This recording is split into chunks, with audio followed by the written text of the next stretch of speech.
let's continue. Alright, here we go. More Cold Steel 1. Let's go.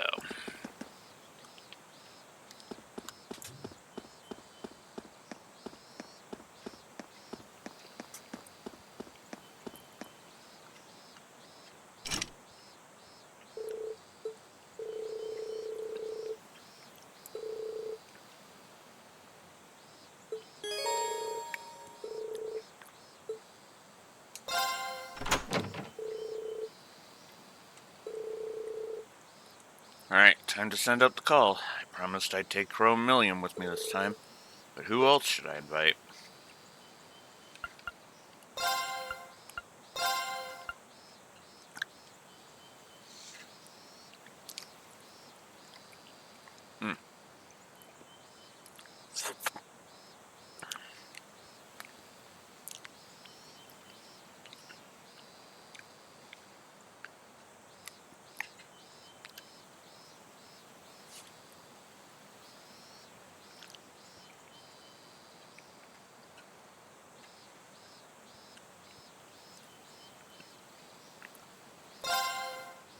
Yeah, I'll bring Gaius.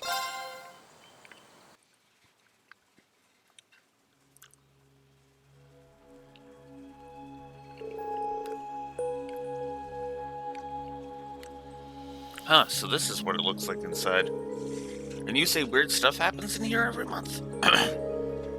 Yeah, just like I told you yesterday. This will be our 5th trip in, but we have no more of an idea of what we might find down there than you do. Yeah, there's no telling what could happen, especially after last month.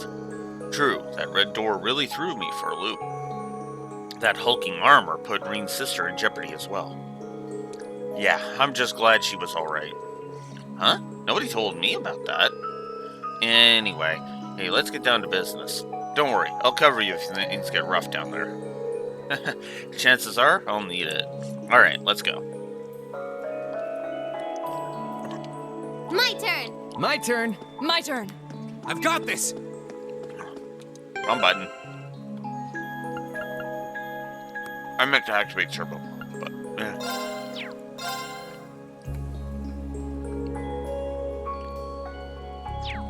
I guess I should link these two. We'll do that.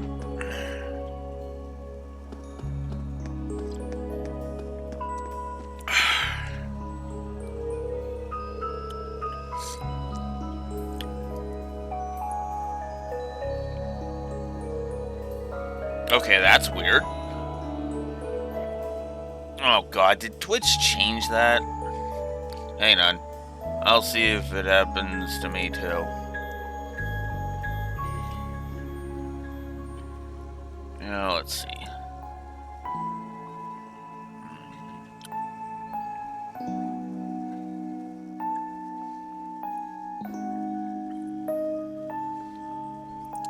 We'll use WAP. We'll WAP Twitch. Oh.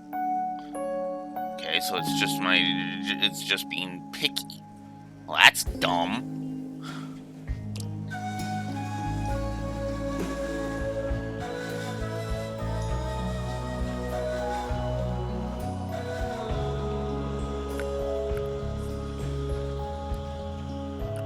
Fifth floor is lit up on the display.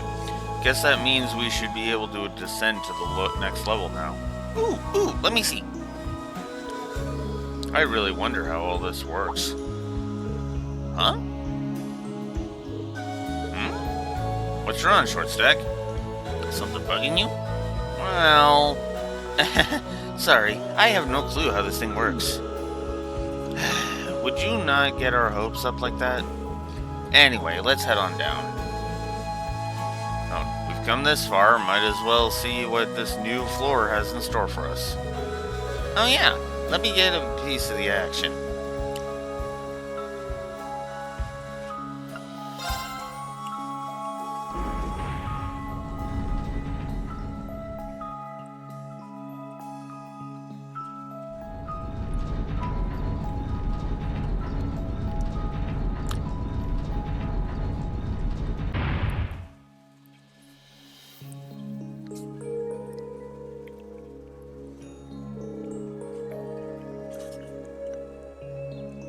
So this is floor 5. Seems so. There's a strange sort of presence lingering in the air here, too. The strange wind seems to suggest that the higher elements are active here. Same as always, then.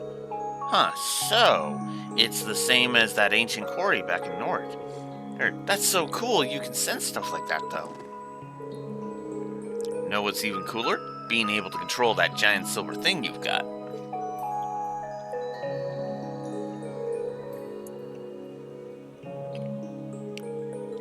Good point. Really? Lammy.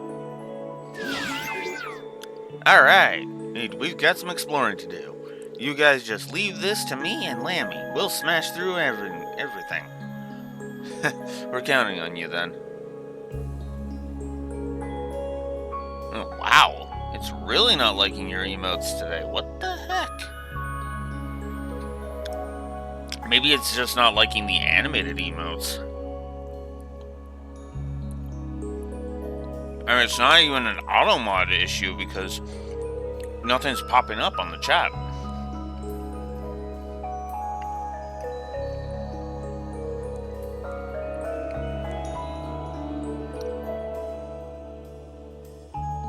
No.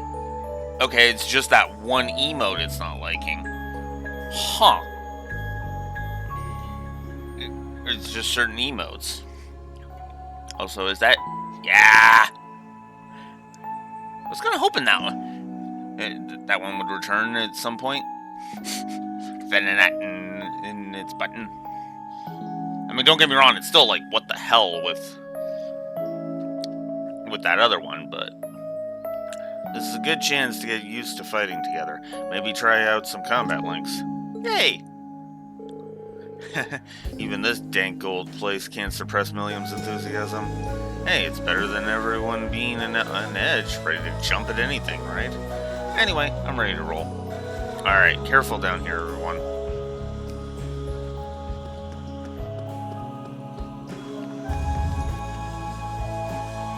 Let's go, go, go!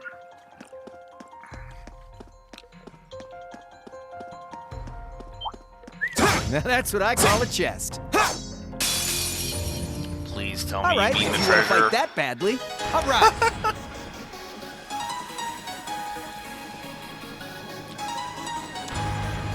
Alright.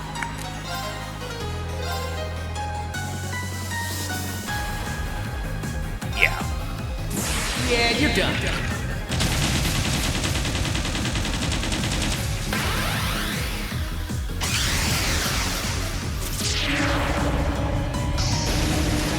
Cross Raven. See ya. Handsome and strong. I'm the total package.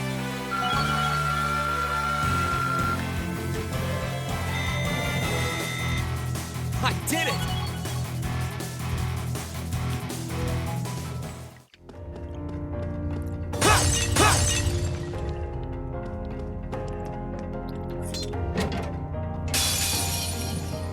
Enemy sighted! Take him out! All right.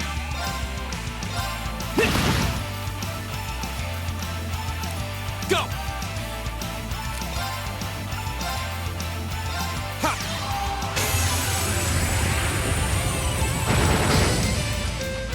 Yes, sir!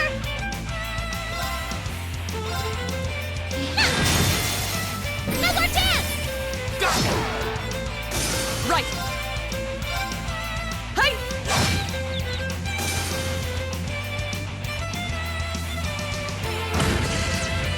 Leave it to me.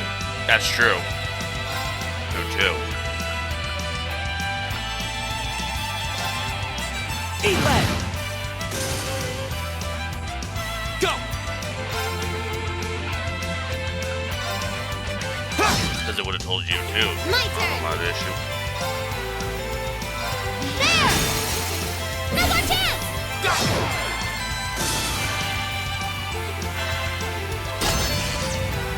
Leave it to me.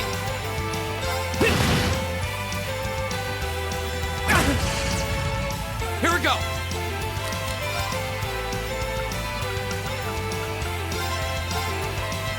Ha! You have my thanks. My turn. Ha! Gotcha! My turn.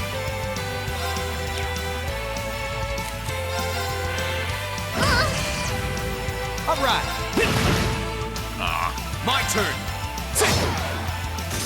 That's that. Let's keep moving.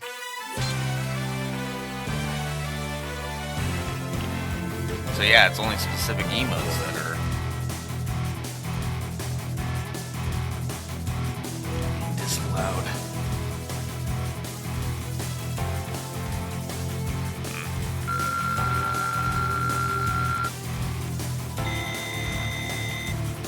Still, that's weird. Yggdrasil. No, I don't know if that's... I don't think that's a Master Quartz. That didn't look like a Master Quartz. Alright, what are you, Yggdrasil? Ah, summons a sentient tree to skewer enemies. 30% chance to petrify.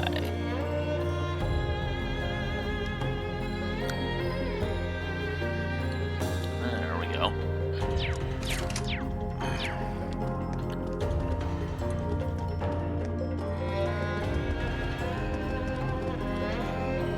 More of that. This looks like a nice spot.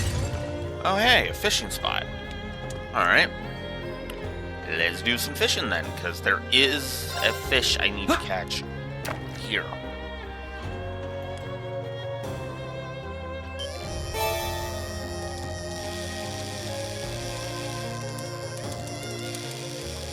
Yeah, that is weird. Twitch, why do you gotta be so stupid? Stupid to the point where people are actually saying it's dying.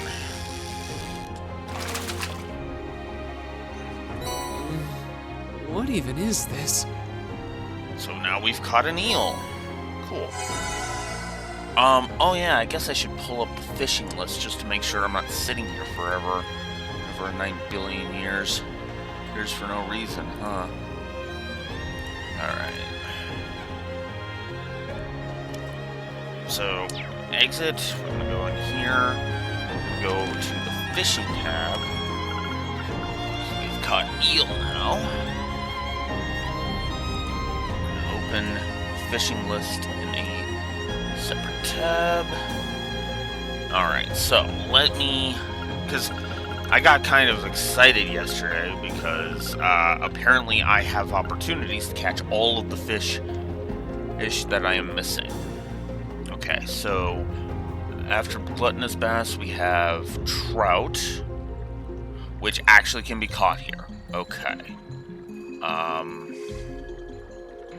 So yes, I am gonna keep fishing because I need to try and at least get trout.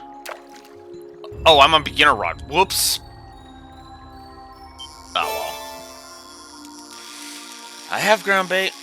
I have ground bait. It's all good. I forgot I went to beginner rod. Because of the guide telling me the thing. Alright. Deluxe rod.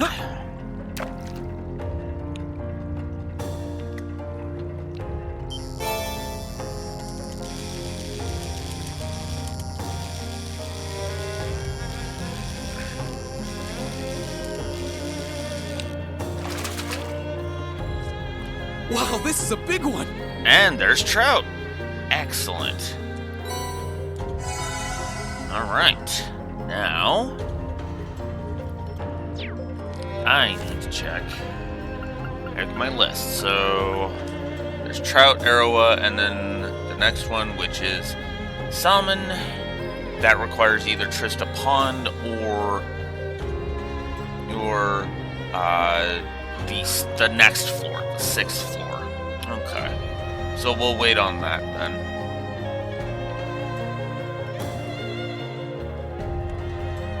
Gold salmon.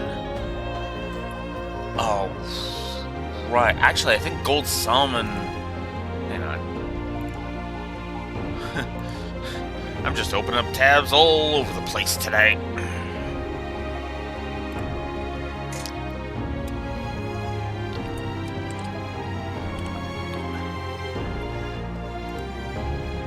Where are you, Rebel Highway?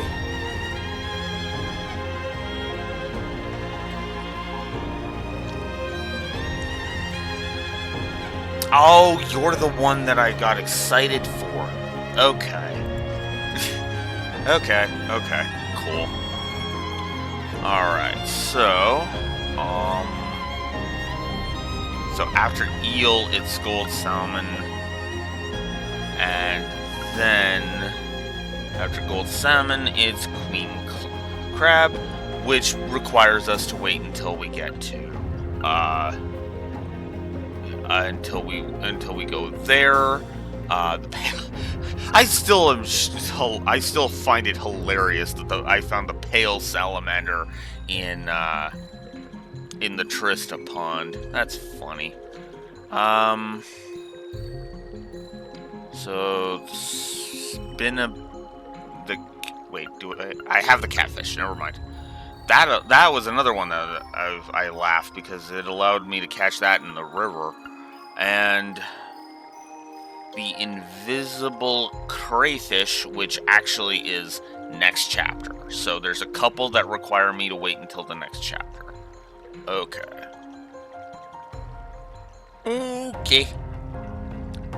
This list is kind of crap. I'm not gonna lie. But it works for the most part. Alright. There we go. Fuck it. I guess I can show off how bad turbo mode is with this.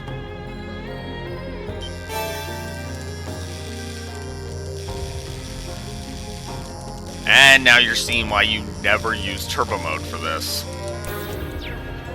Ha!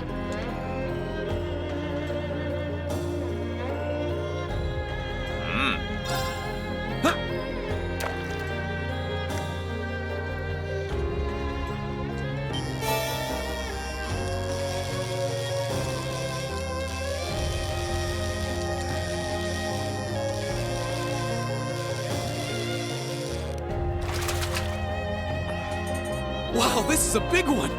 You know what? There's actually one other thing I need to mention actually in the fishing positive. Now that I'm thinking about it. Because there's something else. Something you can actually tell on this screen, actually, funny enough, that makes fishing even better.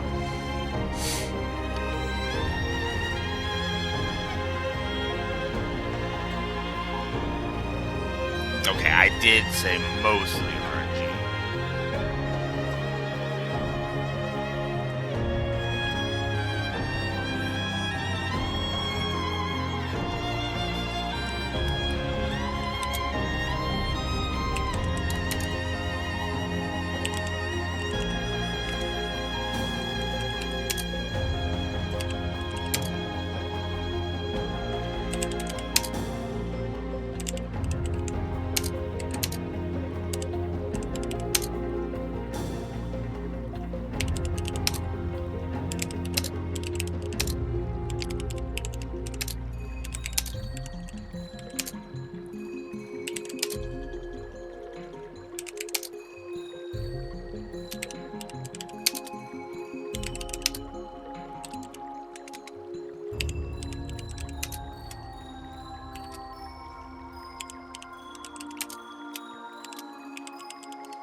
So, it's not adding.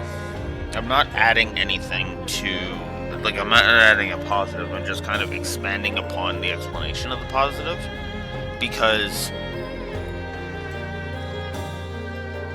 take a look at this screen, for example, okay? You know what, this screen is a bad example of this. So let's go back here. Let's go up to the top of the list, okay? So,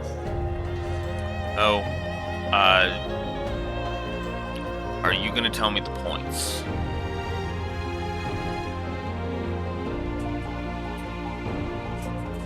Points. So, Swordtail gives you 7 points.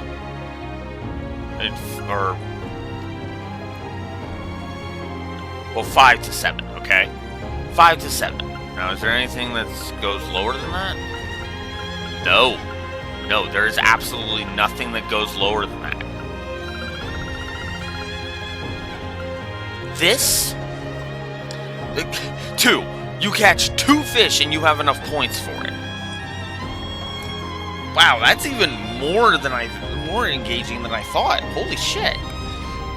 Because I want to remind you, each rod upgrade is 10 points.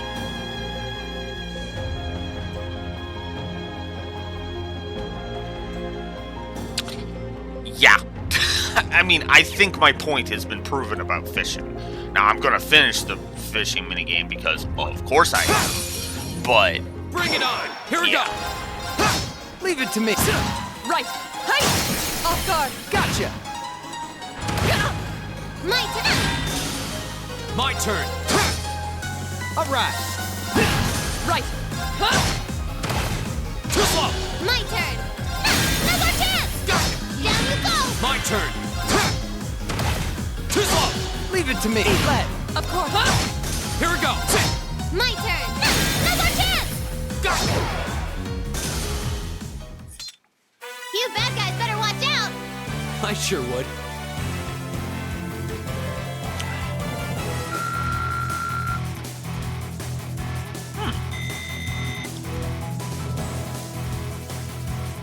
Now, if only the main cast's ones evolved. Oh, they're not just Milliums. That would be awesome. Ah, well. It evolves through this Let's go, series, lady. so... My turn.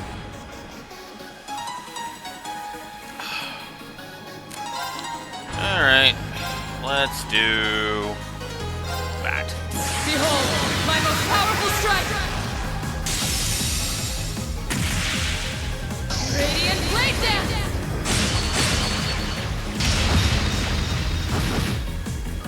Go! Now's our chance! Gotcha. My turn. My turn. Ah! Here I go. Both. Yeah, you didn't stand a chance. Done.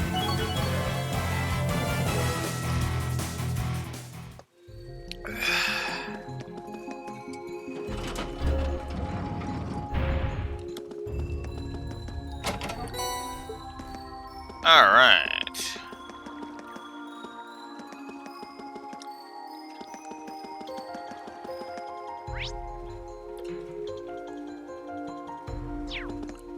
Yeah, okay.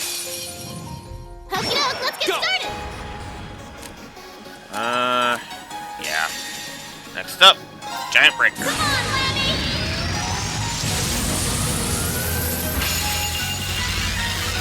Oh yeah. I haven't shown off the costume changes for them yet. Oops. Giant Breaker.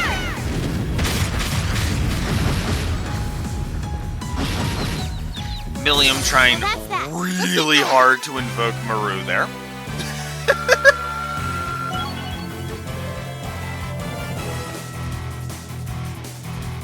Wait, William, are you secretly from another universe? It's okay, you can tell me. Tell me. Please hold your applause. Ooh, and Crow has Wild Card now. Draws card, leaving everything to chance. What will happen? Yeah, because that's totally what I need, an RNG move. Anyways. Millium! We've already seen her in the suit, so we can change her into her special ops outfit or in her casual clothes. Honestly, I actually like this hoodie for her. This hoodie is adorable. And you know what? I'm going to leave her in it just because I like that. And Crow just gets his casual clothes, which actually is another... I actually like this jacket better than his school jacket. So yeah, no. I'm keeping that. So. And I can't... Yes, I can't. Yeah. Only the ones that are here. I love Millium in the adorable... My turn. In the adorable hoodie, and we are absolutely having her in it. It looks so adorable. Love it. Let me, you're in the way. There we go.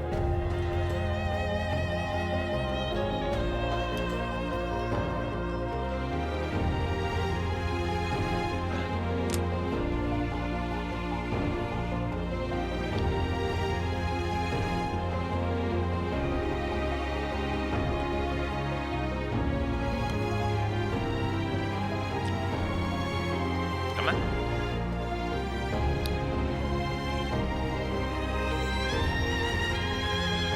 There we go.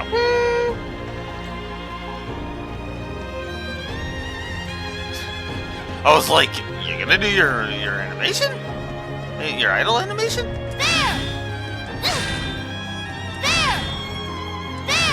There we go. Now's our chance. Let's get him. Her on-field attacks are a little My annoying turn. to do, but Right. it Yes, works. sir. Now. Go. Go. All right. My Yeah. turn. Off guard. Go.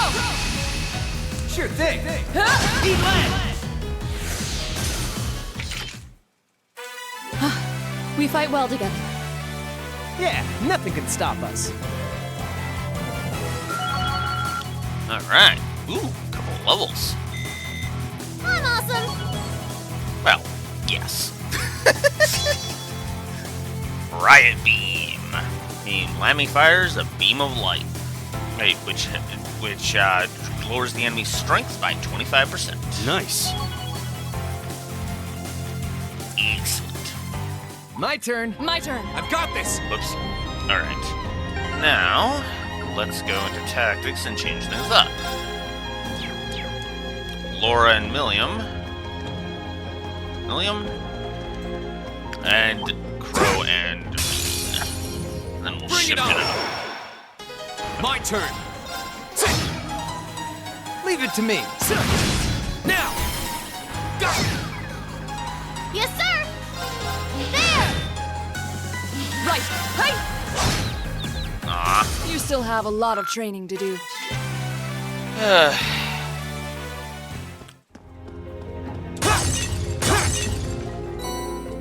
U material. Very nice find.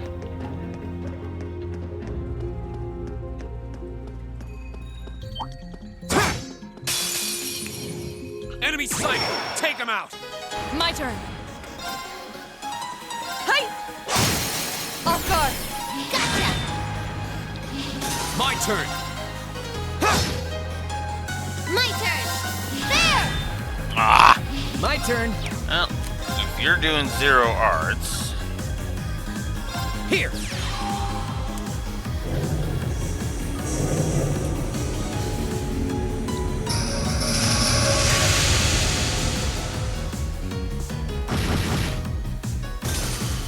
nice.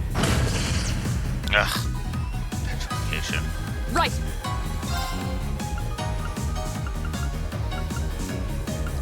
Huh? Leave it to me.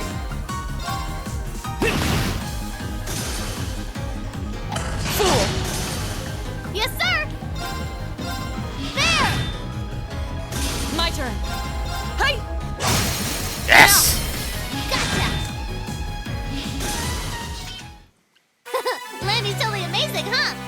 That he is. I hope I'm that strong one day.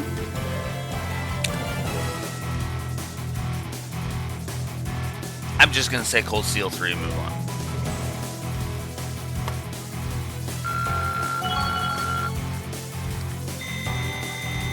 Great!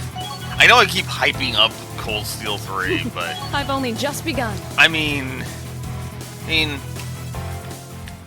you blame me? Or sorry, can you blame me here? You see this freaking score? Okay, real talk here. Now that I've brought up the score. Okay. I was not expecting Cold Steel 1 to score this high. No, in total, honest to goodness, like, honest to Adios herself, I was not expecting Cold Steel 1 to score this high. See, what I was expecting was the story was going to be fairly high. Like, I was thinking at absolute most, at the end, after all of the auditing and all of that, it was going to be like in the high 80s, and the gameplay would be like at most like a net plus 20 or something, right?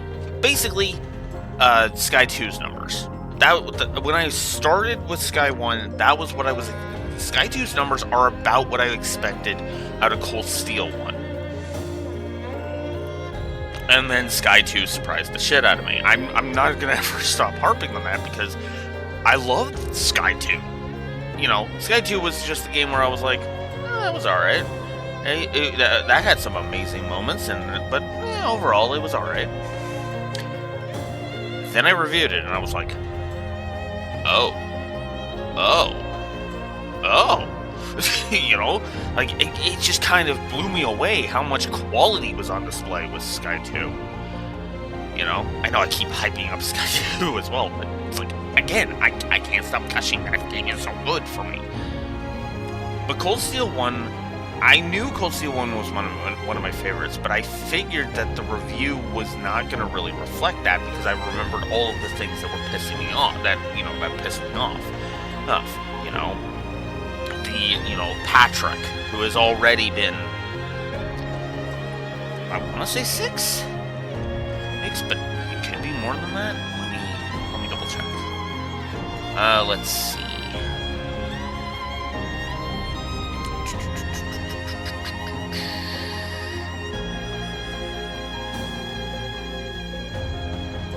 Oh, excuse me, he's 9.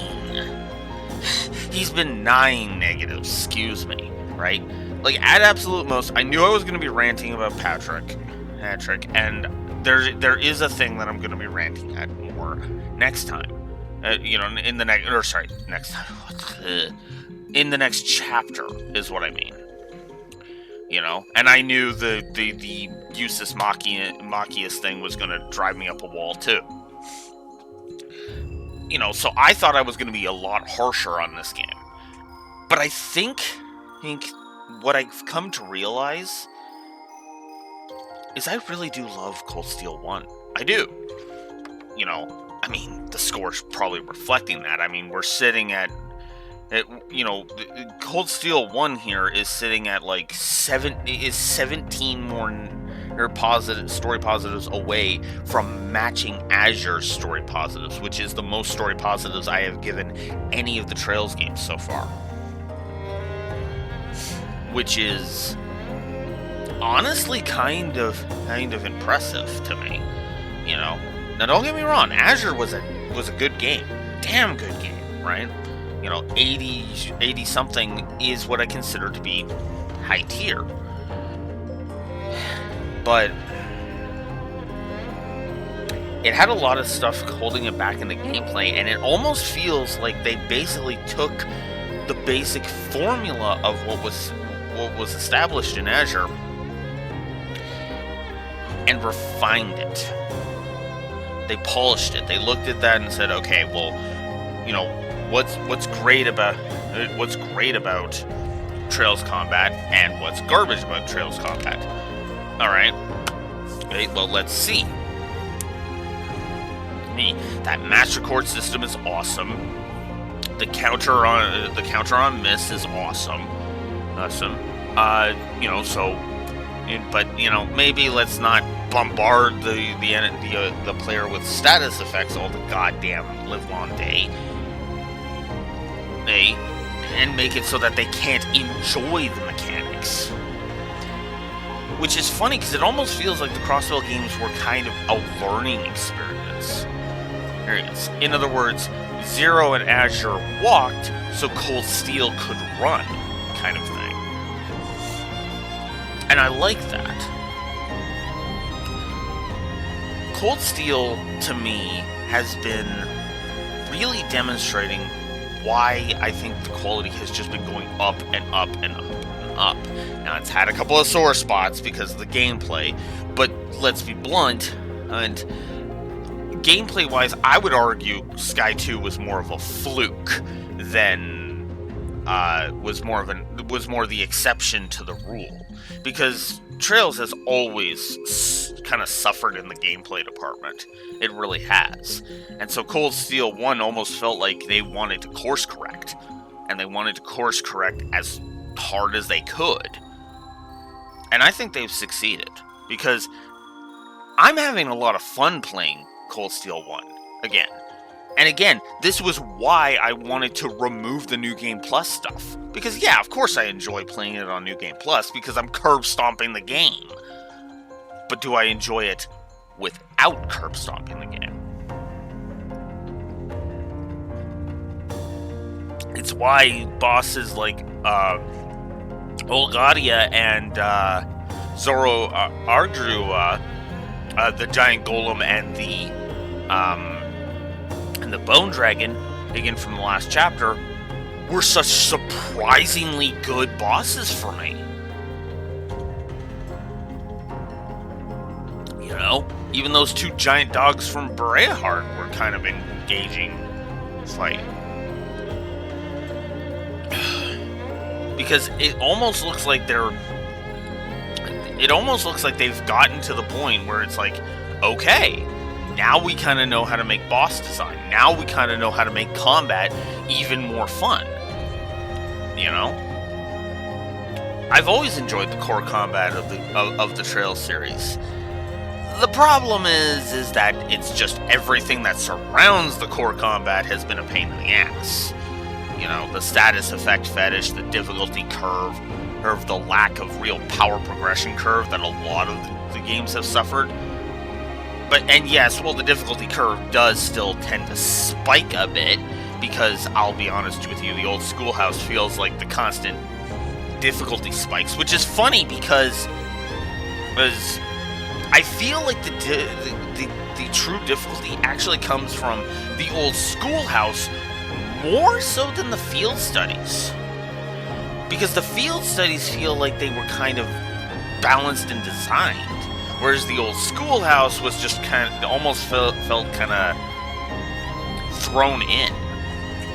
And in fact, I have the data to back that up, right?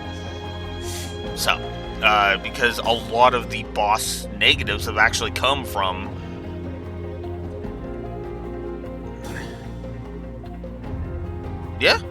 and that's kind of why I stream, Neko. That's kind of the whole point of streaming, you know. Let's see. So let's see. 1, 2, 3, technically. 4, 5. Oh, okay. Okay, for the most part. Alright. Because I guess it would be more accurate to say that only one chapter's every chapter has had a negative on the bosses, but the old Schoolhouse has gotten more negatives towards it, including triple negatives. You know, because there's the trio of Seraphic gates, which are just bleh. Yeah. But I guess I'm completely wrong. Because it's really just the gate monsters that have been the biggest problem in the old Schoolhouse. But it does kind of feel like I don't know. I guess Yeah, I guess that's not true then. Huh. I thought I was much more harsher on the old schoolhouse than I was. But don't worry, we'll get some we'll get some negatives flowing when we get to the final chapter. Trust me, because that final dungeon, oof. Oh, there seems to be a treasure chest here. That final dungeon, oof, is all I gotta say.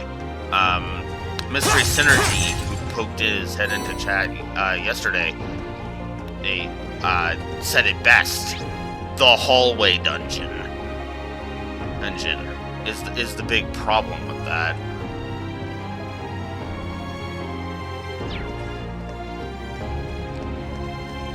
And it's actually worse than you think.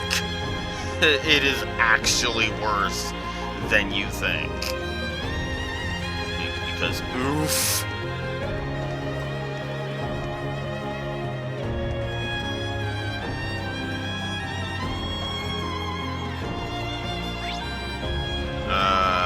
I got turned around. What? Oops. I got completely turned around. Let's fix that. Okay, this way. Over here. Yep, there we go.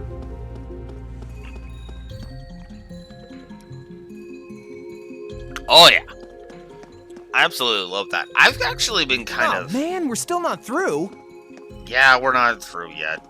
Most of these going forward have multiple sections to them. Anyways, but yeah, with OC mode, it's like I haven't really been sharing my OC mode, but that's just because... Oh, I missed an opportunity for a joke, too, about my OC mode. God damn it. This one's all ours. My turn. Eat left. Go get him. I should have done that a couple of chapters ago, but I didn't think of it. Damn it. Right. Alright. Next time we see Sharon, I've got to... I've got to make the joke. Another chance! An opening. All right. Eat left. See? I don't slack off all the time.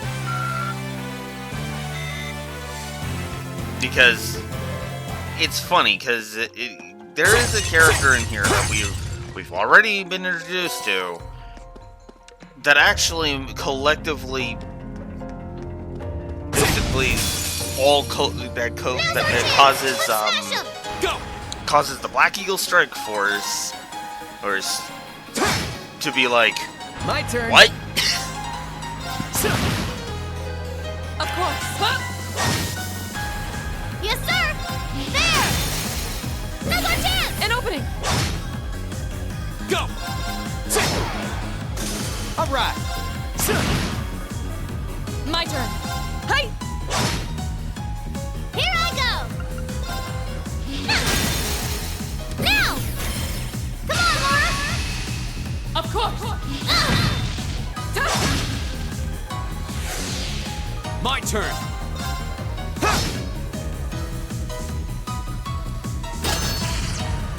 All right. Now! Go! My turn. Hey! Off guard. Gotcha! Evac, Here I go! it creates. Thank you for the follow. Hello, if you could say hi in chat, and so we know you're not a bot, that would be fantastic. Leave it to me. Right. Ta! Here I go! Now! An opening. It's a kind of an anti-bot measure I've... Landy's totally amazing, huh? That he is. I hope I'm that strong one day. Alright.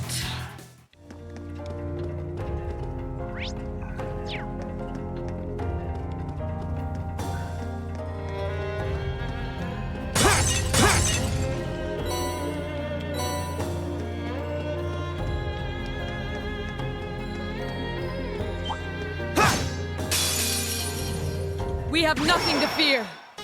Leave it to me. Here.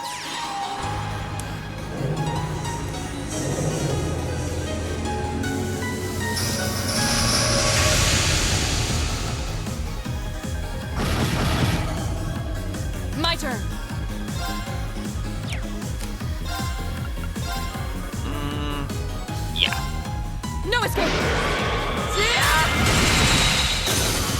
Booyah! Love that. Fool! All right. Eat lead. Here we go. Yes, sir! Don't mess with us!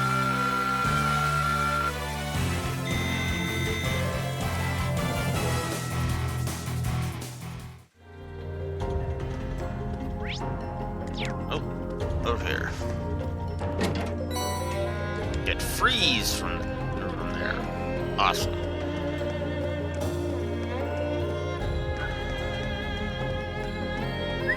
That's what I call a chest. Enemy sighted. Take him out. Here we go. Alright, let's just do this. Flames, gather on my blade.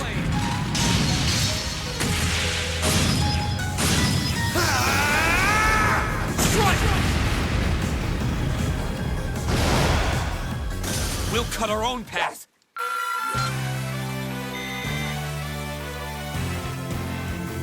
Excellent. Defense 3. Ooh, that's not what I expected to find, but hey, I'll take it. Now, the question. Ooh, William, you don't have. Huh. Alright, we'll take freeze, and here, we'll give you.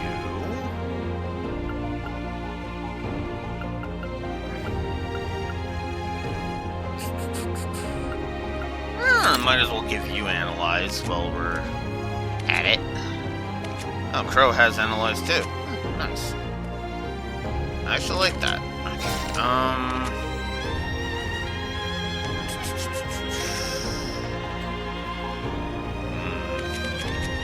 I guess I'll give it to Rain. Whoops, not Adamant Shield. Defense 3. There we go. Alright.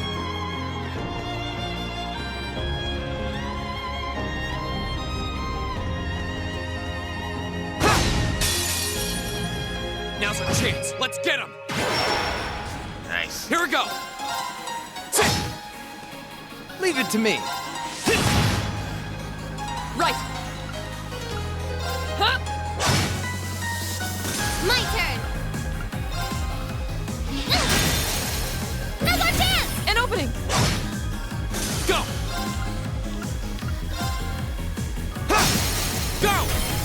Gotcha. You're done. My Oh, I turn. should have. Go get him. Okay. Another chance. You're done. Nice. There we go. Now we're talking. You should help us out more often. Done. Alrighty. Let's do some party rearrangement now. Next up, Fee.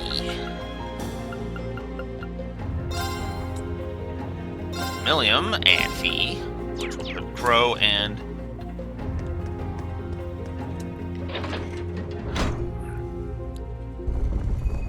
which will put Crow and Laura together.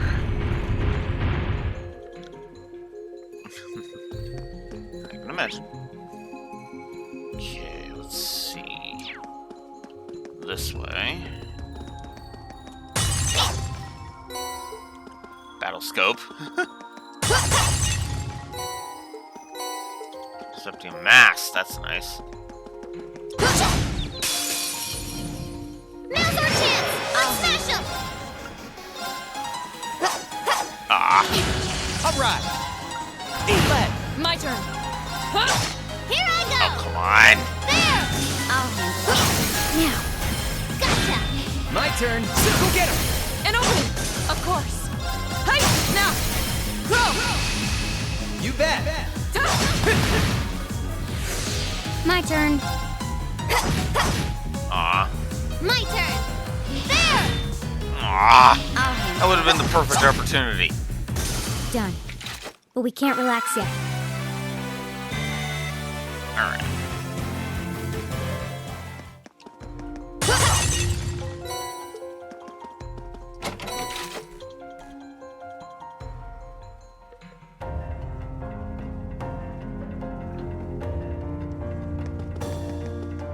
Alright. That's going backwards. Whoops. I got turned around again because of course I did. Let's get this. Okay. It's always weird, Alright. when the person who speaks gets Of course. interrupted.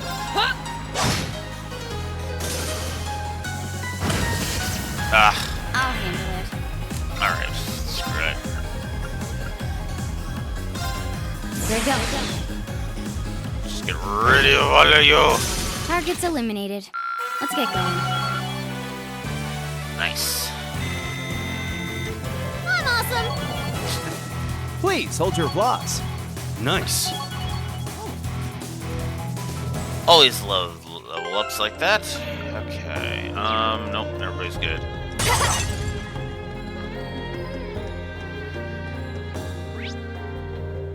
That's back to Area 1.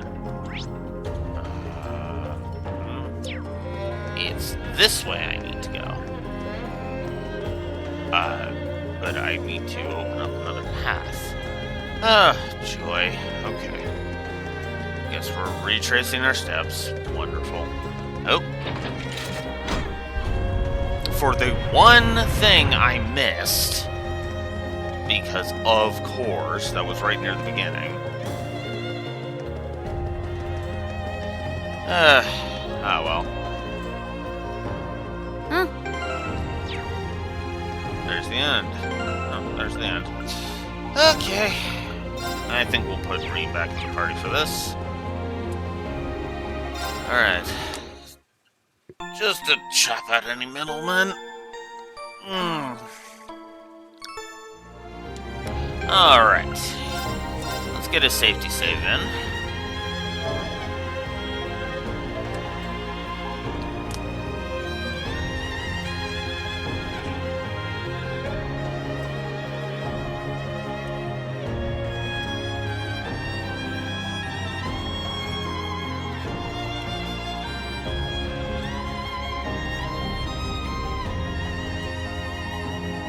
Alright, so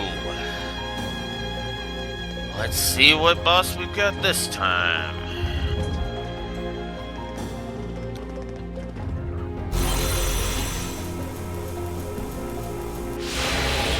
Ooh, we've got ourselves essentially a cryptid.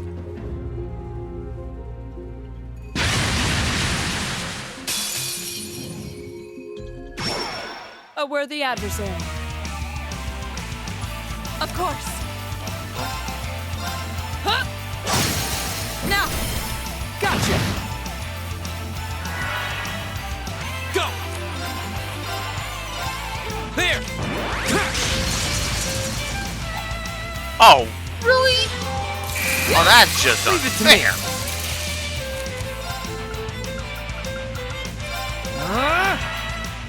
My turn. Now. Yeah, this one wants arts. Alright, so we've got Unsearcher. Herder, you cannot blind, you cannot nightmare. Alright. You have a 50% chance to poison, faint, or put it to sleep. You only have a 20% chance.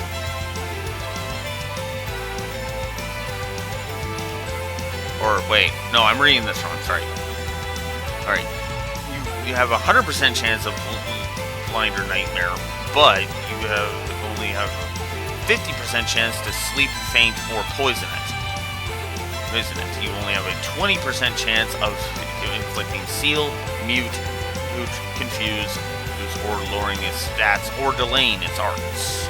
And you cannot freeze, petrify, vanish, or death blow, or burn it. And that crap happens. Of course. Alright,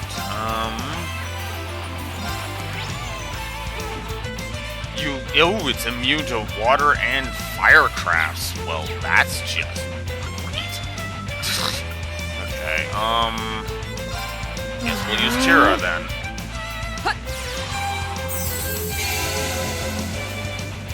My turn. Alright. Let's go Giant Breaker. Or for the crit.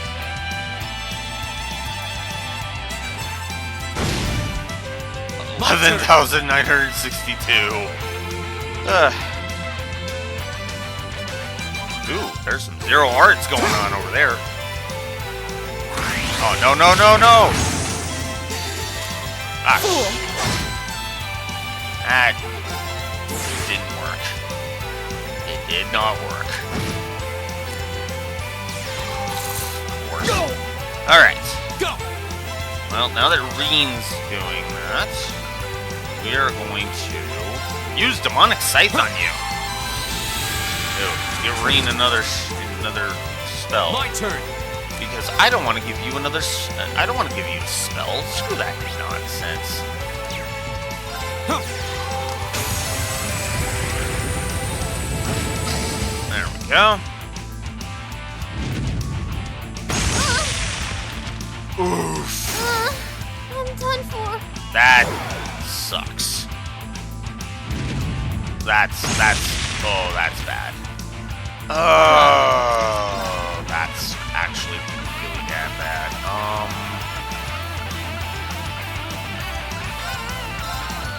You have my thanks. Wasn't strong enough. Damn it! All right. This. I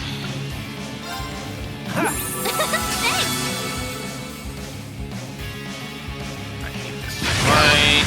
That's not supposed to happen. Here I go. Yeah, no kidding. Well, not gonna pass up a crit. Come on, there you go.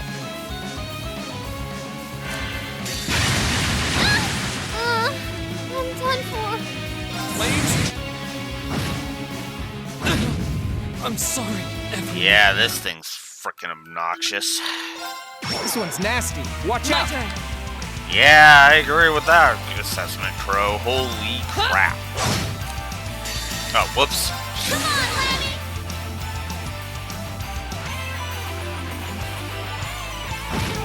Alright. Still, 92. 228 is not bad. Oh, come on! Leave it to me. Ugh. Thanks. Right.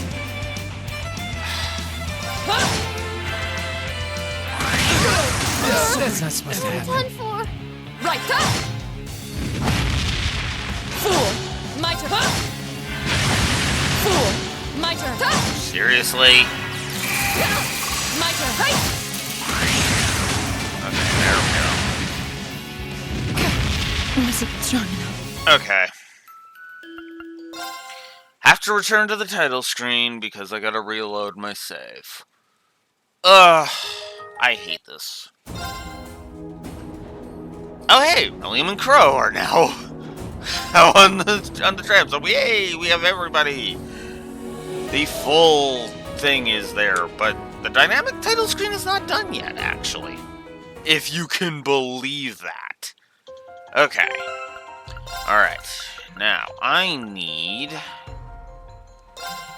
I don't think confusion is going to be a thing here, so...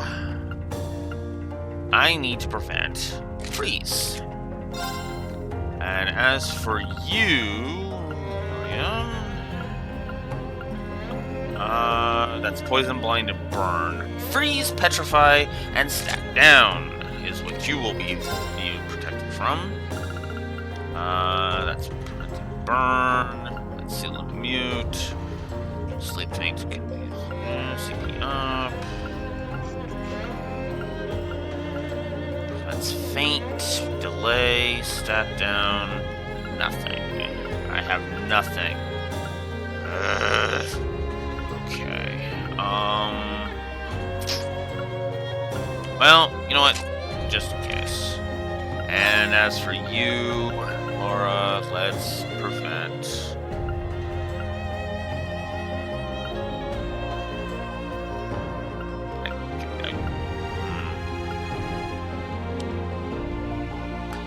Yeah, we'll do that. just in case this bastard has some nasty crap going for him. Alright, there. Now we don't have... now we don't have that, but I am just gonna go ahead and do this now.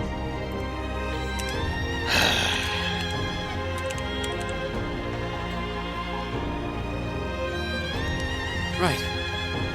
Oh, okay.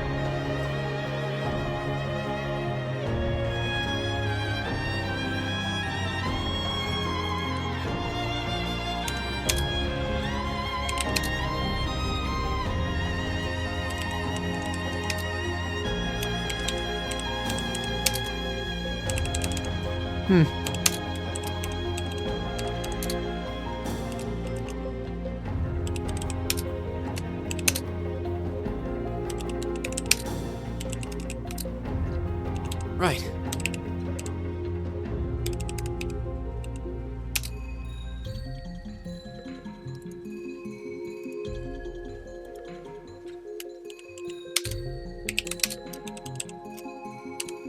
Alright, so, yeah.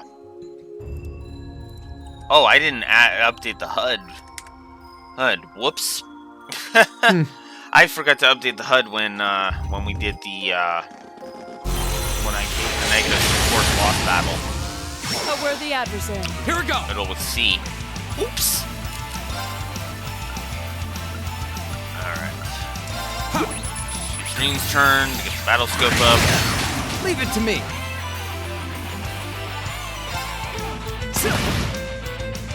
Right. Okay. Laura, you're just gonna attack. Yes, sir.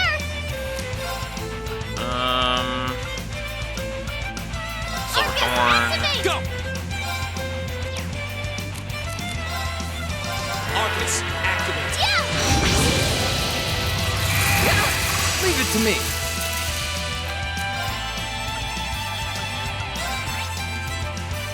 Not just 100.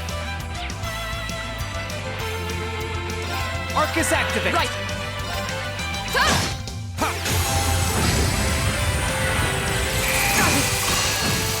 Oh, come on!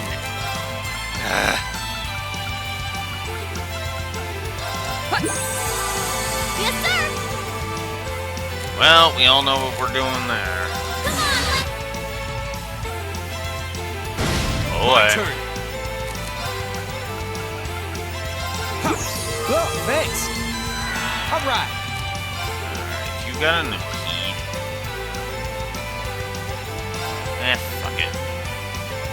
Let's see. Oh, this is a good one. Catch. Of course.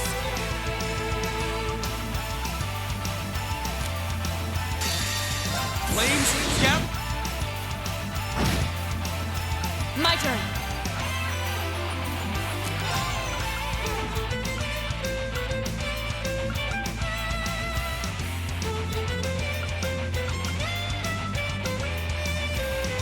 Shatter!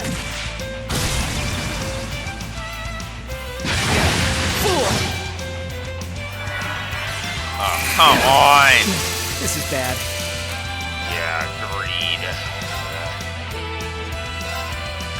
You have my thanks. Right. Well, thanks. my turn. Behold. We're just going to do some damage here because I'm so sick of this boss. My turn. There. Now.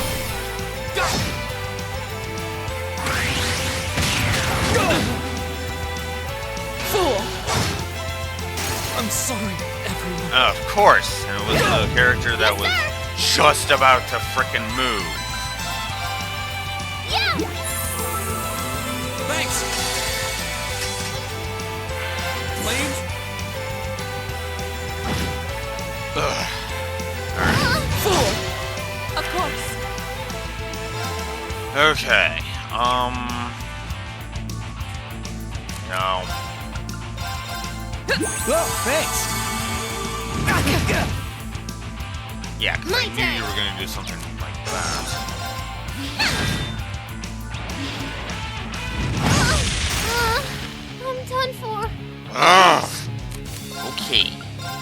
really starting to piss me off, game. Here we go. Whoa, thanks. Wasn't strong enough. My turn. Damn it. Can you stop freezing my characters? You have my face. I'd appreciate that. That's not supposed to happen. Yeah. Go. Whoa, thanks. Get up. Right. Get up. Thanks. Oh, come on. Sorry, everyone. All right. When are you going to stop killing my characters? Thanks. As soon as I get them up. Ugh. Okay, Link.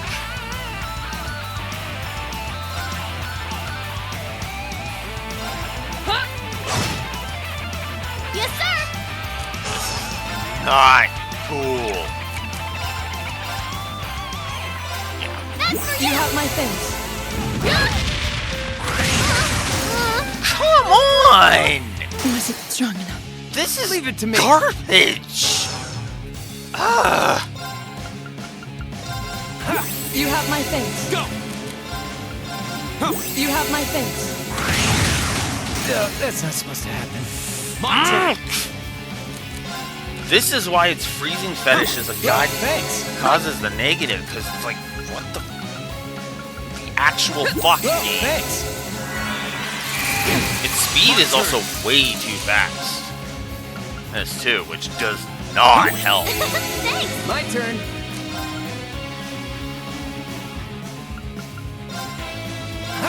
You have my face. My turn.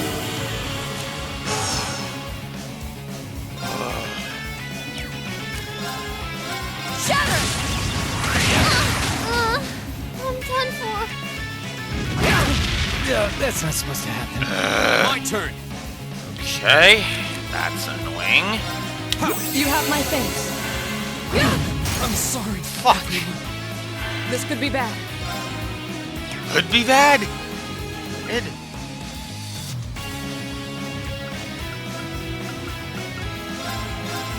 No escape. Oh, come on! I had. Ugh, Oh, that one looks tough. Go. This'll be fun. fuck. And no, Milliam, it's not fun. It's a garbage fight. Go. Gotcha. Garbage. All right. Actually tempted to give it more than one negative. Because I hate this fight.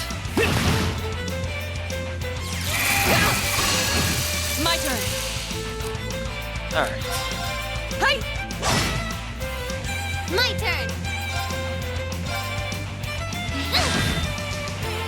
Here we go. Actually caused Seal. Look at that. Leave it to me. No. Use gigantic hammer. Hammer Milliam. Because My turn. I don't want to give that asshole.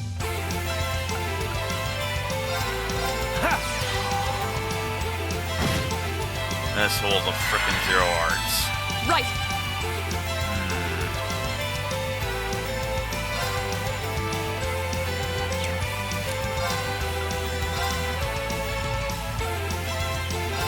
Behold, my most powerful strike, Radiant Blade Dance! Here we go. Okay. All right. Yeah, you're done.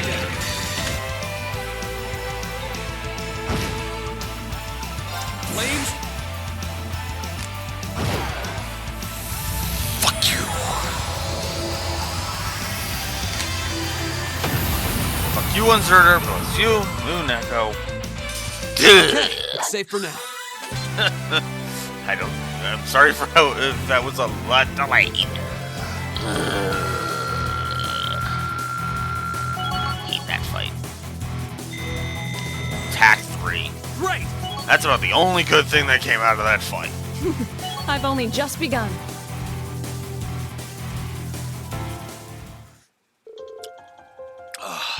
Phew, glad that's over. You and me both, Reen. You and me both. Man, I wasn't expecting something like that to just pop out of nowhere.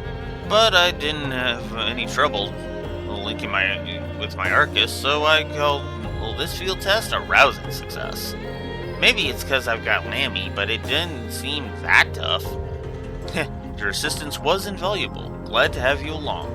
Yeah, you were doing a lot of damage to it, so yeah, no. I do agree with Gaius there. Still, it hasn't escaped my notice that each floor's guardian seems more powerful than the last. I mean, true enough. We'll need to be properly equipped if we intend to venture further. Oh, I agree. Still, there's no tremor this time. Huh? What tremor? I seem to recall that strange door showing up after the tremor last month. Huh, really? Doesn't seem like anything's happening this time, though. Well, we're sitting here looking at a dead end, so let's get out of here already. I'm getting hungry.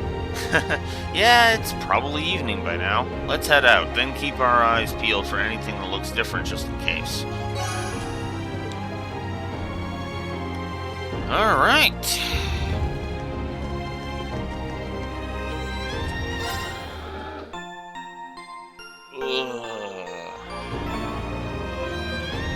I hate that boss. I really do.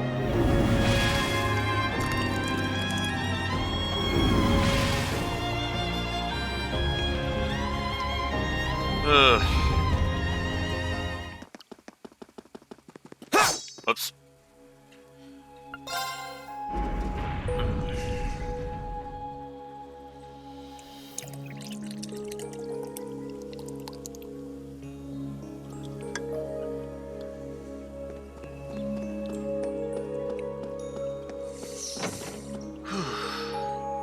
Alright.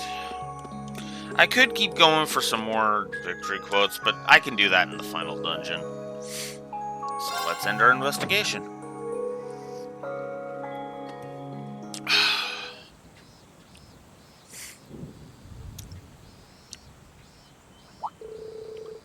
Huh, it sure got cloudy while we were in there.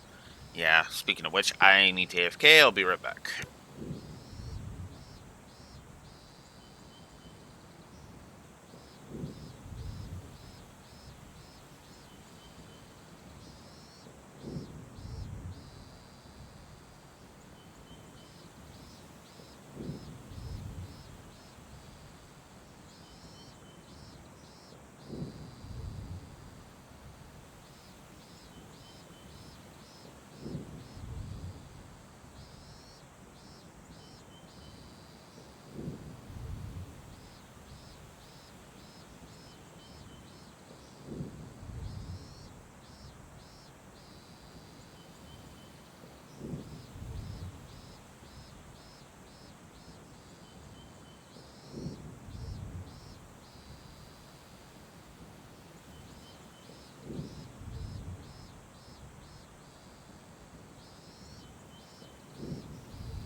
Alright.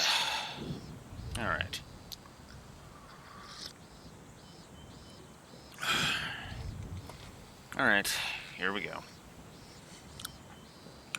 Huh, it sure got cloudy while we were in there. Looks like it's gonna rain. Yeah, looks like a storm's on the way.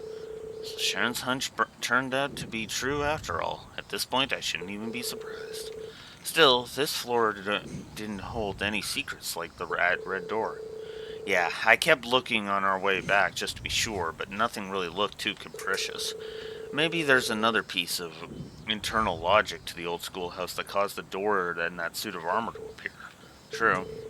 Actually, that reminds me of something George said the other day. After all the time he spent with it, he still doesn't understand how that thing was able to move in the first place. So even George, yeah, whatever technology was used to make that armor, remember, he's never seen anything like it. And if George can't make heads or tails of it, it must be like nothing else out there. Huh, sounds kind of like Lammy. Even I don't know how he moves around. Doesn't sound like that bothers you. Oops, I guess we stood around chatting for too long. We better head back before we get hit with a full shower. I'm with you. Alright, we'll leave the rest to you, fearless leader. Why do people keep thinking I'm some kind of leader? 'Cause you are.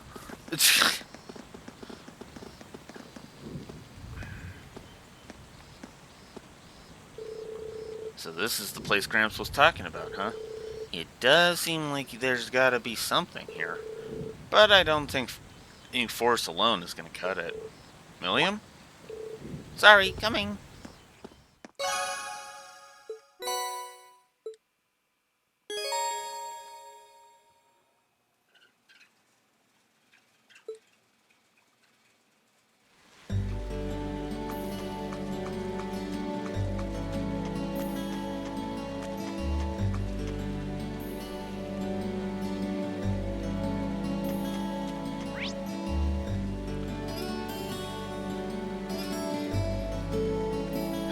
Okay, so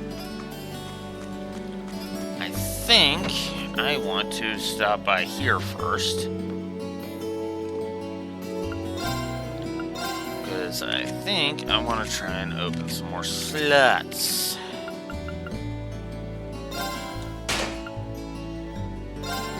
I don't think Eustace is going to be with us, so I'm going to open up Emma's. There we go. There.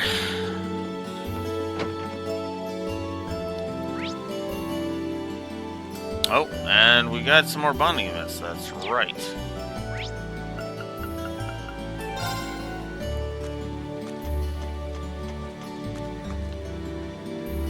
Alright, oh yeah, and a hidden quest. But most of them are here on camp. Most of those ones are here on campus, so...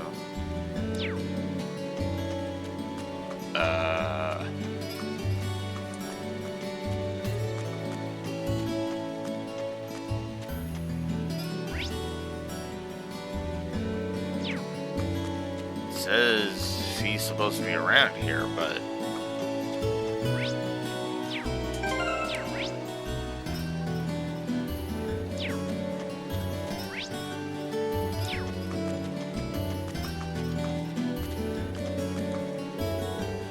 Jeez Louise, this room came out of nowhere. And here I was hoping that I'd be able to get some weeding done. Bah, just what I needed. I don't usually say no to a good downpour, but all this one's doing is feeding the weeds.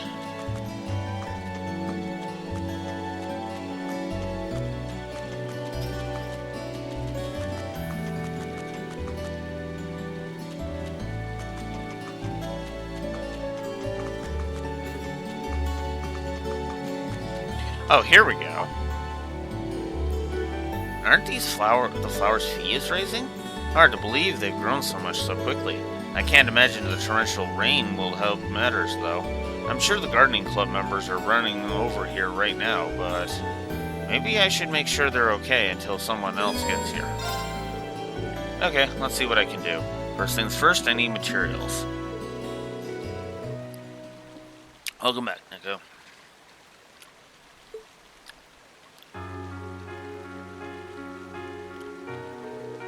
Time to go to work. This isn't gonna be easy, though. Green? Fee? Didn't expect you to be here. Here, you've even gotten everything prepared. Well, I was passing by, so I figured, Fee, why don't you have an umbrella? Don't worry about it. We have to take care of the flower bed first. Will you help? You're unbelievable. Okay, let's get this fixed up as fast as possible.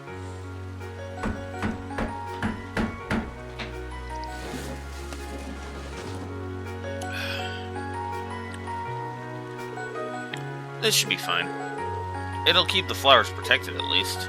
That's true. And that's why I was worried about you. Come on, let's get you back to the main building. Okay.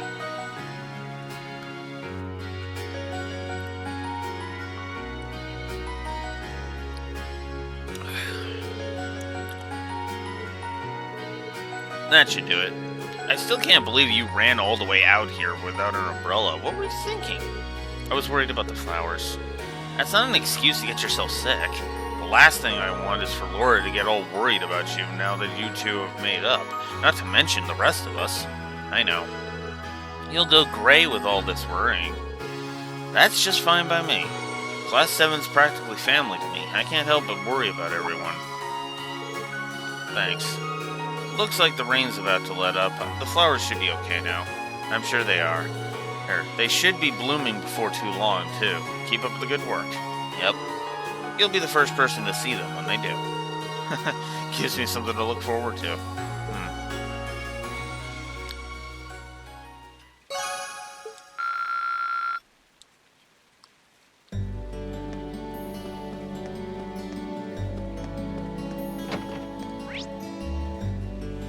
Alright, so, next up, Student Union Building, because we've got a Machia spawning event to go to.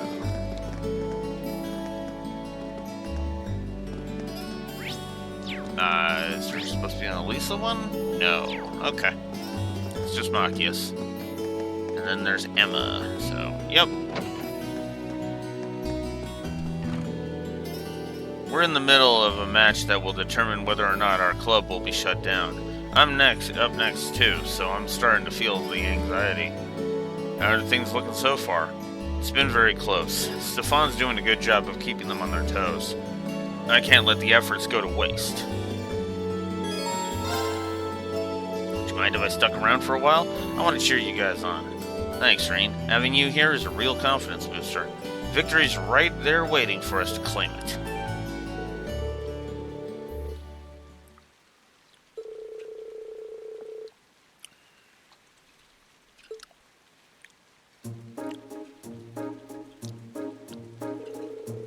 Take your seat. It's time to settle this. Or are you so terrified by your impending defeat that you can't move? How dare you? Patience, Machias, patience.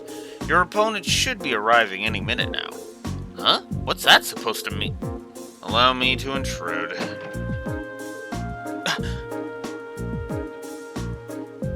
Useless? It's like, wait, useless? Oops! Ah! Useless? Yeah, that's my reaction. Ugh! As I drop my controller. I didn't expect to see you here. Well, no matter. I had a bad feeling that you'd turn up. Can one of you explain what's going on? I didn't even know Eustace could play chess. My brother taught me. It's just one of the many skills expected of the Imperial nobility. He may not be a member of the chess club, but he's easily one of the best players amongst the upper-class students. He was kind enough to accept our proposition in order to settle things with you once and for all. That's just plain underhanded. Fair enough. I knew you played chess, so I can't exactly complain.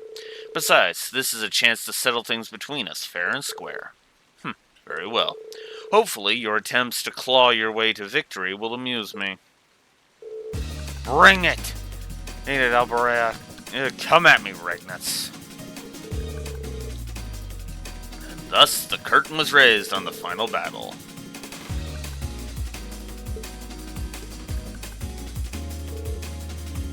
Damn it, this doesn't look good. Haha, now do you see? This is the difference between the lower and upper classes. That's remarkably conceited for someone who had to get an outsider to fight in their place. Is this it? Am I going to lose? Don't give in, Machias. You may have practiced for weeks on end, but all that training is worthless if you can't make use of it when it counts. It seems I was mistaken. You're further beneath me than I ever thought. What did you just say? I see what you're doing here, Eustace. Machias, sit back and calm down. No, you've been getting careless and making lots of risky moves. If you can get focused and play like you usually do, I know you can win. You've been practicing every day for this, haven't you? No, it's just like swordsmanship. Hard work and patience will never let you down. You can do this. Just believe in yourself.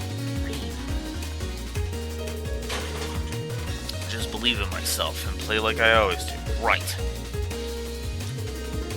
Hey, don't speak to the players during the match. Let them be. Hurry and make your next move. I'll do just that. Good luck, Machias.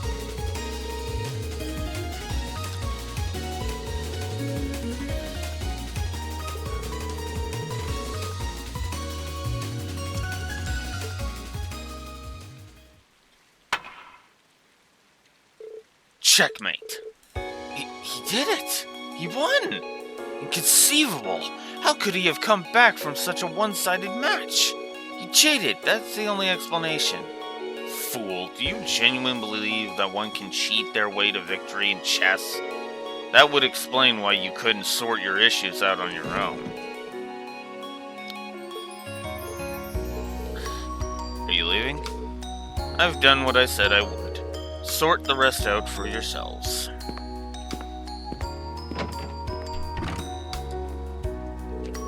Don't tell me he lost on purpose. I doubt that. Does that sound like the Eustace you know? You practiced non-stop in preparation for this, so the match was decided the moment you were able to make use of it. So, you're saying that our love for chess is what guided us to victory? You too. He may be right. Indeed, we seem to have forgotten the simple joy of playing chess. As promised, the Upper Class Chess Club is hereby permanently closed. No one wants you to do that. All I want is a place where we can all play chess and have fun together. We're all part of the chess club, aren't we? There shouldn't be upper or lowers about it. Stefan, we owe you our gratitude. Well, it looks like everything's settled here for now. Good job there, Eustace. Thanks, Rain. This is the one time I feel like I should be thanking him, too. Yeah. Because the funny thing is that... Now, here's my interpretation of that. Eustace wanted Machias to at least give him a challenge. Now, whether or not, now, I don't think Eustace threw the match. I don't. No, that doesn't sound like something Eustace would do. But coming at Machias with his full strength so that Machias, if Machias had the chops to beat him in a come-from-behind victory like he did, well, that's so much the better. Because then Machias could get by on his own strength. Because again, I've described Eustace and Machias' rivalry as Odo and Quark from Star Trek Deep Space Nine. And this is a great example of it.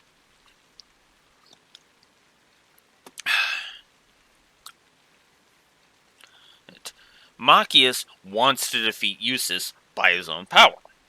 Or, to prove that he's the better man. And Eustace actually enjoys the challenge. And is willing to give Machias that chance because he enjoys the challenge.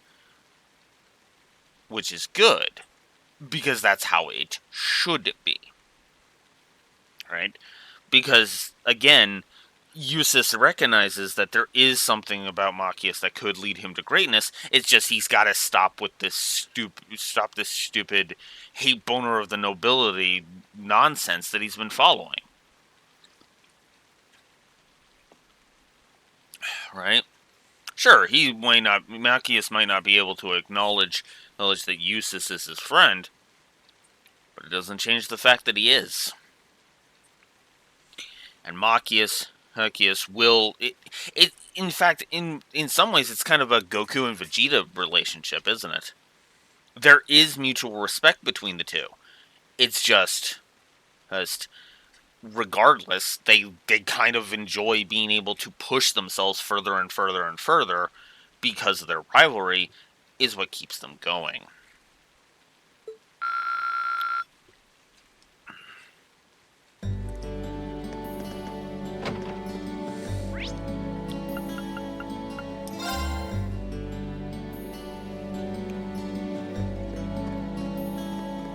It's a very simple storyline, but it is damn effective. Huh? Oh, it is a Toa one. I thought it was Emma, but no, Emma's in the Student Union building. Oh well. I'll go with Toa. Are you looking for a book? Yeah, I was thinking about studying up on Crossbell again. I'll be attending the trade conference, so I want to make sure that I go in prepared.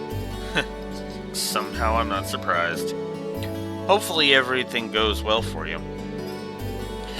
Well, Prince Olivert and the Chancellor will be the ones doing all the hard work, but thanks. I'll make sure to be the best staff member I can be.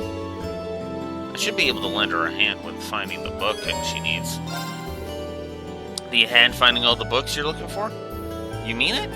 Thanks. It's kind of tough for me to get books off the higher shelves. You take that section and I'll take this one. On it.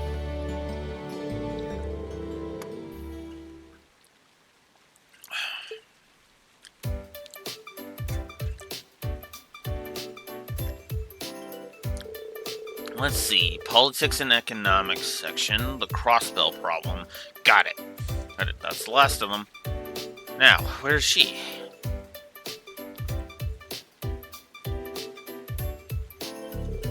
Almost. Just a little farther. Uh-oh. Toa!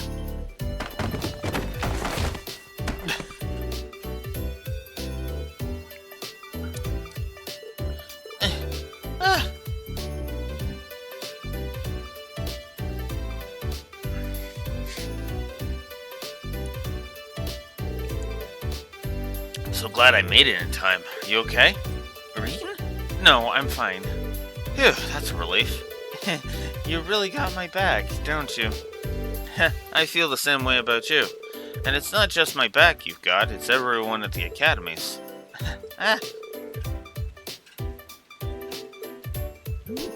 I'm sorry, that was so careless of me.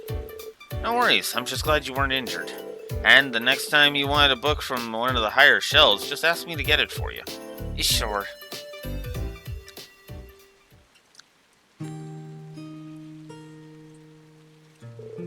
Phew. Well, those are all the books I need. Thanks for the help, Rain. Anytime. It sounds like taking part in the trade conference is going to be a lot of work. You can say that again. It's going to deal with a lot of challenging and sensitive issues that heavily involve Erebonia. As long as I'm part of the team, I want to be as useful as possible. That's some real dedication. No matter how much I study, though, I'm still really nervous. Sure, they asked me to go, but at the end of the day, I'm just a student. And what can someone like me do at a major international conference like this? Well, the answer to that is actually very simple, Toa. Fresh perspective. See, the thing is that there's all of this... Ironically enough, this goes back to what I was bitching at Agate for back in Sky 1. Because back in Sky 1, Agate's big problem was that he was looking at Tita like, you're just a kid. There's nothing you can do. Meanwhile, she was a 12-year-old with a fucking minigun. And actually knows how to frickin' fire an orbital cannon. Okay? And has a desire to save her grandfather. Oh, and a respect for Estelle and Joshua. So if you get Estelle and Joshua to go over, the ideas of the plan and kind of encourage her to follow the plan, oh, would you look at that? You can actually plan around her emotional outburst. instead of letting her emotional outburst fuck you over like you did. That's why I got so mad at that, because it was like I saw where that was going a fucking mile away. Me. And I consider myself pretty low on the tactician spectrum. You know? Like, my biggest claim to fame, and I would argue my biggest claim to fame would probably be actually managing to get through Ephraim's route now. It used to be Fire Emblem Awakening on hard casual or normal classic, whichever you would think is harder. But yeah, no. Ephraim's route, Sacred Stones. Which is still low tier. That's what I mean. And that's what I mean by that. It's still low tier. Here, my tactician prowess. I'm using that as my low tactician prowess, right? But regardless, the reason why Toa was asked is because they actually see that Toa has potential. There's a reason why the Erebonian government is looking at Toa like, we want her on the payroll. Because they see the potential in Toa to be ridiculously good at it. You know, at the job. They're all looking at her like, yes, please. And that is kind of the thing. Yes, Toa is a student, but Toa is also a gifted student. Which is ironic, because that literally means that the Erebonian government is smarter than Agate was back in Sky 1. Granted, that's not hard, but you get my point.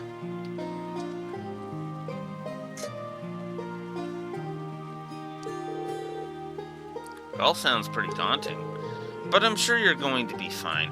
And all you have to do is be yourself. I think you're going to have to be a bit more specific. Well, you're always supporting us from behind the scenes, so we can achieve our full potential. No, every student here knows that you're there for us. I can't overstate how reassuring it is to have your support. Bring that support to the conference, and the staff will thank their lucky stars that they thought to bring you along. You really think so? I wouldn't say so if I didn't. You've got to have more faith in yourself. Yeah. Yeah. God, the comparisons between her and that I make between her and Laura are just hilarious.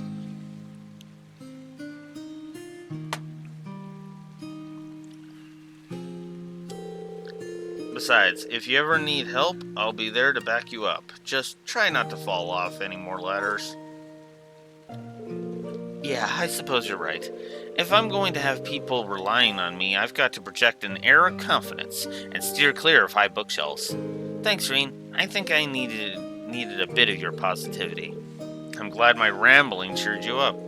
This is a big deal, to be sure, but remember that you've always got us to fall back on. We'll all be waiting to celebrate your success when you get back. I can't wait. Alright, so that's it for that. Now, we have got a hidden quest to go do. So let's go do that.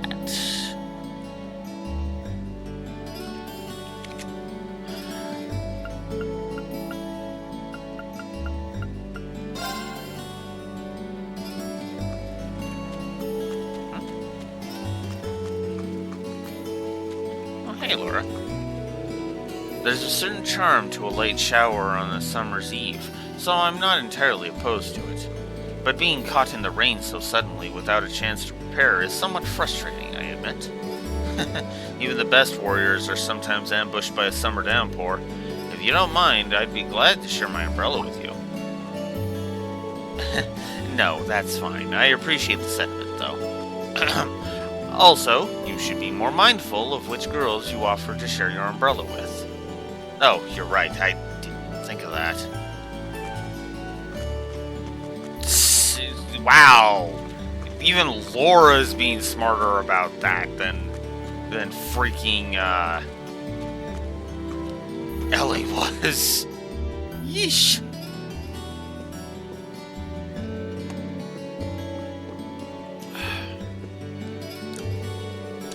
Kurt's certainly taking his time. I wonder where he went. I'm pretty sure he went over to Annie's, but I'm getting a little worried about with all the rain.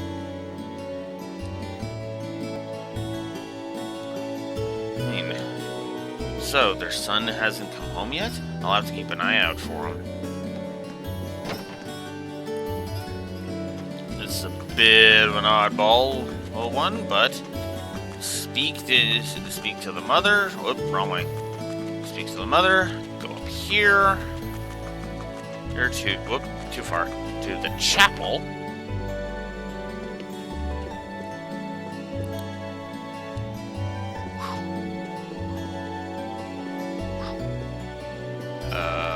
There we go.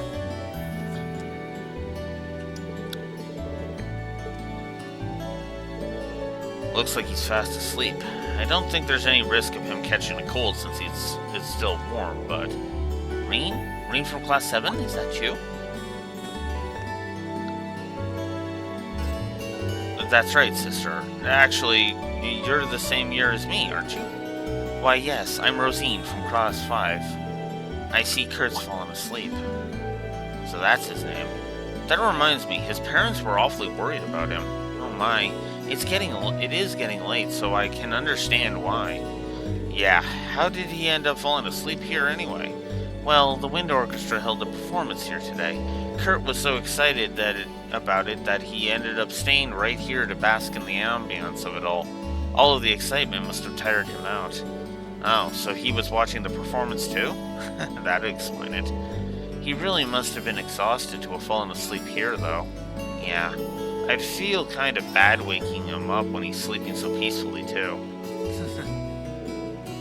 What's so funny? Nothing. I just realized how kind you are. But don't worry. I'll be sure to take Kurt back home. On your own? How else? I'm much stronger than I look. Carrying him home shouldn't be too much trouble. It might be tough to do without waking him up, though. Well, he doesn't look too heavy, but it feels kind of wrong to leave this all to her, especially since it's raining outside. Mind if I lend you a hand? I'd feel bad making you take him home on your own. Are you sure? I'd feel terrible for forcing my job on you. Seriously, don't worry about it. There's no way I could leave you to carry him on your own, when it's raining this hard outside. You really are so kind. Can I trust you to take him then? That's the idea. But how do you plan on doing so without waking him up? You can't let him get soaked in the rain either. Oh, right. That is a problem. I can't hold him with an umbrella, him and an umbrella at the same time. Well then, allow me to take up the umbrella duty. Oh, that's not a bad idea. Let's be off then.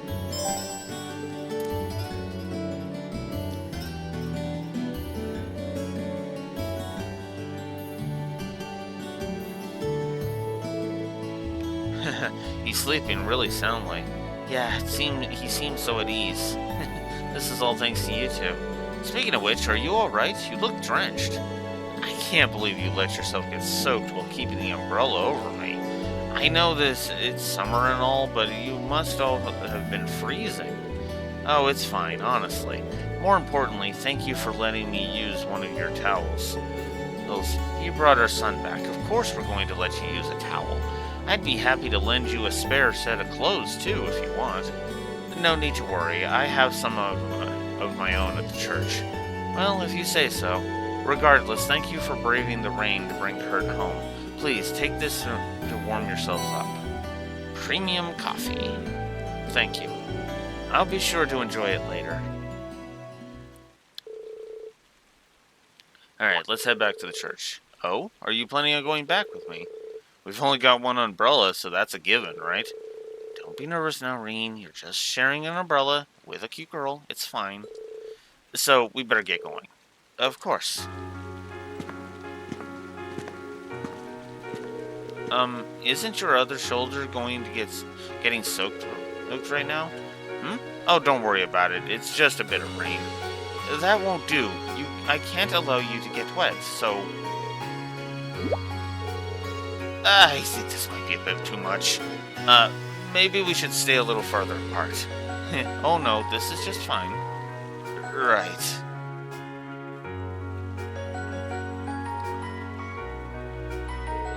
Thank you for escorting me back. Oh, please wait here. I'll go make us some tea. That sounds good.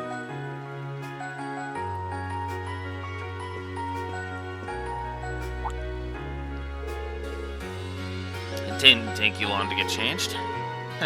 I did it while the tea was boiling. Please, help yourself. Appreciate it. Is something the matter? Oh, no, it's nothing. She looks different when she's not wearing her habit. Oh, yep, that's it. Kind of hides her figure a little bit. I should probably abandon that line of thought before I'm struck by lightning or something. Sorry about that. You're really odd, Reen.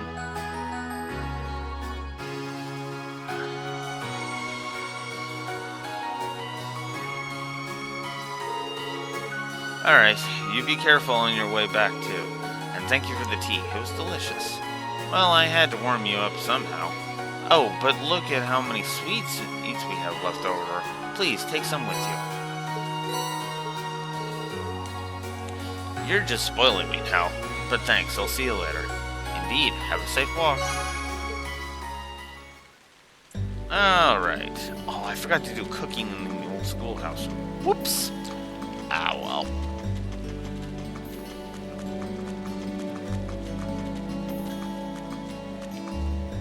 Alright, let's see if there was anything else I need.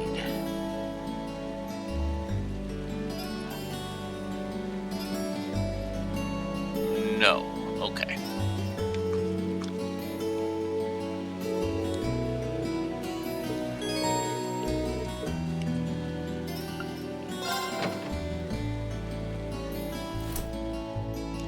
Okay. Welcome back, Master Reen. Alright. Hey there, Sharon. So, yay, now I can do my joke if you're still there, Neko. Or do my mention that I forgot to do with Sharon in OC mode. To be more accurate, it's not really a joke, but I'll just wait a second.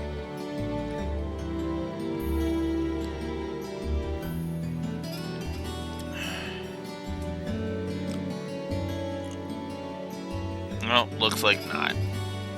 Aw, that sucks. Ah, well. I hope the sudden shower didn't catch you too unaware. Would you like me to fetch you a dry change of clothes? Nah, I'll survive. Thanks to your warning this morning, I was able to avoid the worst of the downpour. I'm amazed you were able to tell a storm was coming that far in advance, though. Chairman Arena takes a lot of business trips, so I'm used to keeping an eye on the weather. Never being caught unawares is just one of a maid's many responsibilities. I can't really picture any other maids holding themselves to such an unrealistic standard. Yeah, I have to agree with that. I'll let you know when dinner is ready, so just wait in your room until then. I expect the meal will take a little longer to prepare than usual today. Oh? How come? Well, with 2 new residents in the dormitory, I thought I might make tonight's dinner a little fancier than usual. A welcoming feast of sorts for them. Really? That sounds like a great idea. I'm looking forward to it already. Anything I can help you with for it? Oh, could you? I'm actually short a few ingredients, so I was just about to step out to buy what I need. I'd be happy to run to the market for you then. It's still coming down out there. Might as well go back out while I'm still damp, right? Don't worry about me. I don't mind. Well, if you insist, I'd be happy to take you up on your kind offer. Here's a list of everything anything I'd like you to buy. That should be exactly enough mirror to cover the expense. All right. I'll be back soon then. Take care out there.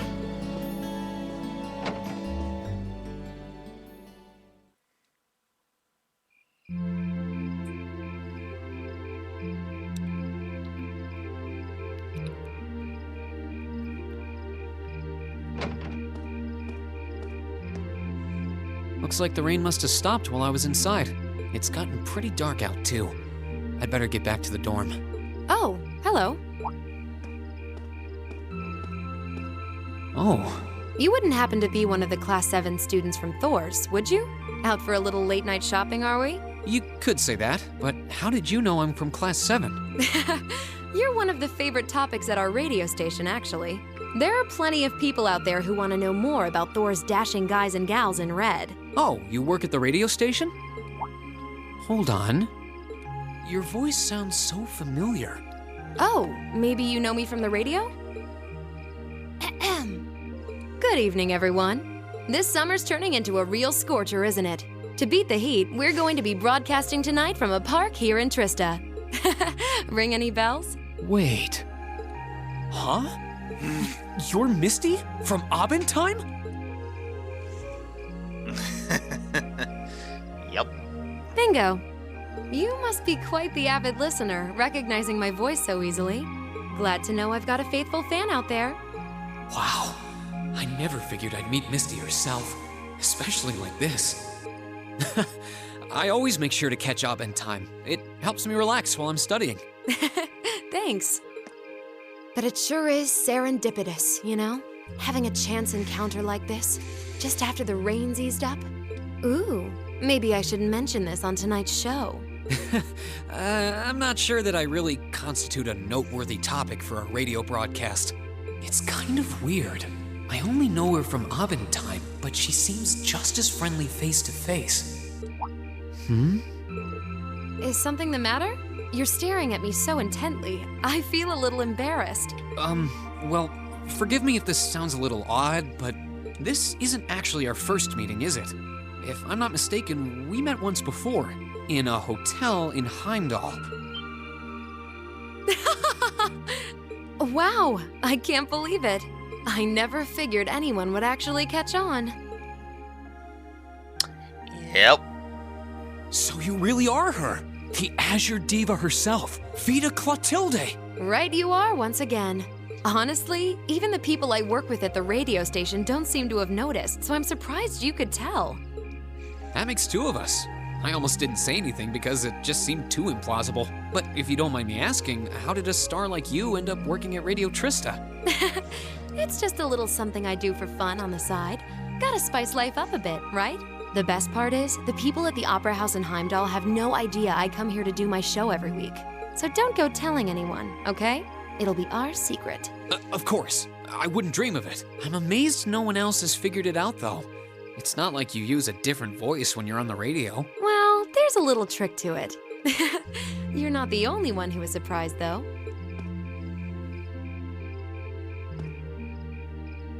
Huh? I had this feeling I'd seen you before, but I couldn't put my finger on where. But it's you, isn't it?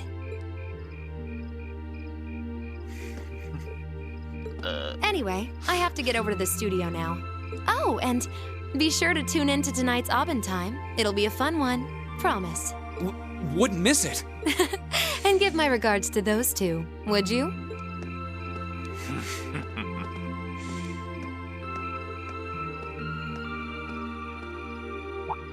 She smells like lavender? The fragrance really suits her. So Vita Clotilde herself has been hosting a radio show in Trista. Even if I told them, I don't think they'd believe me.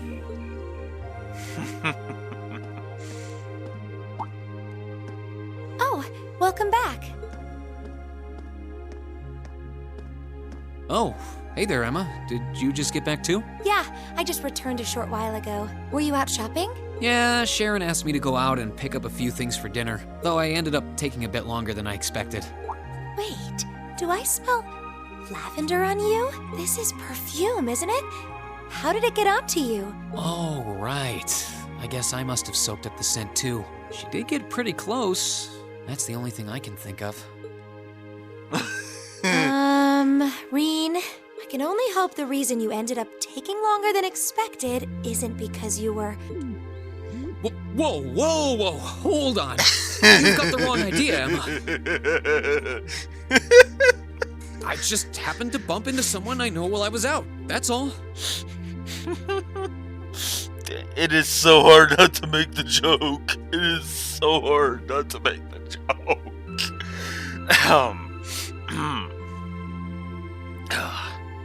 Nothing scandalous, nothing I'd be ashamed of. I never said it was. Though you do seem strangely defensive for a man who has nothing to hide. Huh.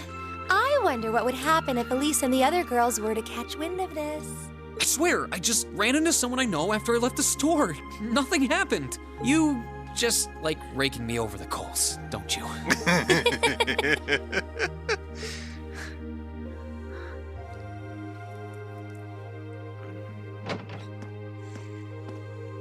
Oh, Master Reen, I see you've returned. Were you able to get everything I asked for? Sure did. Let me bring it over.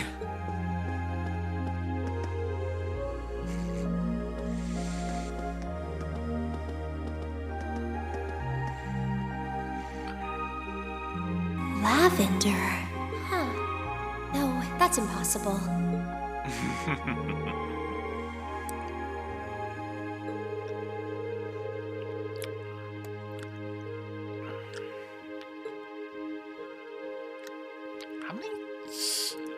How many foreshadowing positives do I have? I think I only have the one, actually.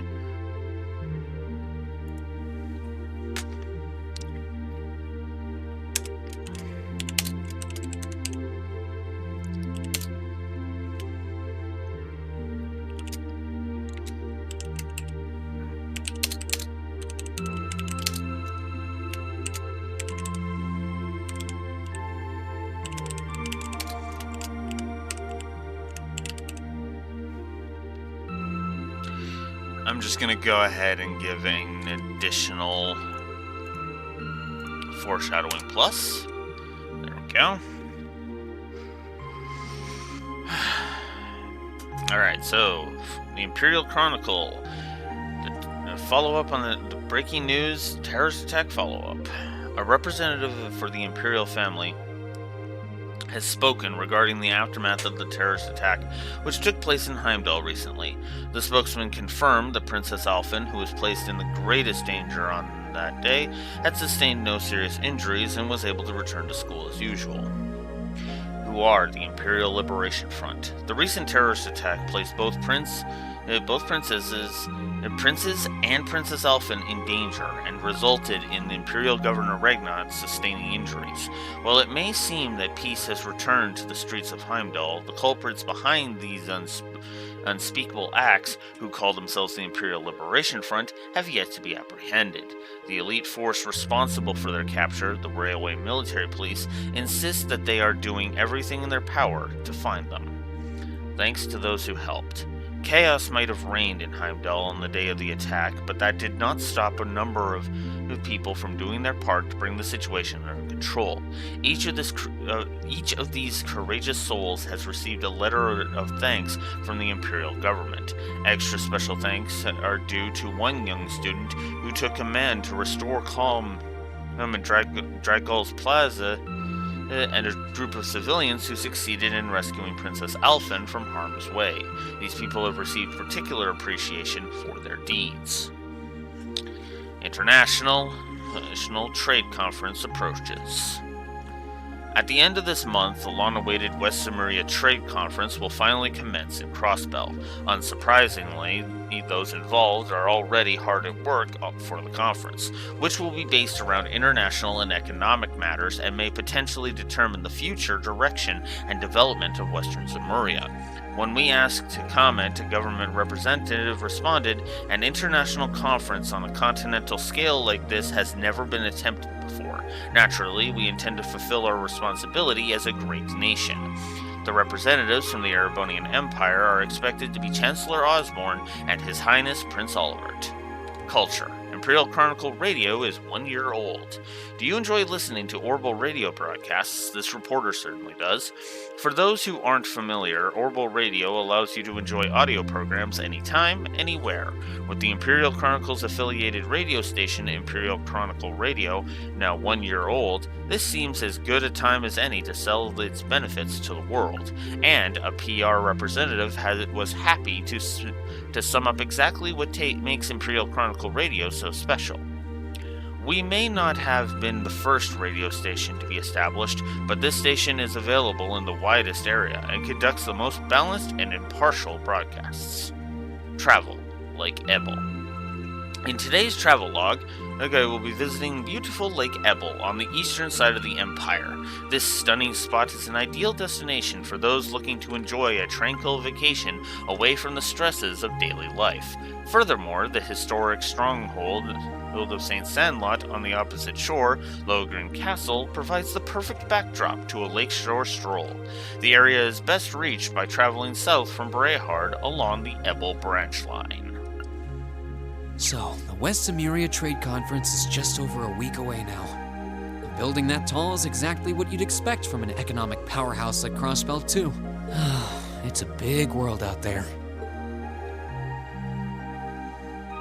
Still, we've got Milliam and Crow as classmates now. Would have seen that coming. Crow opened up to us right from the start. Though I guess that's just Crow for you. And Milliam's become way more attached to us than I thought she would too. They were both able to form combat links with us right from day one. I had my concerns about how well they'd mesh with the class, but maybe I was worried for nothing after all.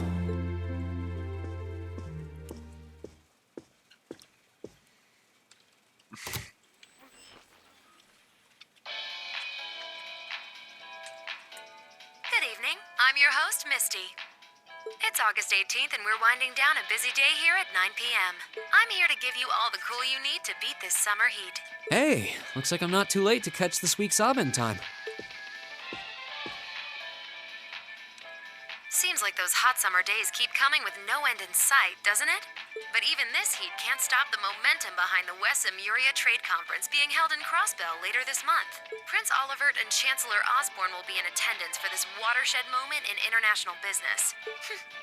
Personally, I'm more interested in the view from the top of that famous new skyscraper the talks are being held in. In some news closer to home, you all have probably noticed the summer showers we're getting here in Trista. The rain's let up for now, but it's managed to push that nasty nighttime humidity right off the charts.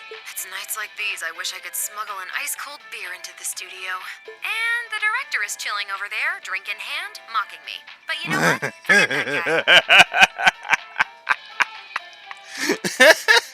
Anyway, for all you students out there, your summer vacation's probably wrapping up, so I hope you made the most of it. Wait, I forgot that summer vacation at the military academy has already come and gone. Whoops. Still, it's never too late to do something bold that'll keep your memories of this summer burning bright.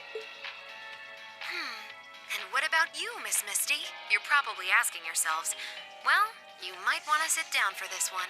Because fate had a romantic rendezvous in store for yours truly just on the way to the studio today. A tryst with a young man in a park after sunset. Droplets of rain clinging to the grass. I'll treasure the memory forever. Or I would, if I hadn't just made it up on the spot. Chalk it up to a dreamer's poetic license, I guess. Still, maybe one day I'll feel the thrilling rush of a summer love. Gotta keep the fire burning. Wait, is she talking about when I ran into her earlier tonight? She's got quite the playful personality. Though somehow that doesn't come as too much of a surprise. Nope. It's kind of weird thinking that I just met her on the street a couple hours ago. Anyway, I have to get over to the studio now. Oh, and be sure to tune in to tonight's Abend time. It'll be a fun one. Promise. Wouldn't miss it. And give my regards to those two, would you? Those two? I didn't really think about it right then, but who was she talking about? I wonder.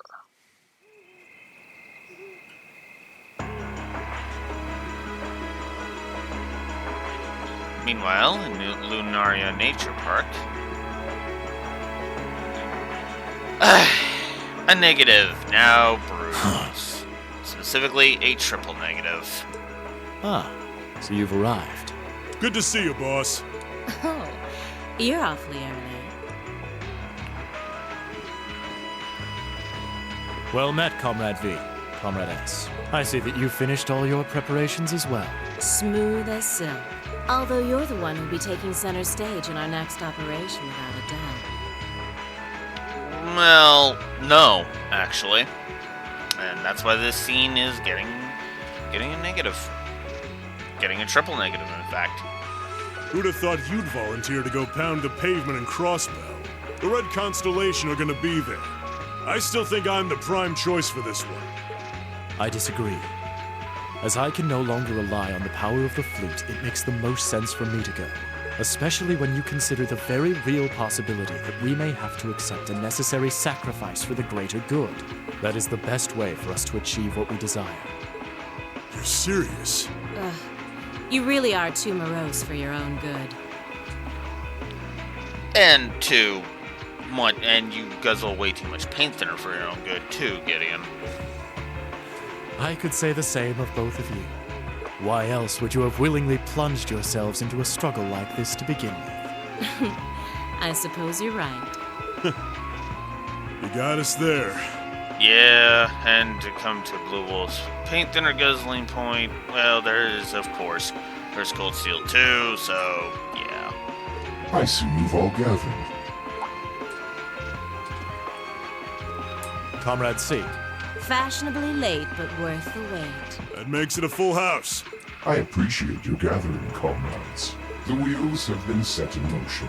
There is no place for hesitation, no time for looking back. We seek only results.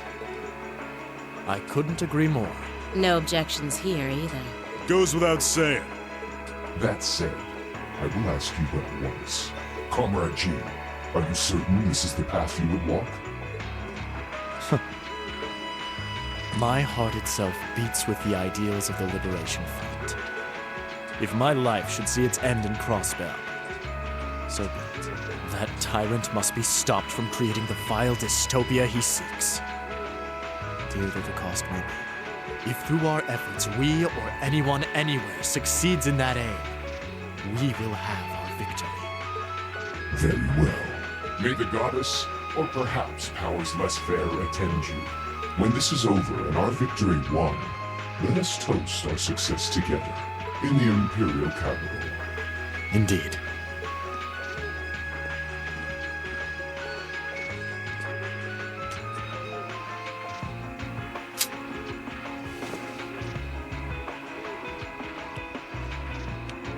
Farewell, my comrades.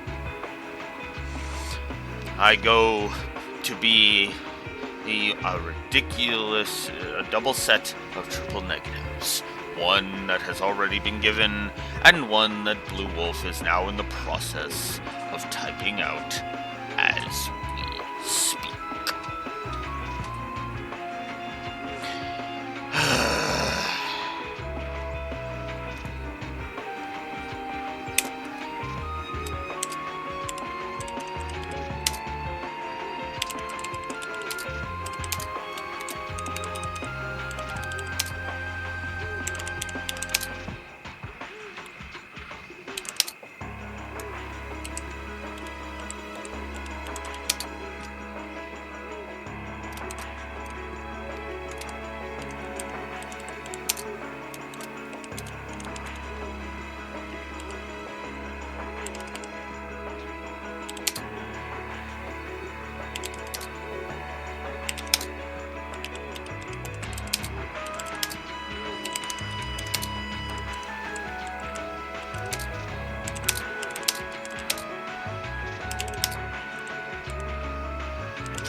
Bit of a long-winded way of saying it, but yes. This scene is a triple negative. Let me explain myself before I go any further, okay? Gideon has been played up as one of the de facto members of the Imperial Liberation Front, okay? For the longest time, he was the biggest presence that the Imperial Liberation Front had, okay? In fact, he was effectively, for a good chunk of the early game, the main villain, right? If you actually stop and think about it, from Keldic to Heimdall, till the end of Heimdall, Gideon was the main villain here.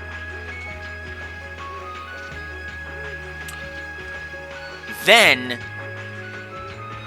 they just then because they had to pull the unceremonious garbage that existed solely to further Randy's character arc, or because they needed to, because he was used improperly in Azure, he just unceremoniously gets booted off. It couldn't be one of Gideon's subordinates. It couldn't be some other guy or whatever. No, we have to literally unceremoniously can the main, who effectively was the main villain of the first part, or of this arc.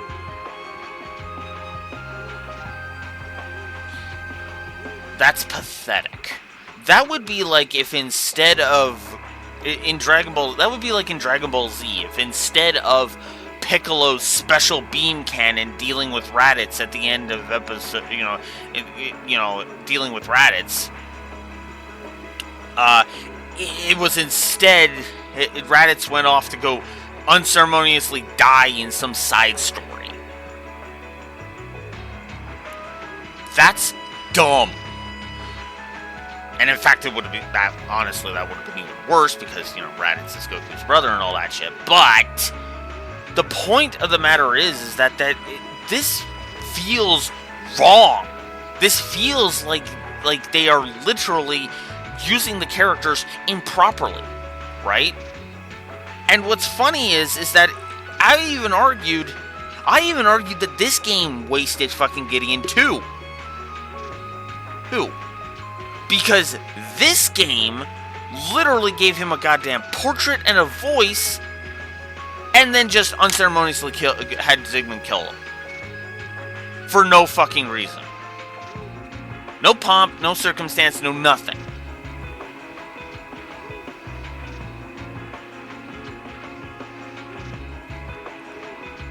And the change in order to fix this, honestly, would have to be done here.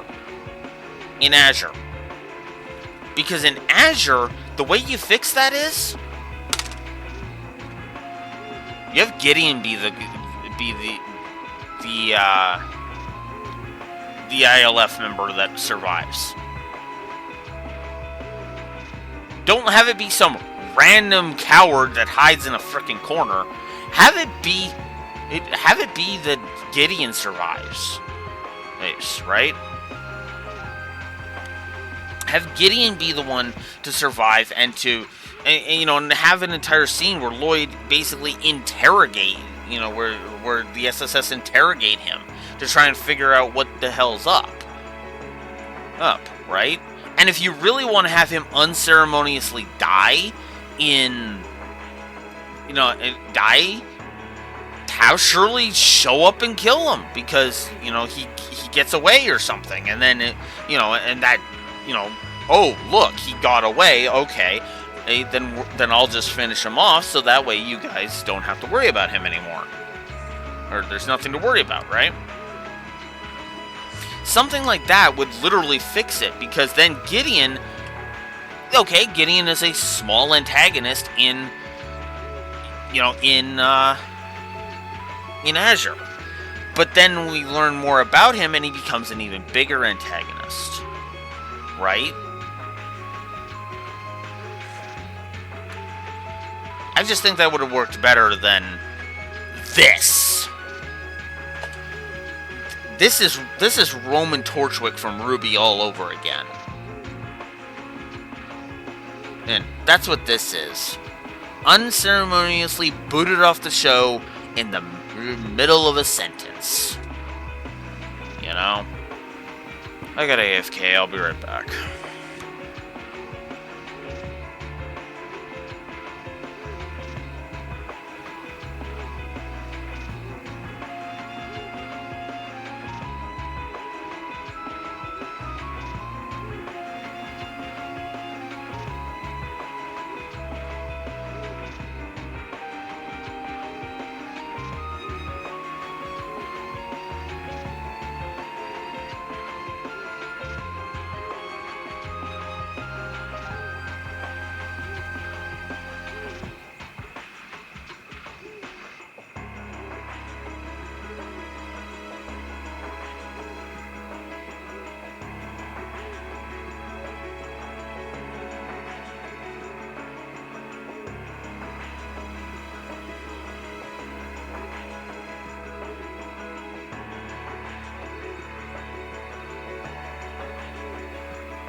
Alright.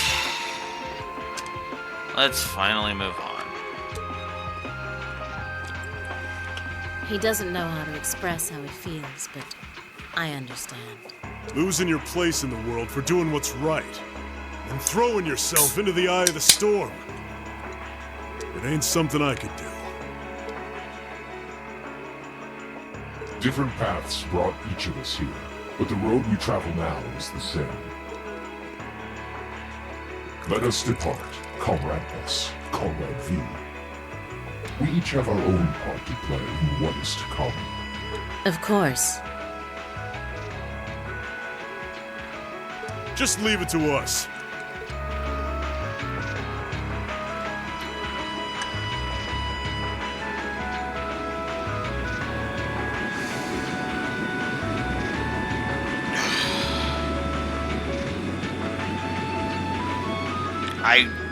Yeah.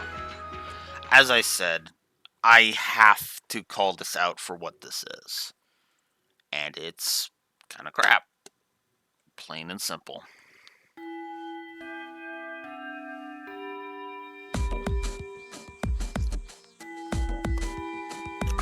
Alright. Let's do this.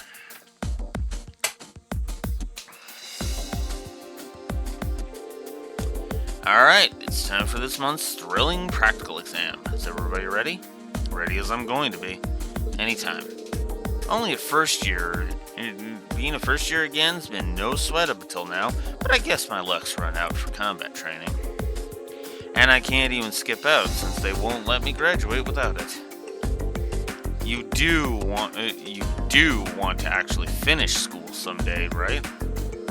You spend more of class asleep than awake, so you could at least put some effort into the practical exams.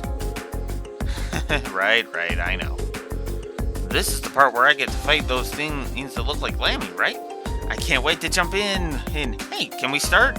Or can we, please? Would you at least make an effort to rein in your hyperactive outbursts? It's amazing how much just adding 2 new classmates can shake things up. I guess I could have you all fight the combat shell, but since we've got 2 new challengers this month, how about we try a little something different? Something different? I wonder what strange idea she's concocted today. A good instructor's gotta keep you guessing, and by now you should be prepared for anything. So, Reen, Crow, Millium. Yes, instructor. Gotcha. Right here. You're the first team. What? The rest of you will be divided into 2 groups, an all-girls team and an all-boys team.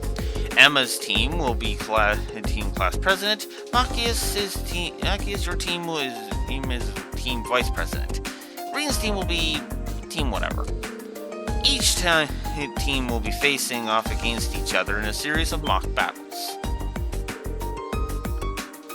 Those are the dumbest team names I've ever heard. I can't really disagree, but I think the names but I don't think the names are the biggest issue here. Quite an interesting split. Hey, wait a minute! Why are the 3 of us in a totally separate team, and why do we have fewer members than them, too? Well, by my estimation, these 3 teams are about equal in strength. Both the girls and the boys teams are well balanced in terms of weapons and combat styles represented. And while your team does have fewer members, Crow has a lot of experience, and Millium has Eric Getla. So I think that kind of evens out your one-man disadvantage, don't you? I see. It does actually make sense. At least these team divisions are less contrived than I've come to expect from our field study groups. Although the part where a certain someone always draws the short straw remains remarkably consistent. Oh? Who do you mean? I wonder which poor sucker keeps getting stuck on the hard luck teams. Fine. I'll take the hand, and I'm dealt this time. Ooh, I like that spunk. Well then, let's get down to business, shall we? The first battle will be Team Whatever versus Team Vice President. Alright, assume your positions, everyone. Alright, so...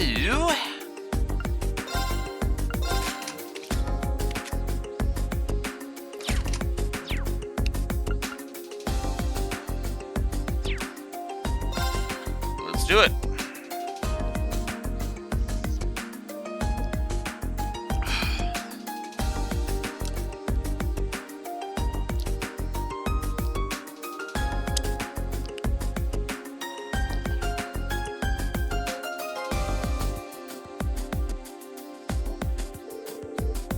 So we're up against the guys first. No matter what distance we try to attack from, they have someone capable of countering us.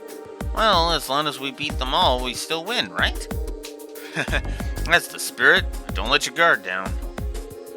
Yeah, just stay aware of the distance between us and them, and don't miss any openings they leave us. Looks like you're all fired up and ready to start. Alright then, begin!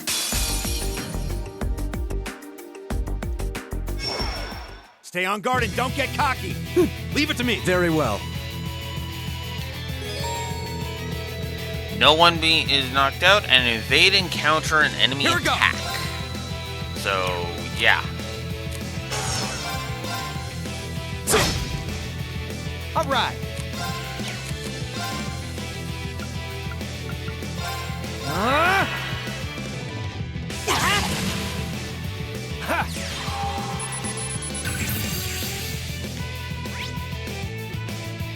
So, Gaius. Here I go! Come on! Oh, Here we go! Now's our chance! Gotcha! There! All right.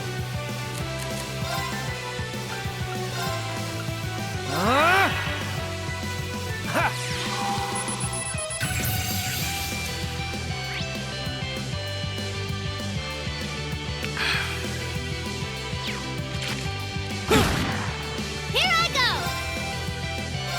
There! Here we go!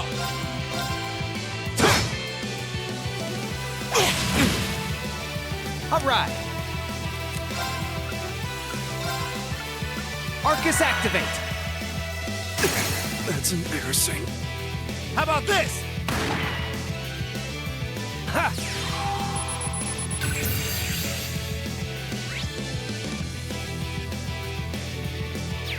Yes, sir! There! Go!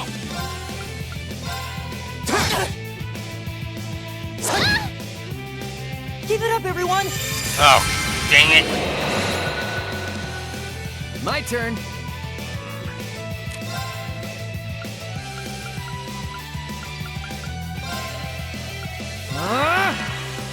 Here we go!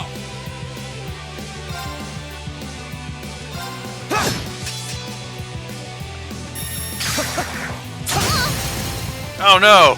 Gotcha! I'm done for. Here! Shoot. I didn't even think that would happen. Won't give up.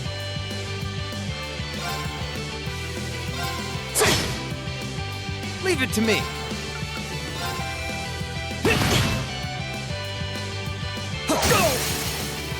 Gotcha! Well, this is not good. Locked and loaded. Oh no.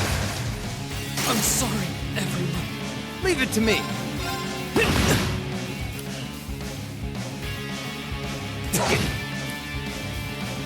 All right.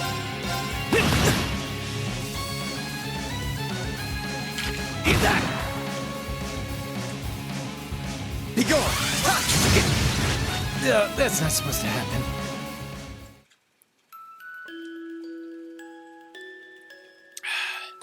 Wow, you can just continue. Huh. Well, no, we're gonna retry. Stay on guard and don't get cocky. Leave it to me. Very well.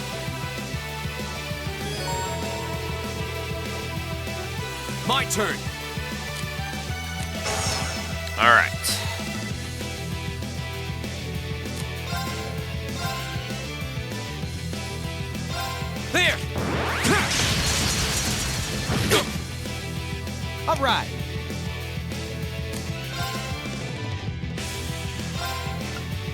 Arcus activate! Here I go!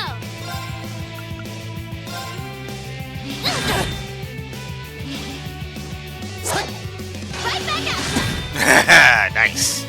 That condition fulfilled. Here!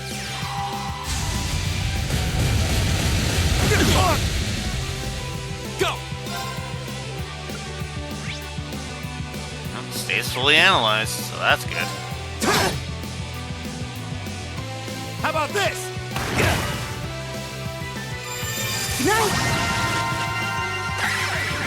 My turn! There! I'm sorry, everyone. Gotcha! Ow. My turn. Arcus activate. Here we go. My turn!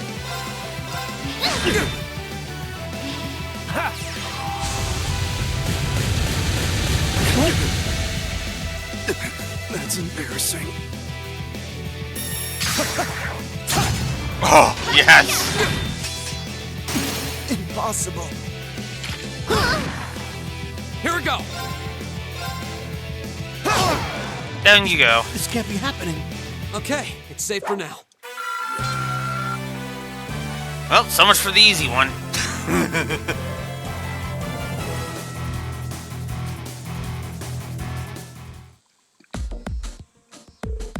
That's enough. The match goes to Team Whatever. It's almost hard to believe this is your first time fighting together. We did it. Ugh, not bad. Haha, you guys didn't stand a chance. Don't get so full of yourself. Come on now. The three of you certainly don't pull your punches. Hey, you got more than a few good hits in yourself.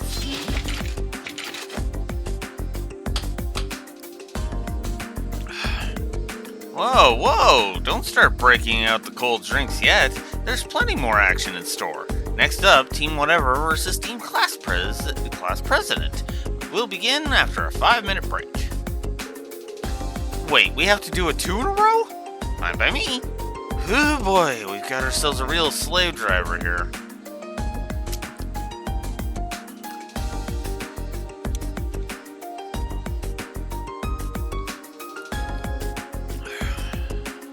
This one's gonna be a real pain in the butt.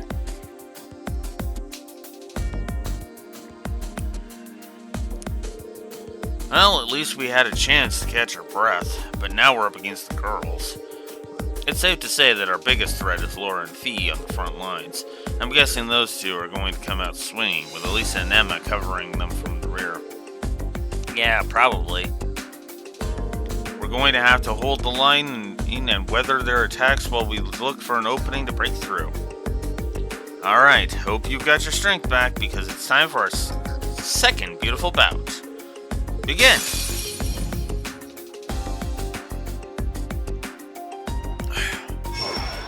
Well, shall we begin? I'll handle it. Of course. Yeah.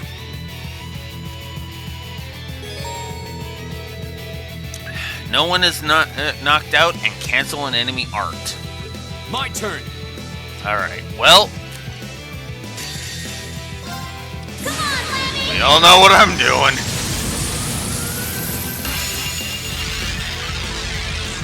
I'm not dumb enough to hold back against this crew.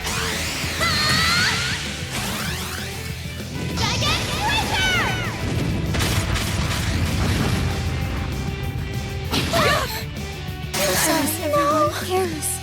Here we go. Oh. Oops.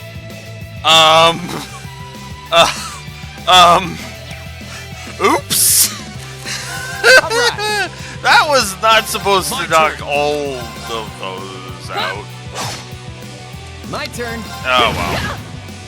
Wasn't strong enough. Handsome and strong. I'm the total package. Well, shoot.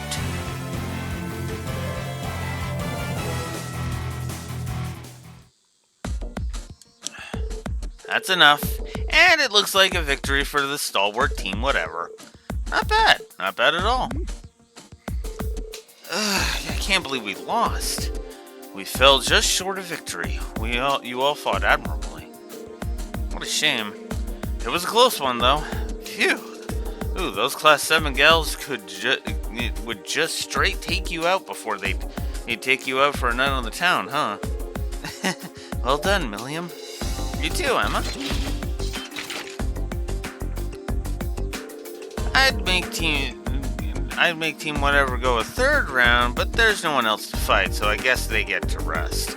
We'll review your performance later, but in the meantime, we've got Team Class President and Team Vice President going head-to-head. Both teams, step forward.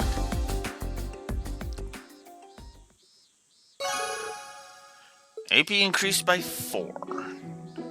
I'm guessing that was a potential for, like, a lot more.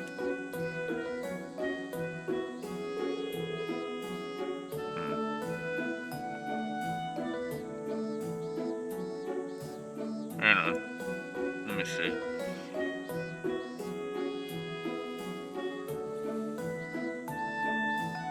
Yeah, okay, so I missed 1, so I'm only... Okay. That's not actually all that bad.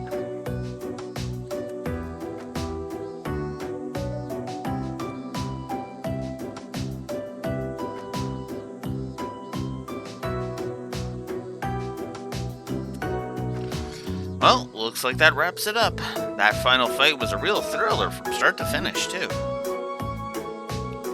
It was certainly a good fight, but who would have thought that they'd take advantage of such a tiny opening like that to overwhelm us? That's Lure and Fee for you, I guess.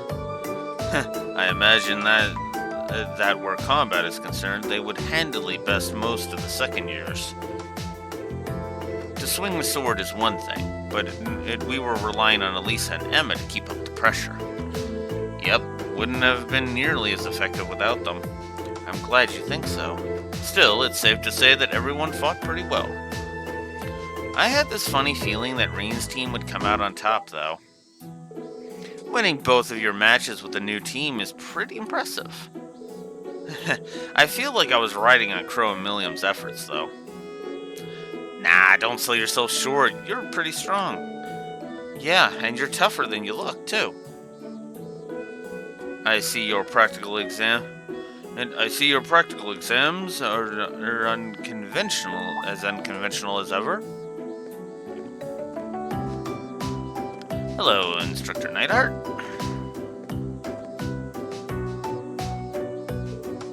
Oh, Instructor Neidhart? Oh, I was under the impression that having back-to-back battles with uneven odds was par for the course in actual warfare. And don't you think learning to fight effectively against cunning opponents with team tactics is important for any soldier? Well, that's certainly true. I mean, yeah, actually. This is actually the most, standard issue of practical exam, I would say, that of all of them, really. The only other practical, well, except for last month's, which was practical as a 2-on-2 fight. Right, but that's beside the point. So what brings you here, Instructor Neidhart? Please tell me this isn't the part where we have to fight both of the instructors at once. Okay. Admittedly, the only reason you had to do that back in the Breahard chapter was because you and Eustace were complete freaking imbeciles, but that's beside the point.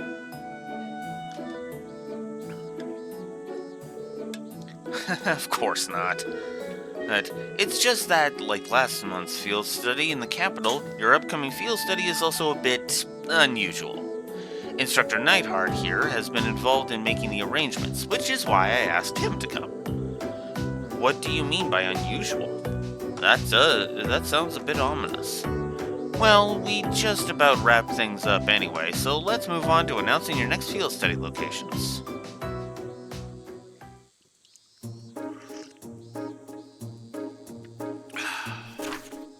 So, Group A will consists of Irene, Laura, Emma, Eustace, Gaius, and Milliam. Oh, Gaius is part of the team. Huh. Interesting. And then Elisa, Fee, Machias, Elliot, and Crow. Group A is heading to Legrand. Group B consists of Elisa, Fee, Machias, Elliot, and Crow. Oh, and they will be heading to Jirai, the special economic zone. After 2 days, reassemble at the designated location. Well, Legrand is Laura's hometown, right? It is. It's a lakeside town in the south of the Croizon province, blanketed by thick fog for most of the year. As a castle town dating back to the Middle Ages, it has more than its fair share of local legends and tall tales. It sounds like quite a historical hotspot. If I'd gone home for summer vacation, I would have returned to Trista only to turn around and head right back home again. Yeah, that would have been a little weird. That would have been a little awkward, like, what? I guess that's true. So, what's this Jirai Special Economic Zone? I'm pretty sure it's a city up on the far northwestern coast of the Empire. They used to be independent, but the Imperial government runs the show there now. Oh, there it is. I think Gramps annexed it about 8 years ago.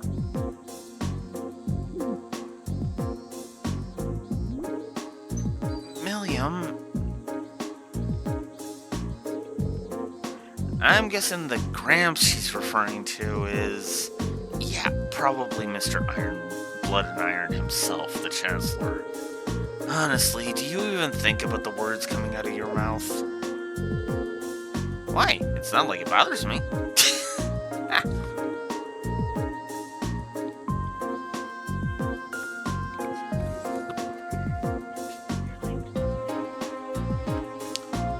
Both locations seem worth checking out.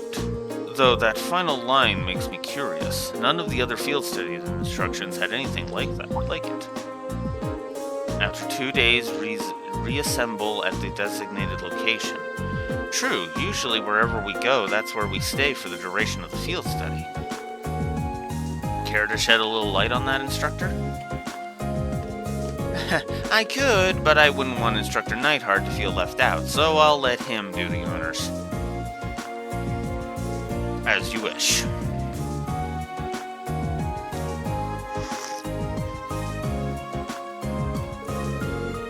After completing your assigned tasks in your respective areas, you'll be boarding a train bound for the rendezvous point. That point is a notable military installation in the southeast of the Empire, Gorelia Fortress. Gorelia Fortress? That's that giant base on the border facing the Republic. So after we finished our regular field study, we're going to be whisked away to a major military base? As part of your field study, of course. I'll be joining you there to serve as your military liaison for the duration of your visit. Naturally, you'll be given a series of assignments specific to that location. Wow, sounds like fun! I very much doubt that's the intent. Sounds like I'm going to be put through the ringer on my very first field study. Something wrong? Nah, don't worry about it. Well, I'm looking forward to another installment of your action-packed field study reports. But just so you know, I'm planning on joining you at Gorelia Fortress too. I'm not going to let the big bad army man push my adorable little students around. I have no intention of asking anything unreasonable of them, nothing that deviates from their curriculum. Unlike a certain other instructor whose name we shan't mention.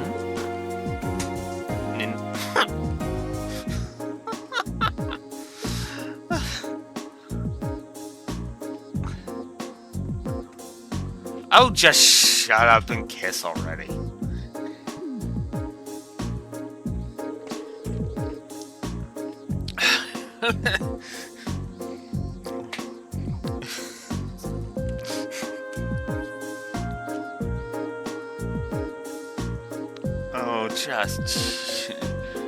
just shut up and kiss already, you two. Is it even safe to keep them in the same room together?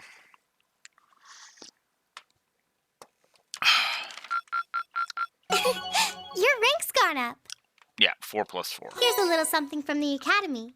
Secunda gem as a perk. So, yeah. Thank you for everything. 310. And that's how much I need. So I need another 23. That won't be hard. I'll say that much.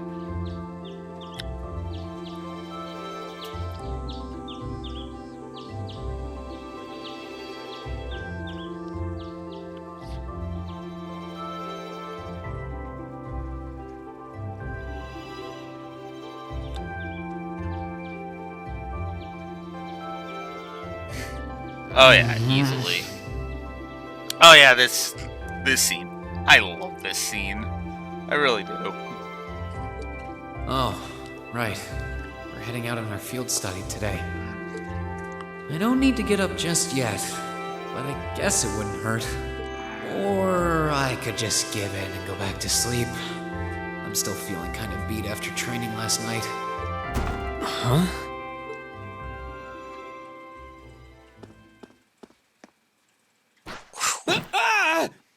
Wakey, wakey! Come on, Reed, it's time to rise and shine. We're gonna miss the train. Stop that! That's not very ladylike. Oh, right in the gut. I can't believe it! My very first class trip. We're gonna have the best time. How much money do I get to spend on sweets and stuff? Oh, do bananas count as snacks? No, they don't. Just get off me, please.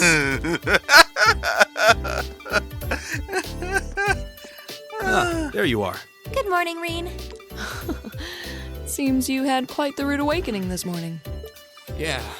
Coffee only wishes it was that effective. She must have really been looking forward to this trip. It certainly seems so. She holds her own in class, to be sure.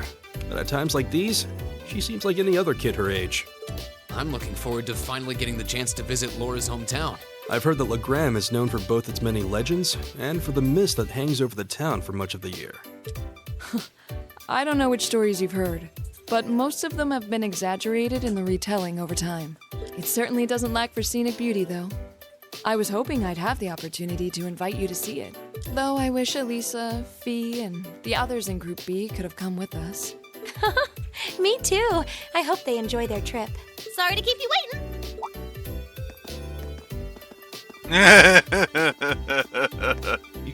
Uses. Good heavens.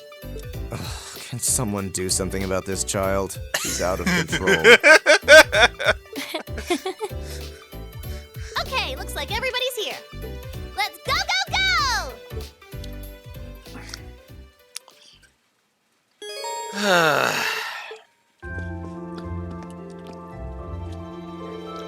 Huh? There's something in my mailbox. An Abentime sticker.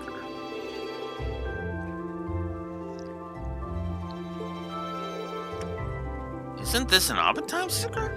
I thought you couldn't get one of those unless they read your submission on the show. Oh, it came with a note. Last week's little chat was fun. Sorry to use you as show material, though. Misty.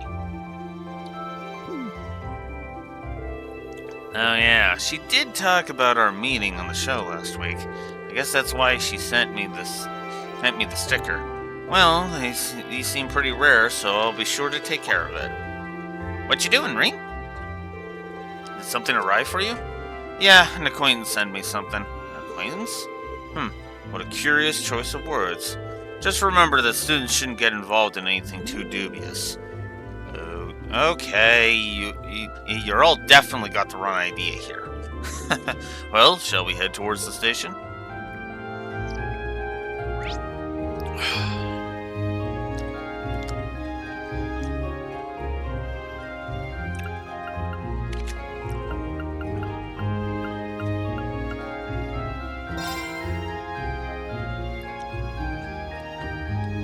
Oh wait, I already did this one, didn't I? did that already, yeah. I opened up Emma's slot. Alright, that means I want to head to the Student Union building and double check the weapons. Okay, looks like, yeah, this is a whole bunch of not useful.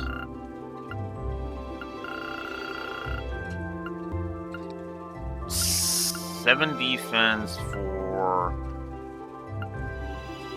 Or 30 defense. Oh, this losing 7 strength for 30 defense, and I'm also sacking. Oh God, that's nearly 100. Whatchamacallit? I am much better off with the military spikes.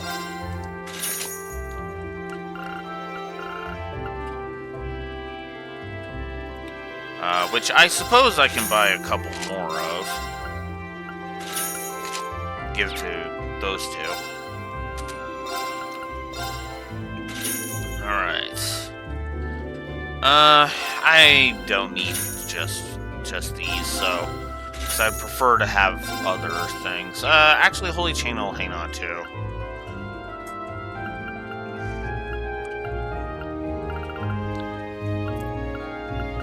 Wow, Medal of Valor really would sell for a lot.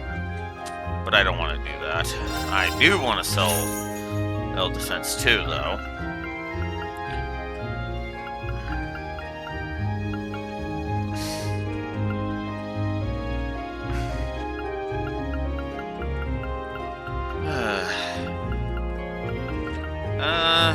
Yeah. We'll get rid of Blind, we'll get rid of Sleep. Yeah, I'm gonna get rid of Leg Breaker. Because that's just move. No reason to keep that. Keep 1 can go. Speed Breaker. I'll hold on to that. Wow, Skanda Gem really would give me a lot. Gives Chrono Drive, Chrono Break, and Chrono Burst, and it boosts speed by a 15. Golden Sphere. Yeah, we'll get rid of Golden Sphere. I don't need it. Dark Matter Detection. Analyze? No, I'll hang on to that. It's not even worth giving up if I'm honest. Intimidation. Silver Bell. Oh, that's the delay. Halves delay. Get that out of here.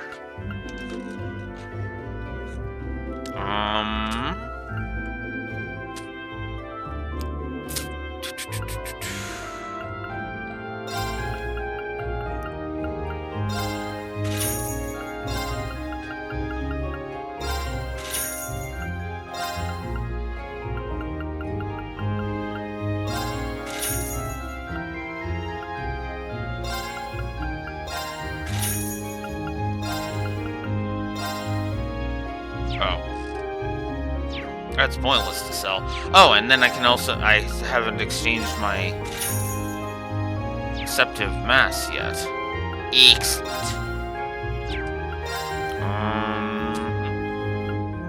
Anything else I can get rid of? Yeah, let's get rid of the Ooze Cookie. I don't need the Ooze Cookie. I should also get rid of anything that's, like, low tier.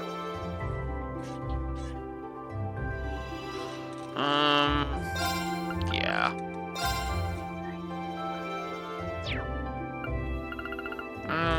Well, hang on.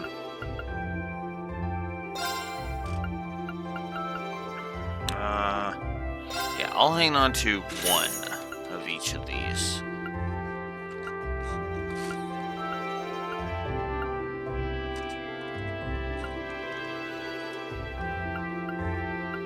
Okay. How about... Yeah, we'll get rid of that. And we'll get rid of these. Okay. I think that's all we're going to get it for now. Okay.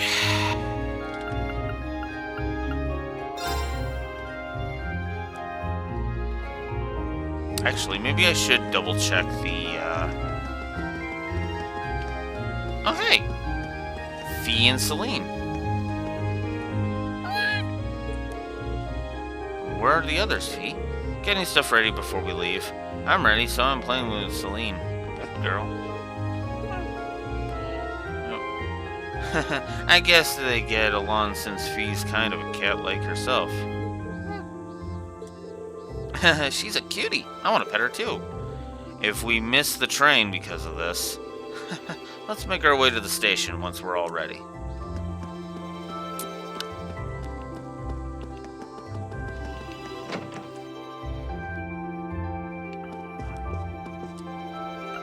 Alright. I don't need that. Let's inspect some curios. Red Moon Road. Ooh! Which one's coming up?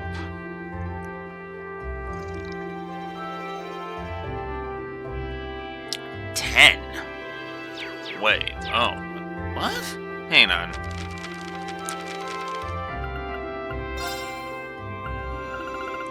Oh, I'm missing 7 and 8. Oh, you're kidding.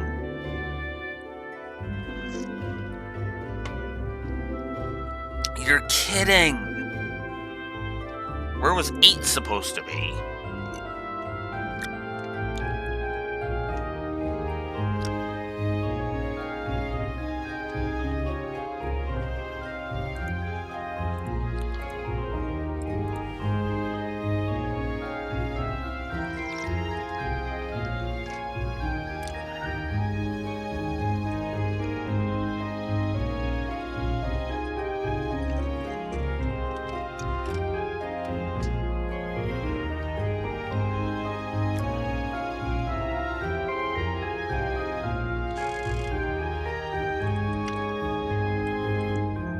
And then, yeah. Ah, that sucks.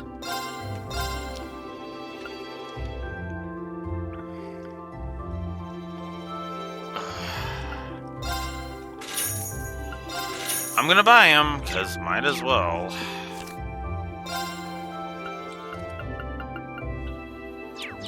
Can't believe I missed that. Ah.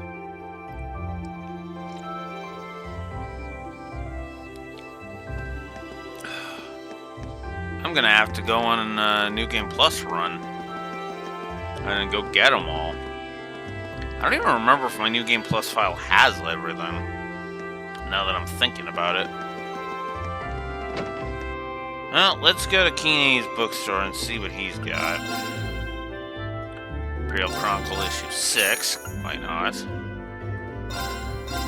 Cross, Big Book of Instruments, Advanced Court Fencing, and I cannot carry anymore. Well, let's get these out of the way then.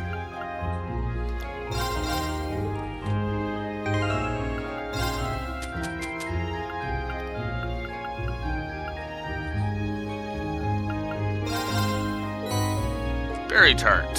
Cool.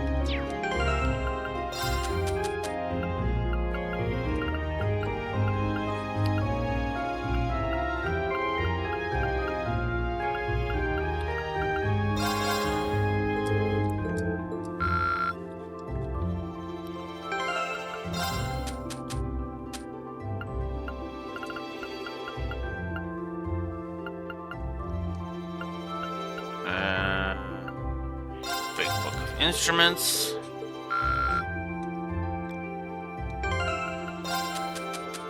This is kind of annoying, having to do this each time. And Advanced Court Fencing. There. Alright.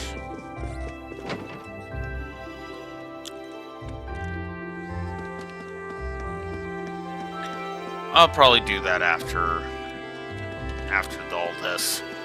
Because I do need that. I do need that after all. I need to show that off. And hey, it'll help me get another trophy. I might even just go with Nightmare. We need to change trains at Berea Hard to get to Legram, right?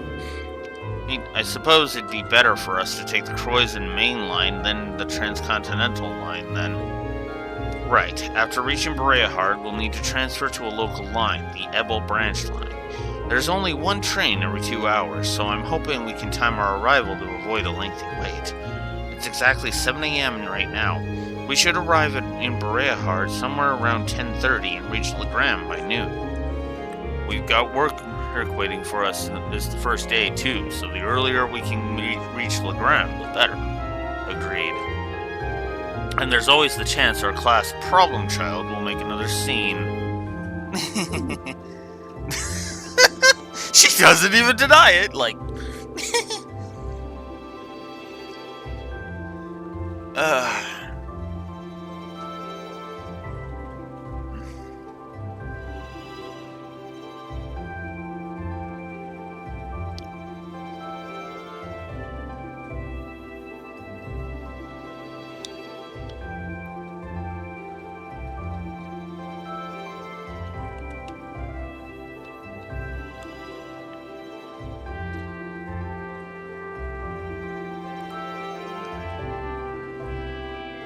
Okay.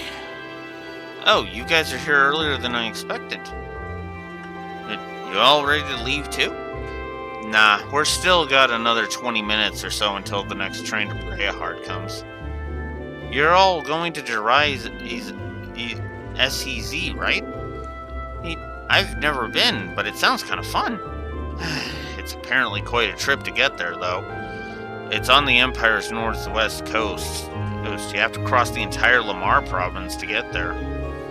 Well, it's not often you get to go on a nice long trip like this. But don't worry, the hours will just fly by as I teach you all how to be as cool and popular as I am. Yeah, thanks, but I think I'll just take a nap instead.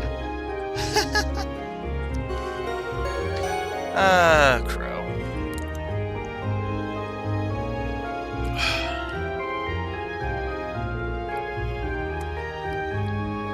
See you in 2 days, then. See you at Corellia Fortress. Bye. Have a safe trip. See you later, Elliot. Later, Machias. And Crow, at least make a token attempt to stay out of trouble. No worries. If you hear about it, it means I wasn't on top of my game. One of these days, Rain, you'll thirst for my life of adventure. Right. Alright, good luck, guys. Try not to, drive everyone crazy for the next 2 days. Okie dokie. Why do I not find that the slightest bit reassuring? You took the words right out of my mouth. See, they're on the same wavelength. May the guidance of the winds and the goddess be with you all. I look forward to seeing you again in 2 days.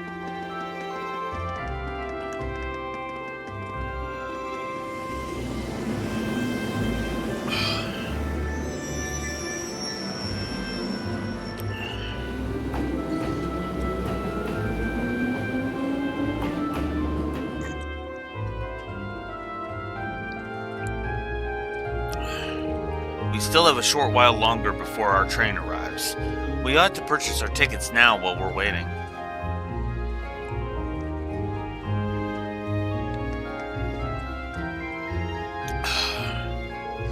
Good morning, everyone. Group A is headed to Legram, correct? Yes, that's right.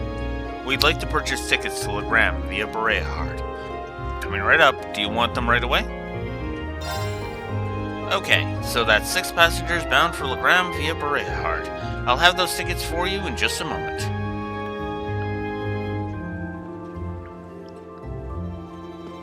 Oh, you're all heading out? What?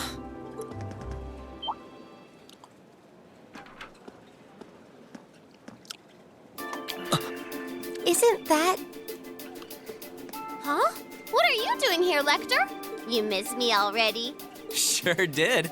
I'm gonna be back in Crossbell starting the day after tomorrow.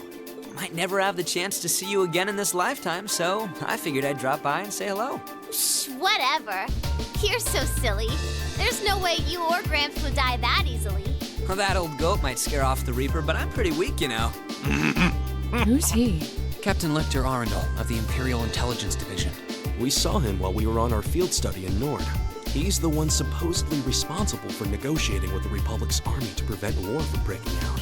But So he's the Ironblood they call Scarecrow. I have to admit, he doesn't look like someone who specializes in espionage.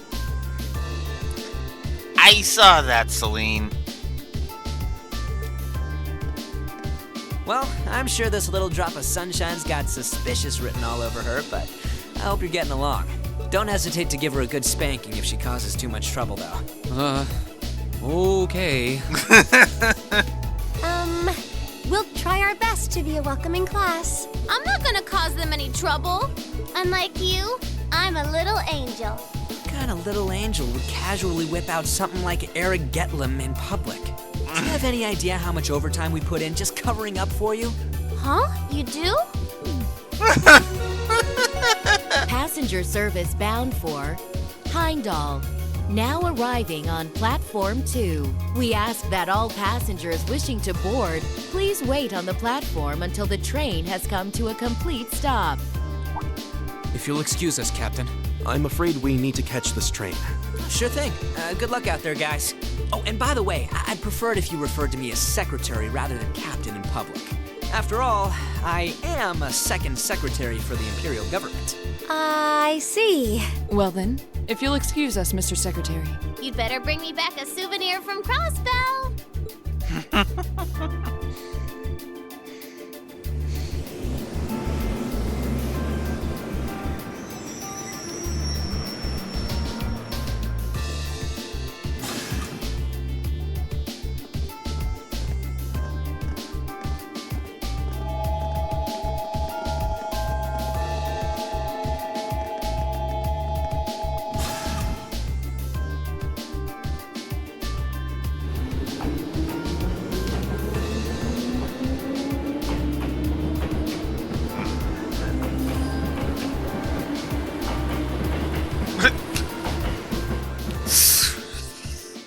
Celine on top of the train.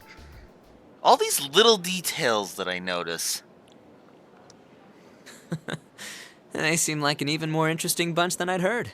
Hope she gets the chance to soak in the good times at school like I did. Well, well. For two Ironbloods, you two have a pretty cozy thing going. Uh-oh. Looks like a scary lady's got me in her sights. Time to make my exit.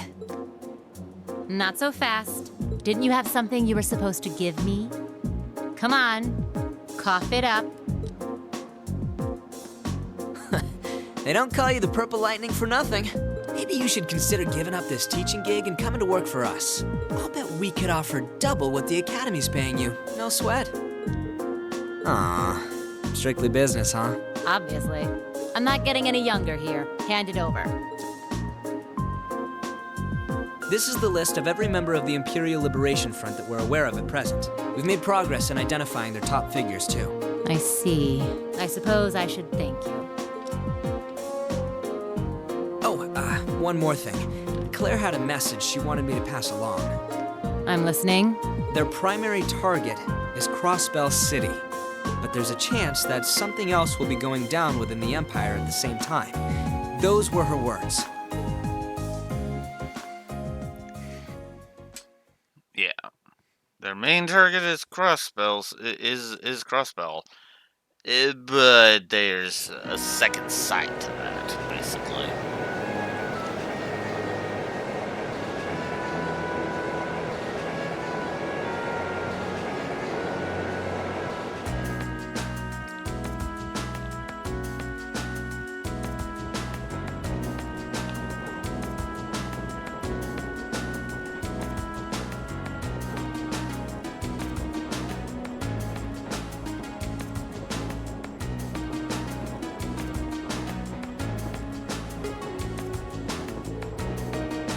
Wow, it's like a sea of green out there. Hey Eustace, why is the wheat all green? Wheat, barley, and rye are all cultivated in the Croissant province. Each has grown in its season, which means that what you're seeing right now is the fall wheat crop. Oh, look, there's a weird scarecrow. Look at his head. It looks all messy like Lecter's. Well, as long as she's enjoying herself. At times like these, she seems just like any girl her age. It's still hard to believe that she's only 13, and that's a year younger than my brother. It really puts things in perspective, doesn't it? I suppose this is as good a time as any to tell you more about where we'll be conducting our next field study. Legram is a small town in the southeast of the Empire, situated on the shore of Lake Ebel. My father, Viscount Arcade, governs the town, which itself is part of Croydon province. That sounds familiar. If I'm not mistaken, isn't that the province Eustace's father oversees? Well, technically, yes. But Legram is known for being a particularly self-reliant region. I doubt the Viscount has much interest in the authority of his liege lord. I suppose I cannot deny it. Although what's funny is that I would rather live in Legram than anywhere else in Croydon, if I'm honest. Because I like Viscount Arcade. I really do.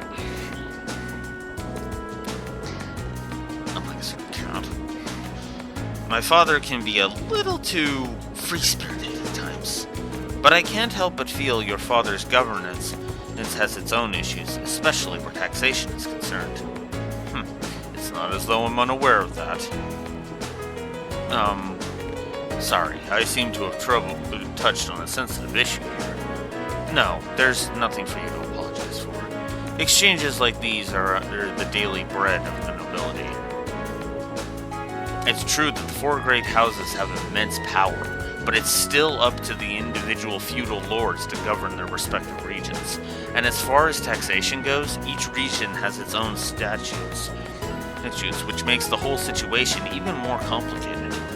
It is quite convoluted, although the imperial government does seem to be attempting to unify all regions under a single tax system. That's one of the major points of dispute between the two factions. Incidentally, my father's stance on the matter is hell will freeze over before I consent to it. I do understand the reformist's point of view, but each region of the Empire has its own traditions and customs. Attempting to normalize all of those under a single system seems a little insensitive. The more you tell me, the more complicated it sounds. Well, it's certainly not an issue with a nice clear-cut solution. This is so boring. I mean, don't you have any more cool stories about Legram? I suppose a couple of students batting around ideas about taxation isn't going to really solve anything. But I guess to me, one of the things Legram is most famous for is the Arcade School. Oh, isn't that the thing Laura's dad teaches? That's the one. The Arcade School of Swordsmanship is the style passed down, known by the ancient knights of Erebonia. It's one of the two most famous martial styles in the Empire, the other thing being the Vander School. I've heard there's a training hall where students of the Arcade School come from all over the Empire to train. Indeed there is. Several students of the school are studying in Legram at the moment. The rest are scattered throughout the Empire. And Laura's father instructs them all? He does. Viscount Arcade is not only the Lord of Legram, he's also the current head of the Arcade School. Doesn't he have some super cool title like the Radiant Blade Master or something? He sounds crazy strong. This may sound unseemly coming from his daughter, but his strength is, quite frankly, inhuman. I would easily place him among the 3 strongest people in the Empire. He sounds like an incredible guy. I've heard plenty of rumors about his strength myself. From what I understand, he acts as a combat instructor for this nation's armies, both provincial and imperial. Though as a result, I hear he spends a significant amount of time away from his territory. That is unfortunately the case. We may be visiting my home, but there's no guarantee that my father will even be there. You see.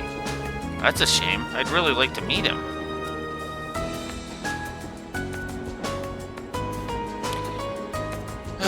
Need to AFK again. I'll be right back.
Alright, let's get to some talking, shall we?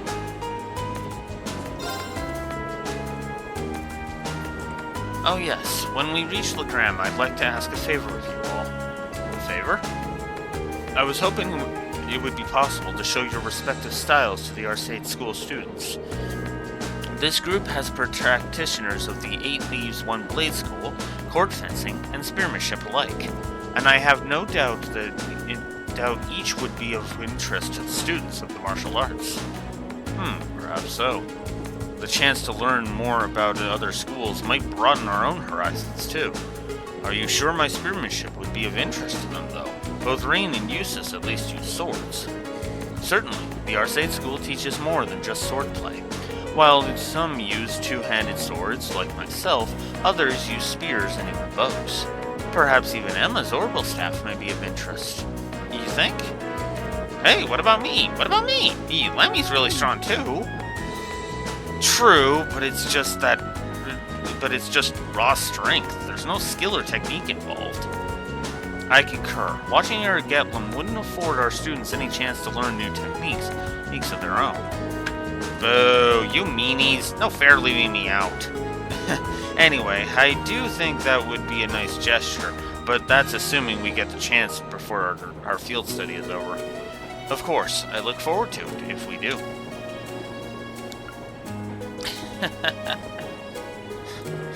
Love that. Oh, you meanies. I love Milliam. She's a hoot. Love it.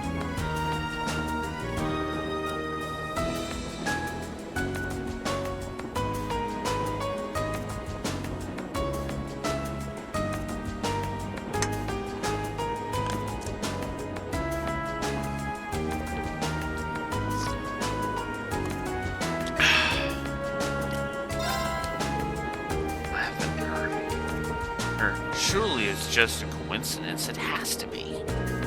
What's wrong, Emma? Are you getting motion sickness or something?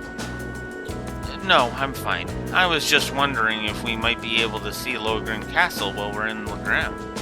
Oh, the castle that came up in Instructor Thomas's lesson the other day? Weather permitting, it can be seen quite clearly. It's surrounded by mist more often than not, but such imagery has its own appeal as well. Oh wow, that actually sounds pretty neat. Yeah, it does. I was just thinking it would be nice if we could apply some of our knowledge we learned in class to our field study, don't you think? Yeah, that would be.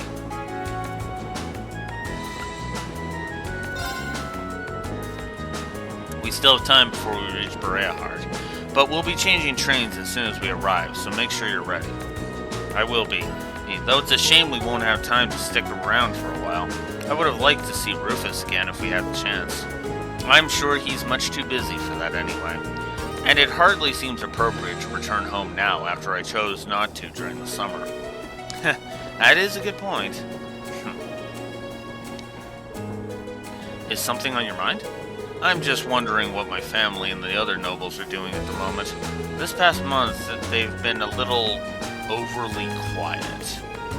Now that you mention it, I haven't heard any major conflicts between the two factions lately at all.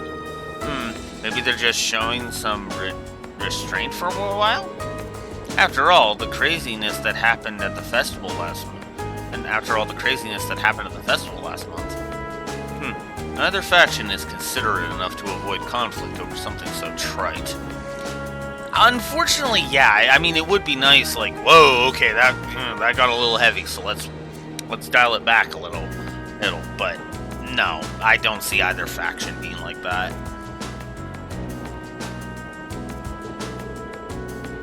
I suppose I should just try to focus on our field study and not concern myself with matters beyond my control. Yeah, I think that would be a good idea.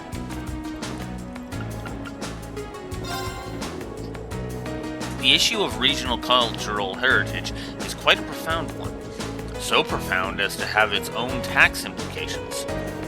Well, the desire to preserve the region's traditions and heritage is pretty important in most places throughout the Empire. Like the old animist traditions in Legram, I hear a lot of those are still around. Indeed, no doubt you will see many of them firsthand during our stay. Countless anecdotes regarding the Lance Maiden remain as well. Sounds like Legram has a lot in common with my home in North. Our cultures and traditions may differ, but we worship the same goddess and spirits. I think that's a fact many Erebonians are starting to forget. And if you ask me, those traditions are worth protecting, even if it means a little extra money going to taxes. Yes, I feel the same. It seems there will be much to learn during this month's field study.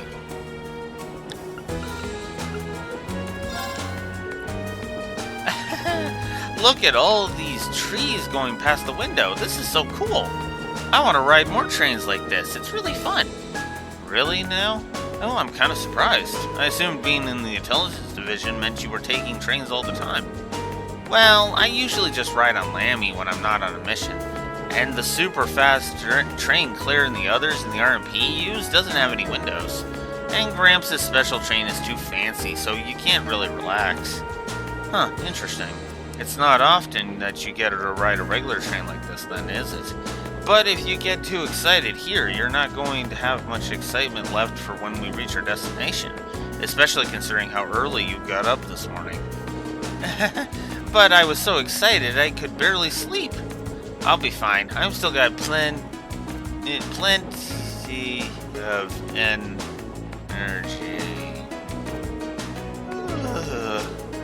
Huh? What was I saying? See? Told you. We'll be at Berea Heart soon, so try to get some sleep on the next train, okay? Okay. Times like this, she really is just like any other 13-year-old.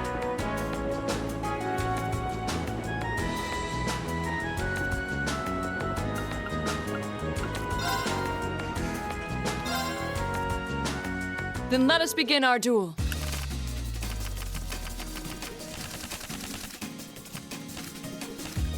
Please draw a card. The first move is yours. Alright. Divine Bolt! Fine.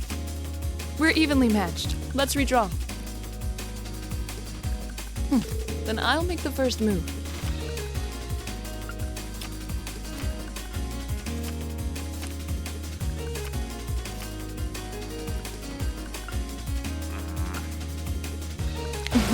Well played.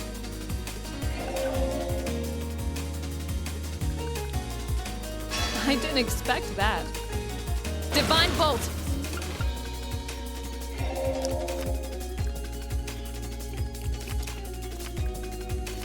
I admit defeat. Well done.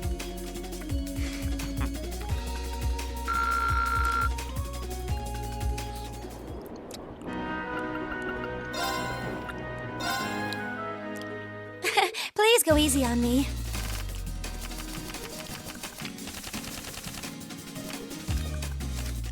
Shall we draw then? Ah, we have the same score. Let's draw again. Ah, we have the same score. Let's draw again. Ah, we have the same score. Let's draw again. Come on! Ah, we have the same score. Let's draw again. Oh my god! Oh, it looks as though the first move is yours. Ah, we have the same score. Let's draw again. Ah, we have the same score. Let's draw again. Oh, it looks as though the first move is yours.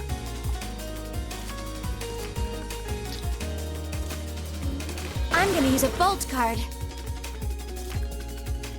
Sorry, I'm using a mirror. Ouch, I wasn't expecting that.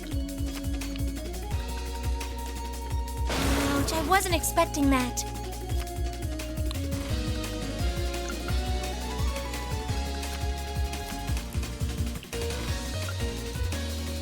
Oh no, this could be trouble. It looks as though I win this time.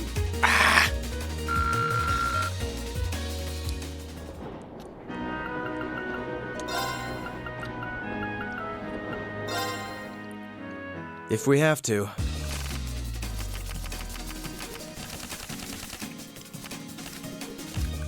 Draw a card. I'll be going first.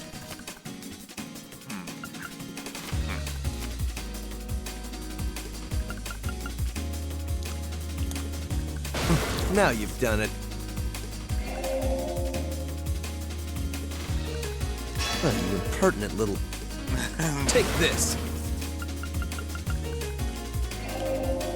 Take this. Take this. How about this? Oh, you impertinent little... At least it wasn't a complete waste of time.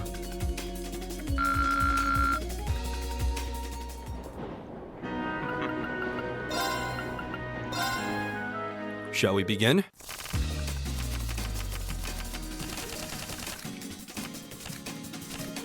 Go ahead and draw. Huh. It seems we need to draw again. You should go first then. Huh. It seems we need to draw again. I'll go first then.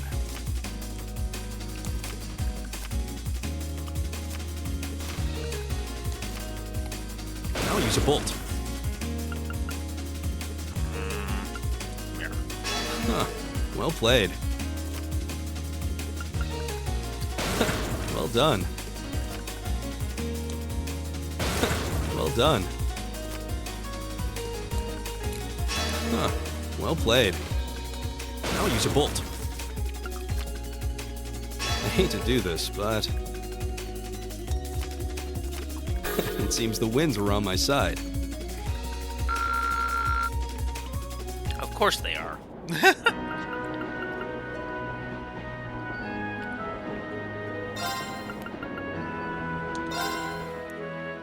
It's time to duel!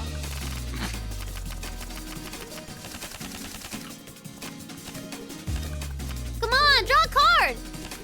Come on, draw another one. You're up first, I guess. Ah!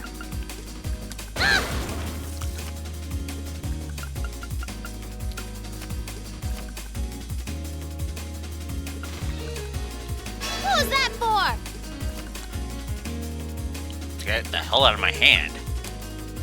Who's that for? Who's that for? Take this! Come on, draw another one. I'm going first. Take this!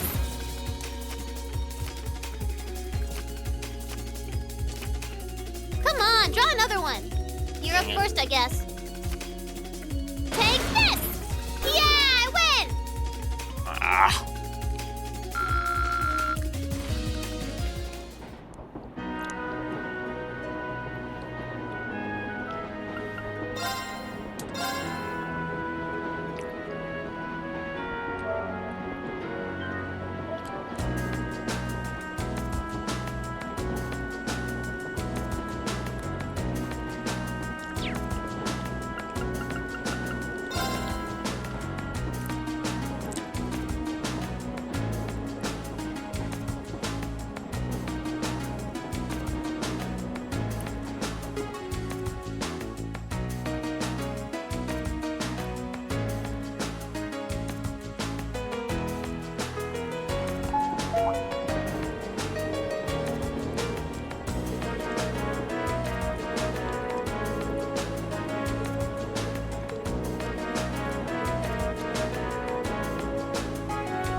Yeah, that would. I would be wanting to do that too.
Wow, the forest is really dense.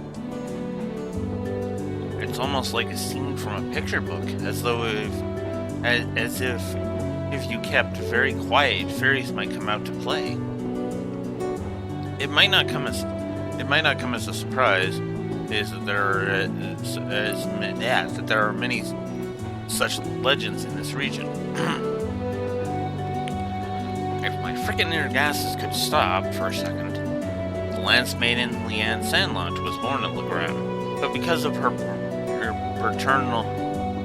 preternatural strength and beauty, some believed her a changeling switched at birth by the fairies. Really? Fascinating. The reality is a bit less as rosy. The family line of Count Sandlot came to an end when she died under mysterious circumstances. After the War of the Lions, it's hardly surprising that such tales have persisted. Changeling, huh? Oh.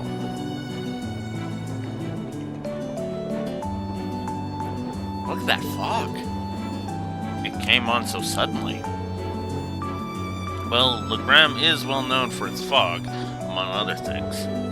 This is not at all uncommon for this time of year. The fog does help keep the temperature cooler during the summer, though. In that case, bring on the fog. No, Lemmy, you can't smash that.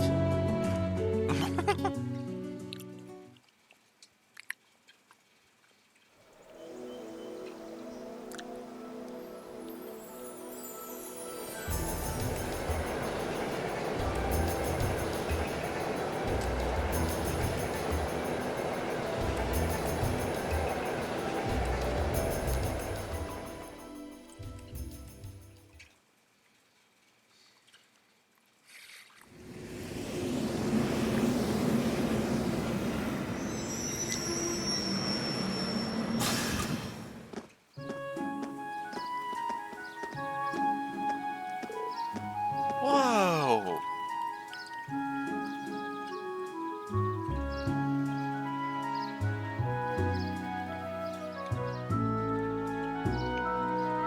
Legram, the lakeside town.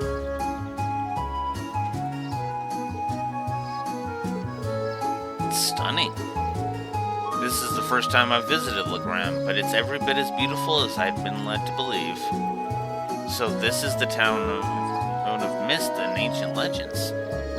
I'm pleased you seem to have taken a liking to it. Unfortunately, the mist does hinder the visibility. On a clear day, the surface of the lake gleams like a polished mirror. Fog or no, it's breathtaking all the same. Welcome home, my lady.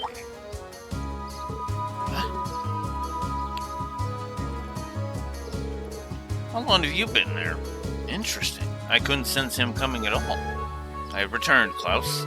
I see that your proficiency in the art of concealment has not diminished in my time I'm away from home. On the contrary, my age has begun to get the better of me, I'm afraid. Watching you grow and mature is the only joy left to an old man like me. Surely you jest. Can I assume that father not coming to meet us means he's currently away from Legram? I'm afraid so. He also mentioned that he is unsure when he might return. I did expect that might be the case. Nevertheless, allow me to introduce you, everyone. This is Klaus, the Artsaid family steward. He fills in for my father in his absence and serves as acting master of the Artsaid School of Swordsmanship. The acting master? Huh, sounds like one amazing old guy.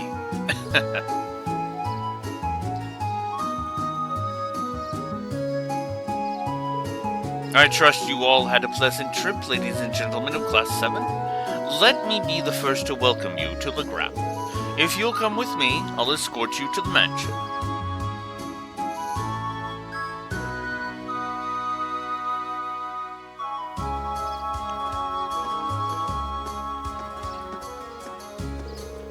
Still, it doesn't look like the years have really changed too much here. It's like walking into a bygone era.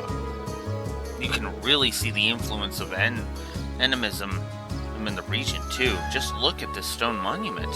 I believe that was built long before the Arsates family was entrusted with the governance of this region, which would make it several hundred years old at the very least. It has a rather strange shape, too. Ooh, what's that?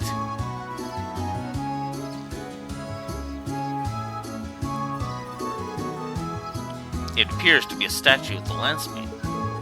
That's right. The center statue is the Lance Maiden herself, while those beside her are two of the Eisenritter. I believe these were made over 200 years ago as well. Indeed, tradition holds that they were constructed to honor the achievements of Saint Sandlot. Incidentally, the knight kneeling on the lower right is the ancestor of the Viscount. So that's Laura's great-great-great-grandfather, huh? Grandfather, huh? You'll need a few more greats. Hey, so we're about 10 generations apart. Lady Laura? Lady Laura, I'm so pleased to see you back on the ground. The Viscount did mention that you'd be returning. I'm so happy to see you again, Lady Laura. I'm so glad to see you're all well. No, I'm just back for 2 or 3 days on a field study as part of my coursework here at the Academy. I'll be sure to visit more with each of you later. Of course, please do. I'd love to hear about all about how life at the Academy's been treating you. She seems to be quite popular around here. Yeah, it looks like the Viscount's family has built up a good relationship with the people of the Gram.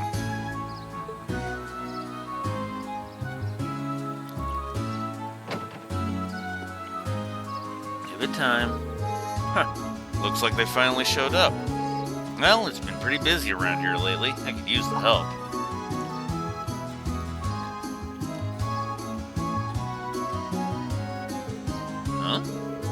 Nah, well, guess I'll look over their tasks one more time just to be sure.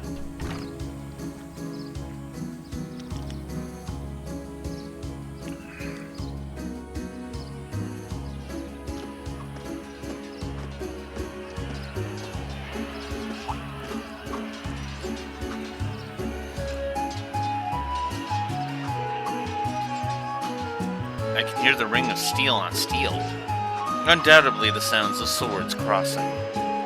So then this must be the Arsade School's training hall.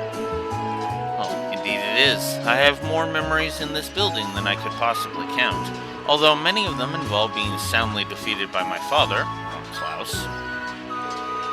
My apologies, my lady. Well, it's pretty apparent he's not your run-of-the-mill butler. You can tell by the way he carries himself. He has a master's poise.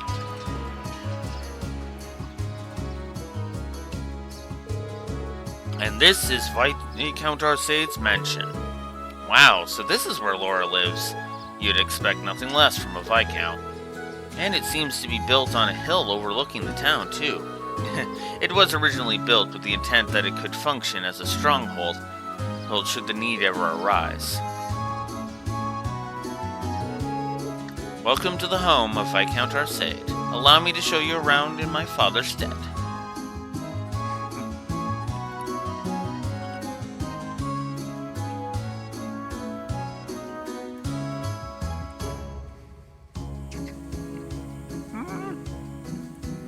You know, actually, I don't think I gave Klaus as a positive. Let's see.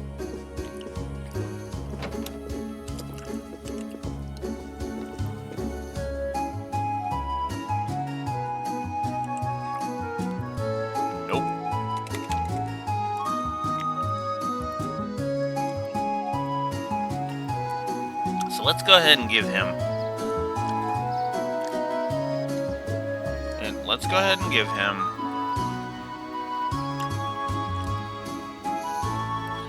Some points.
we're gonna go ahead and we're gonna give Klaus a plus. Just right now, because I know he's gonna be a plus. So we're gonna give him a plus. There you go. What an incredible view. It's so beautiful. It's not often I take in a view this spectacular. Say, is that? Whoa, a castle! Ah, that must be Logram's famous landmark. Indeed, that's Lohengrin Castle. During the War of the Lions, it served as the Lance Maiden's stronghold. A saint's castle, towering on the shore of a shimmering lake. Just seeing it there in all of its majesty makes me want to set it brushed to canvas. It does seem like a scene tailor-made for painting. I agree, but there'll be plenty of time to take in the scenery later. Right now, we need to pick up our list of field study tasks. Oh, right. Neat. Are you the one who prepared our tasks for us, Klaus? Actually, the assigning of your duties here has been entrusted to a professional. A professional at what? Can you elaborate? Head to the Bracer Guild in the town's central plaza. At the Master's behest, they have taken on the responsibility of preparing all the tasks for your field study here. The Bracer Guild? There's a branch here in Logram? Indeed, there's been a small branch of the guild in this town for many years. My family has a good relationship with the guild. They've done much for us in the town over the years. Oh, really? Well, whatever. Not like they asked me to do anything. What are you babbling on about? Nothing much, just thinking out loud.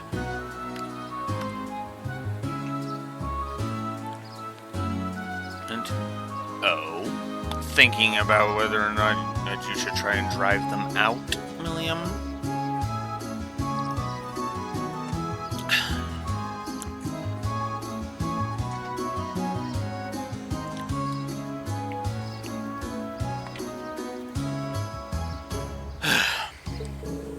Anyway, looks like we need to pay a visit to the guild. Yeah, I'd like to get through as many of today's tasks as we can. We'll be taking our leave now, Klaus. Of course, please take care, everyone. Alrighty, so...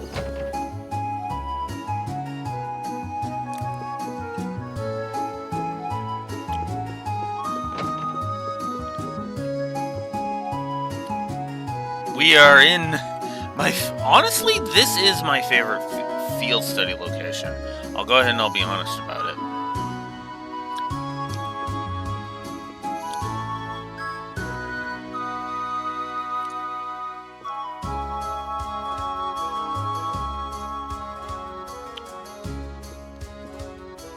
Oh, and there's also a fishing spot, and we do need that fishing spot. Because there is a fish to go catch.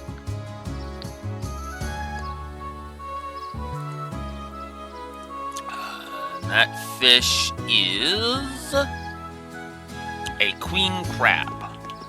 We gotta go catch a queen crab. So let's go catch a queen crab, shall we? A cross inside a circle. Any idea what it means? No one really knows for sure. There are a number of theories, though. Unfortunately, the meanings of most animist symbols have been lost over time.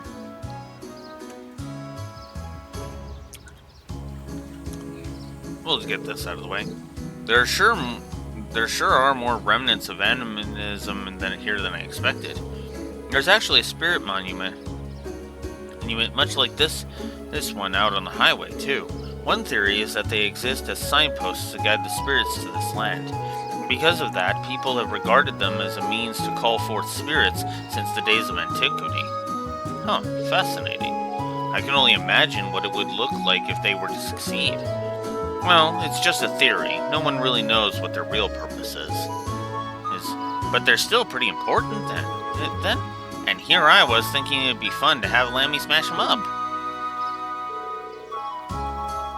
I'd really appreciate it if you didn't. Such destructive impulses. Yeah, Milliam, no. No.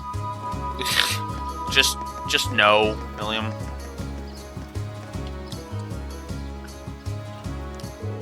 This is the Eisenritter statue. It's pretty impressive up close. It's so cool. Saint Sandlot and the Eisenritter are the pride of Legram and have been ever since the War of the Lions. When I look at this statue, I'm always reminded of my personal goal. It's been my lifelong aspiration to be as skilled a warrior as my ancestor and Saint Sandlot were. Wow. I can see the ambition gleaming in her eyes. It's not surprising. Everyone has their heroes, after all.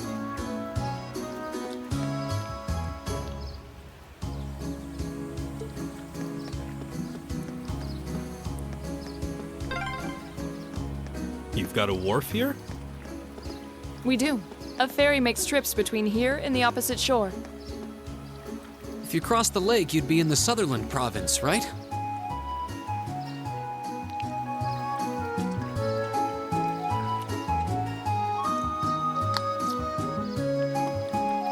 I need the Lake Lord Third Rod.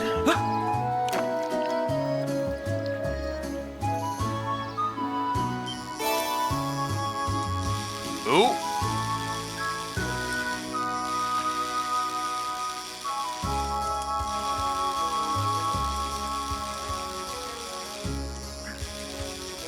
It's taking me this long to reel it in with the frickin' Lake Lord Star. Imagine that with like the deluxe this rod. is a big one. Or the big one. And yep, there it is, the Queen Crab.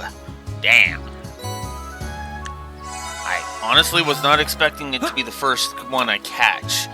Also, your first opportunity is actually Drakel's Plaza, if you have the Lake Lord star by that point.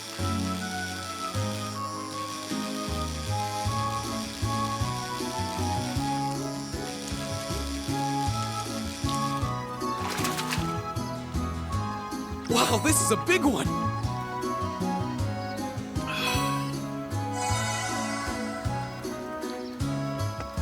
Are there any other ones I could catch here? Or is it all the 6? Ix and the next chapter. Well, I know there's one on the Ebel Highway, which we'll be getting to at some point.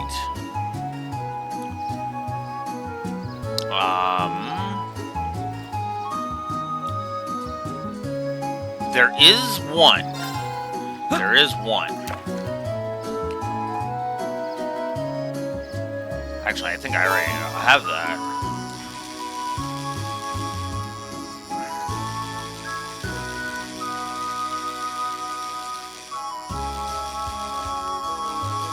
Ugh, come on. Caught one. Yeah, I already got him. Okay. Well, nice of that to be the final one. Okay. I guess I could check my fishing log and actually see if there's any that I need. Alright, so let's see.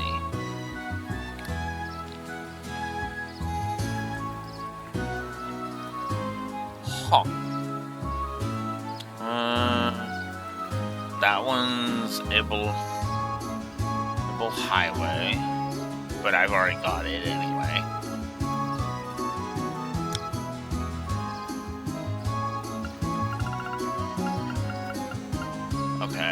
Okay, so I've got all the ones up this way. Alright, so I'm only missing 3. Now I say 3 even though there's 4 there because 3 is how many I need to be on the lookout for, so I need in between Arawa and Eel, which is Salmon, which I actually have to wait until the old schoolhouse for. The next old schoolhouse for. Eel I've got. The one after Eel is Gold Salmon, which is also waiting for Ebel Highway. Okay. And the one after that also requires chapter 6. So, either way, I have to wait until so I have to wait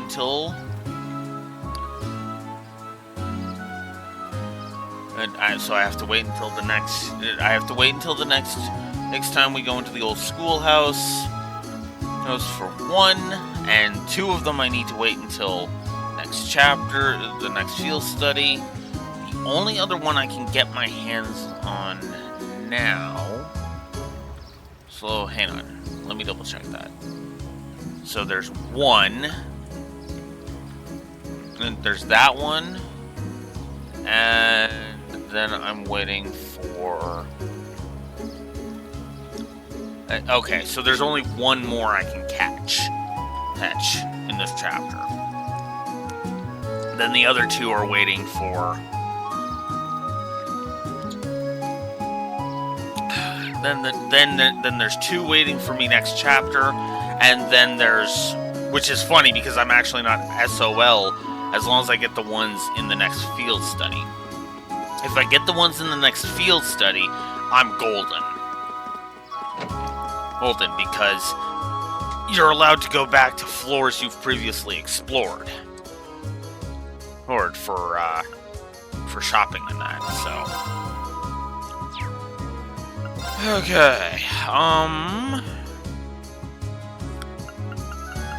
I might as well just grab some of these. Or exchange some of these, I mean.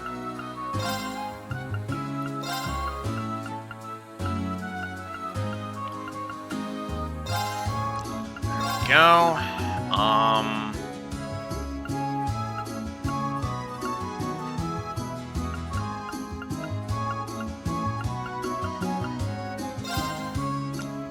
Might as well grab a bunch while I'm here.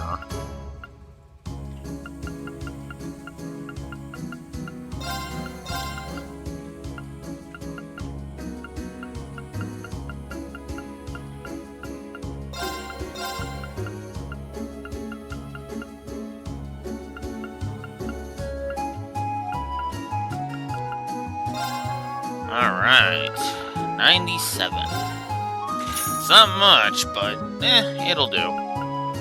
Actually, that'd be 1,500, and that would be also 1,500. I don't want to do that. I'd rather not. Let's... oh, hello there, Wataru. Oh, you've been well, I hope? Why, of course. Of course, we're all doing well here, though perhaps less so on the business front. Oh? It's not really a big issue. It's just that your father rejected the order to raise taxes here. Deliveries coming through on the highway have slowed down a fair bit ever since. It's clear as day that Duke Alborea wasn't too pleased by Lord Arceit's decision. I see. Please allow me to apologize on for my father's actions. You have no reason to feel responsible, Eustace. It is your father who needs to be kicked in the balls, not you. That's the other thing that actually... It's little touches like that actually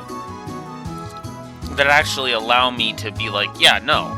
Despite the rivalry heavily pissing me off, Eustace and Machias are both worthy of a plus. Even so.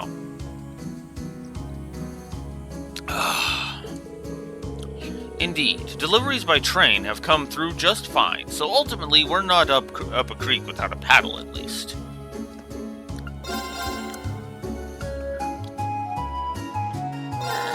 Yeah, we'll buy that one, and I've already got that, so... is there anything I'm lacking? I guess I could buy a few assorted grains. Acerbic tomatoes... oh, those are smoke grenades. I was like, wait a minute. Oh, here's the thing I need. Oh, wait. I need some more celestial bombs. But I don't want to... I want to buy weapons first. I want to buy weapons. Or wait, is that you I buy the weapons from? Actually, I think that is who I buy... yes, you're who I buy the weapons from. Alright, so, for a cost of 5 speed and 10 agility, I gain 30 attack. But I can upgrade that, so yes. Vector Staff. Ooh, you're taking a huge dip. Art Strength dips 25 points, and Speed goes down 3 for 50 points. You know what? That is actually worth it. I'm gonna do it. Titania. Well, that's not even a question. 40 points for 5 speed? Yes. Lombarda. 10 art strength and 5 speed. Yes. Partisan.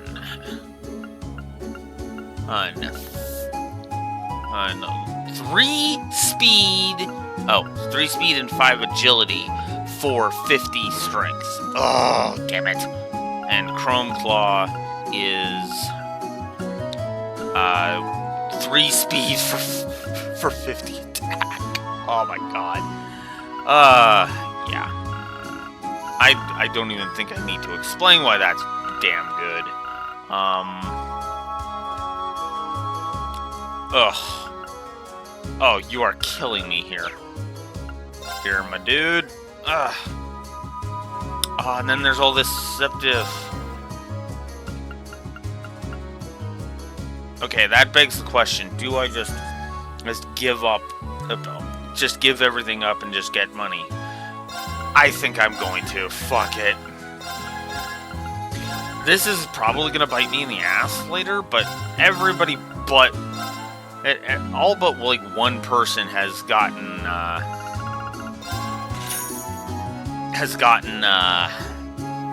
all of their slots upgraded, so really, yeah.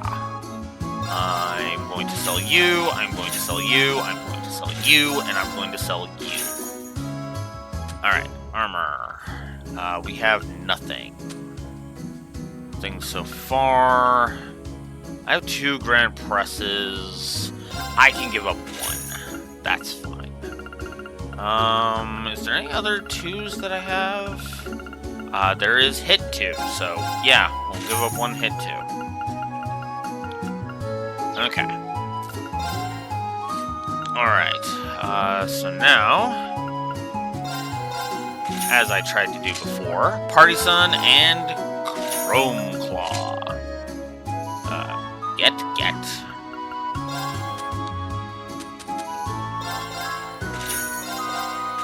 Alright, so now I can buy... I'm gonna go ahead and I'm gonna buy a blue tunic for...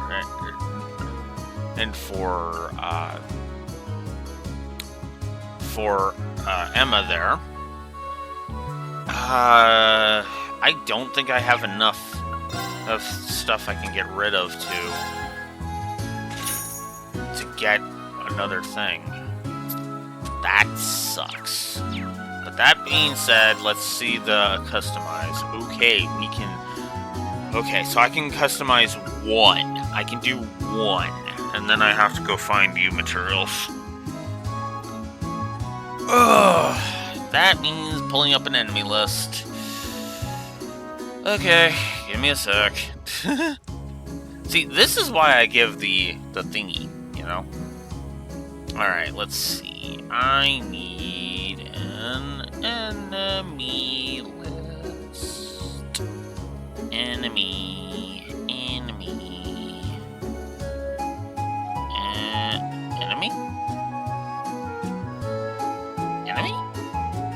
Oh, there it is. I was like, enemy? Okay. Let's scroll down to Ebel Highway. Oh, well, yeah, duh. With all that. Alright, so, on the Ebel Highway, I can get you materials from Gordy Shinar's... From Gordy Shinar's, Coco Pandas, and Crocodark. Okay. So I'm gonna be probably hunting... if I had to guess, I'm gonna be hunting Gordies, and Cocoa Pandas. Okay. And then Lohengrin Castle, I basically just want to be fighting as much stuff as I can, although Lohengrin Castle is where I want the upgrades for, so there's that. Okay. But that begs the question, who gets the upgrade first? Okay, so let's actually look at this. So I'd be giving speed and evasion buffs to Rean versus 5 speed and 2 range with the ability to cause feint with Laura. And with her also having seal, that actually adds to her repertoire. Gaius, on the other hand, would be gaining plus 5 speed and 10 evasion, and his range would be 3. And Glairwand is a 35 boost. Oh, shit. This is actually obnoxious. Okay, so because Rean, Emma, Laura, and Gaius are all good choices.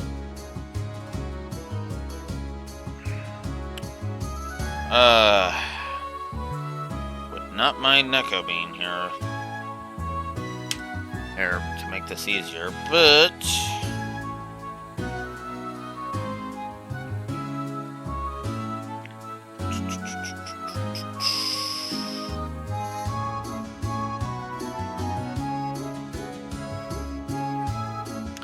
alright, so we're just gonna go, and I'm just gonna roll a virtual D4, and we'll see who gets our upgrade.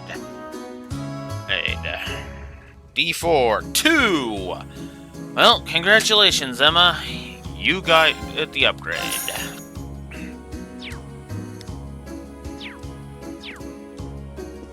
And yes, the numbering was literally the thing. So the die spoke, and the die said Emma, which actually is fitting because, yeah, I think having Emma in the team would actually be a good idea. I love you, Gaius, I really do, but it's all about the This building is the Legrand branch of the Bracer Guild. Alright, well, that is indeed where we have to go. Is there anything else I want?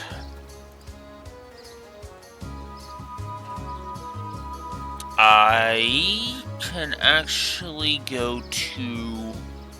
If I go to the inn, actually, over here, I can actually get another recipe. Welcome back, Lady Laura. I see you're working as hard as ever, Saria. Of course. I have a question for you, though. If I might be so bold as to ask, just what is your relationship with these men? They're all my classmates. Phew, I knew I could trust in the purity of Lady Laura's heart. So, wait, what's she implying? You may be better off not knowing, Rean. Just... Please take this, Lady Laura. The recipe for refreshing pasta soup. Isn't this the recipe for one of Apricose's specialties? It is, indeed. I figured this would be a splendid way of allowing you to enjoy the taste of home even while outdoors. Try and make it sometime when you find yourself longing for Legrand. Thank you, I will. Well, speaking of that, we can make some stuff. So let's see what we got here. Well, I mean, might as well. I'll do what I can. That came out rather well. Celestial pasta soup. Alright. You're up. Well, if I must. You're up, Eustace. Let's see. Done. You'll enjoy this. Ooh! Interesting.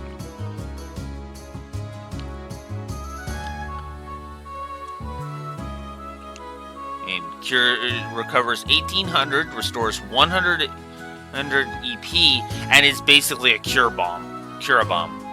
Nice. All right, Milliam, you're next.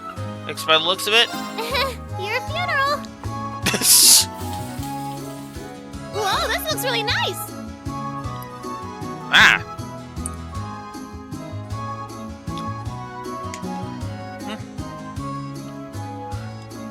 All right.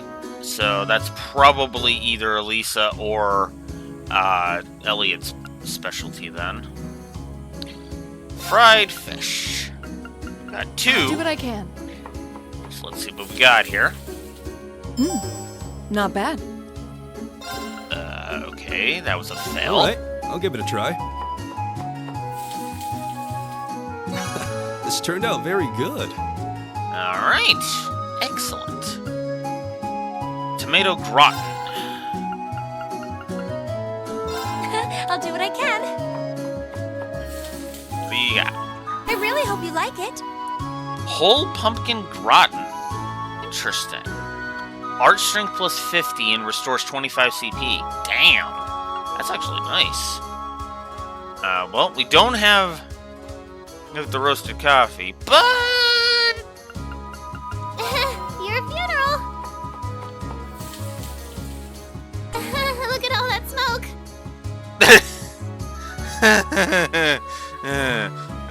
Yeah.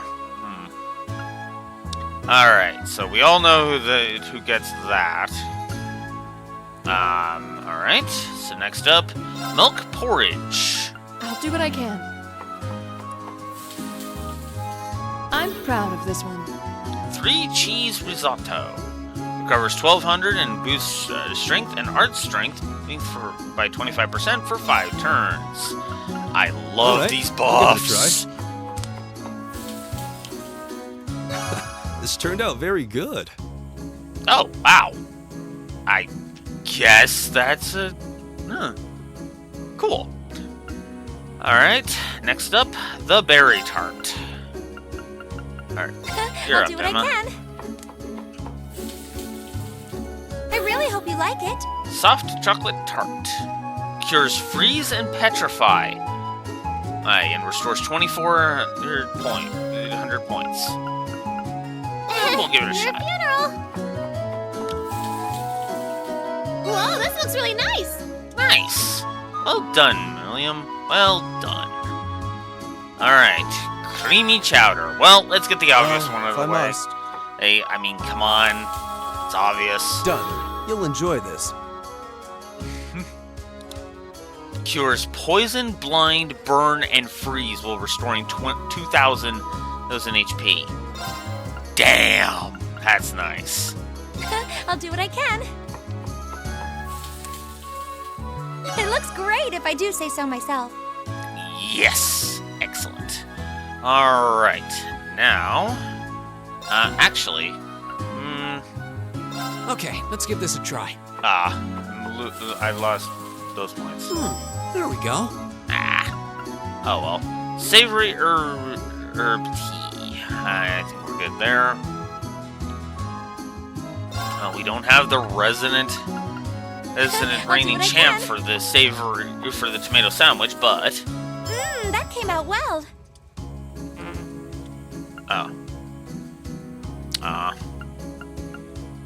whole juice.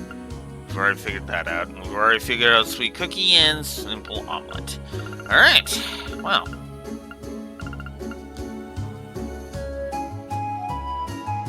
Alright. Don't mind me just doing some preparations for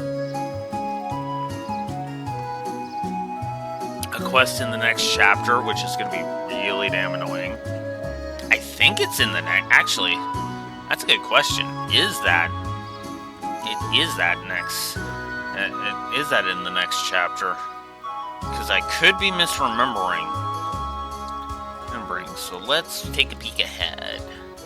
I need that. I actually do not need you. I'm good there. I do need you. Alright. So there's that quest, which does not need it.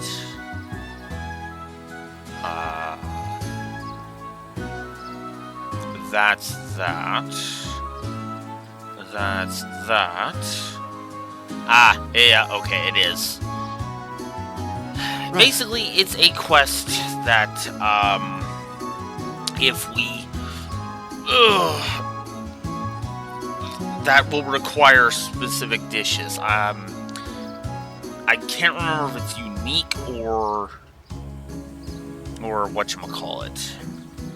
3 different types. Oh, it's just 3 different types, period. A soup, a main dish, and a dessert. Alright, so... yeah, that's actually pretty simple.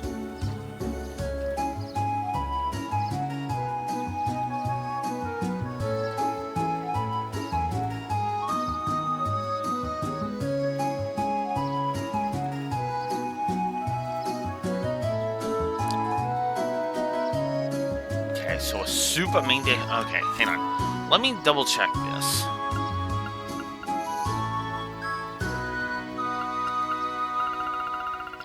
Let me just check if the classification, if it tells me the classifications, because, yeah.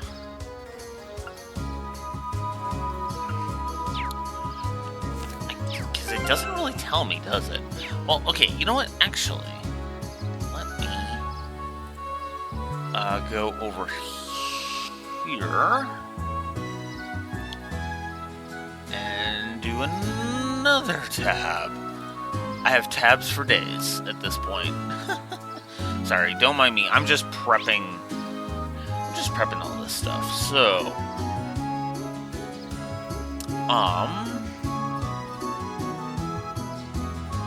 it's not going to tell me. Wonderful. Okay, I guess not.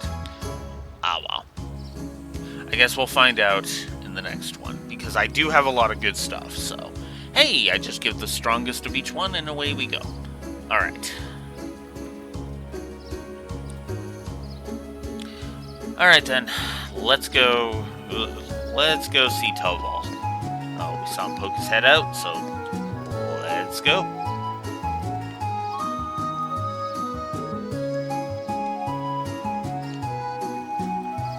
Oh, Gildel. I must not have noticed it earlier with all the mist. Strange. The branches in the capital were closed due to political pressure, but this one still seems to be active.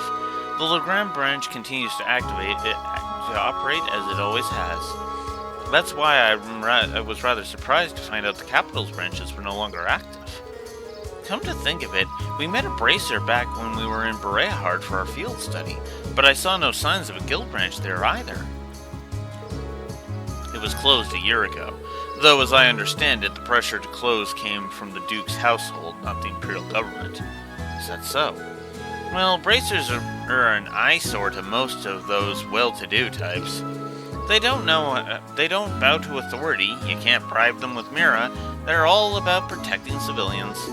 Give them any excuse to lean on the bracers and get them out of the picture, and that's exactly what they're gonna do. Yeah, that is part of the problem.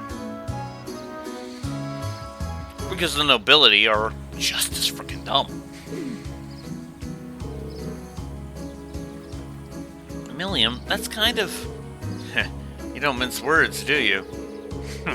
Choice words coming from an intelligence division operative. Do you think you're not complicit in this? Well, it's less us and more Gramps. He went barging into the branches in the capital himself and started telling them that what they could and couldn't do. Wow.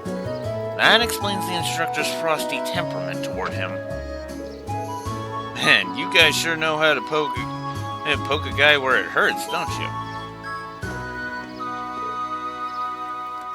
Oh, now there's a familiar face. I'm pleased to see you again, Toval. Oh, you know each other? Nah, we just ran into each other once a couple of months ago. Long time no see, Laura. Sounds like Sarah's keeping your nose to the grindstone, huh? Wait, so... You must be a former associate of our instructor, I take it. Pretty much.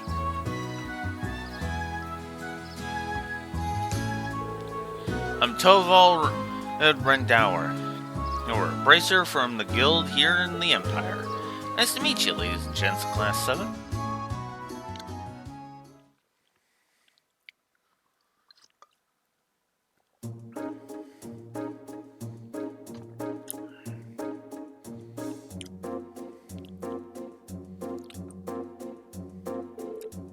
Wait a minute. So it wasn't a coincidence that we ran into you in Brehard? Bingo. Sarah told me you were going to be there. She wanted me to keep an eye out for you and step in if you ever got in a real tight spot.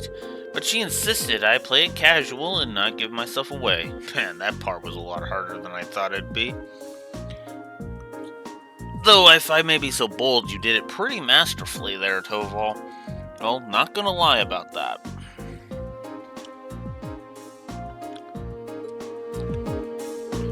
I had no idea. Thank you so much for your assistance back then. Yeah, we wouldn't have been able to bust Machias out without your help. You may not have directly assisted me, but I suppose you have my thanks nonetheless. You're welcome. Sarah's repaid that debt in full, though, so don't worry about it. Interesting. Oh, come on. Interesting. I had no idea that you'd already met some of the members of our class. Incidentally, Toval, the guild's standing here in Erebonia certainly seems to have shifted over the past 2 years. No doubt. Basically every branch here in the Empire was shut down after the government started putting pressure on us. Some of us found work in a different field, like Sarah, others transferred to branches outside the country. But we all agreed to get back together if we can ever resume operations in Erebonia again. Until then, we were just trying to keep a low profile, scraping out a living for ourselves. So, before I read Odema's line here, because this is actually something that that is similar for me too, because in my setting too. Because again, same deal. Osborn driving the guild out because he's a dumbass. Because he's either because he's a dumbass or he's evil. Take your pick. Although, actually, now that I'm thinking about it, no. The explanation that makes way more sense is the he's evil part, so never mind. But, regardless, because of Osborn, the guild is pushed out of the Empire. Well, wouldn't you know it, a certain member of the Azure Moon Empire happens to be, has become aware of the Bracer life and finds it fascinating.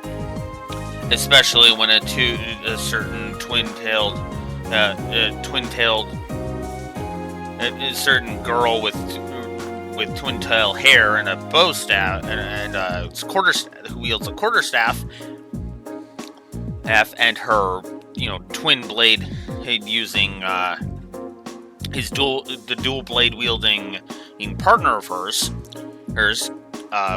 ends up working with said citizen of the Azure Moon Empire. He starts to get a taste for it, and then that puts the idea in a certain Azure Emperor's head. In which the idea being, bracers as part of everyday life in the Azure Empire. Okay, that sounds like an idea.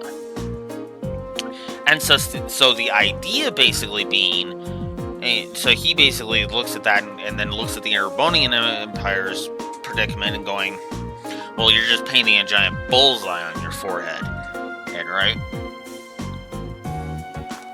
Because he looks at the MO and says, no direct political, influence in political affairs. Because the way, the Azure Emperor sees it, he looks at that and goes, blind spot coverage. Why are you denying blind spot coverage? So, he starts putting, he figures, all right, I'm going to start putting pressure. That's sure to get the guild, more reinstated. Turns out that's a lot harder, easier said than done. Because again, Osborn.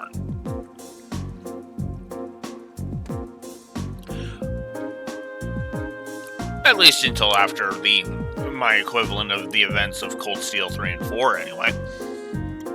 But that's a topic for another time. It sounds like a difficult life. Still, with the guild having to decrease its presence, isn't there more than enough work for the remaining branches? I wish. The Railway Military Police deals with a lot of the stuff if we would have handled before. Your little lady's friend, and in particular, keeps herself pretty busy. Oh, you mean Claire? Yep, she sure is a hard worker. Although, with all the time she spends on work, it's no wonder she doesn't have a boyfriend. Damn! Ouch! I'm not sure you should go around sharing the details of people's private lives without their consent. Well, I find enough work to keep the lights on here anyway. And this branch has the Viscount's approval, so we can display our sign without getting in trouble. So that's how it is. Well, it's nice to hear that the Viscount seems pretty supportive of the guild. Yeah, because he's not an idiot. I've said it before and I will say it again. The Bracer Guild is like a brilliant idea. It is. It is because you know what this is? This is the equivalent of D&D DM saying coming up with a legit way to welcome new players into the fold and bring them up to speed, right?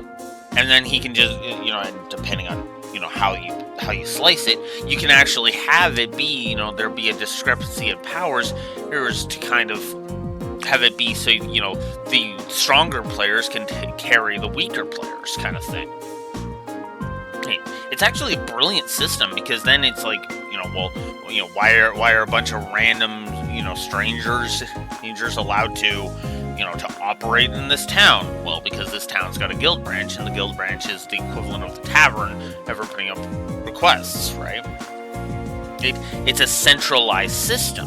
So though a monster gets, is causing trouble for the main party, well, the DM can then just come up with, with another, have another party member a random party member show up and help and kind of resolve the situation, especially if he doesn't want his players dying. Right? Because there are times where you will get players who literally do not care about your story enough to where they would be saying, if my character dies, I'm out. So, if you want to balance that, you can you essentially have a way to just introduce characters that can just be kind of like temporary guest characters, right? Right? And then you can even come up with the DM can even come up with a reasoning to say, to kind of say, kind of do a whole challenge for the player, for his players, kind of thing, right?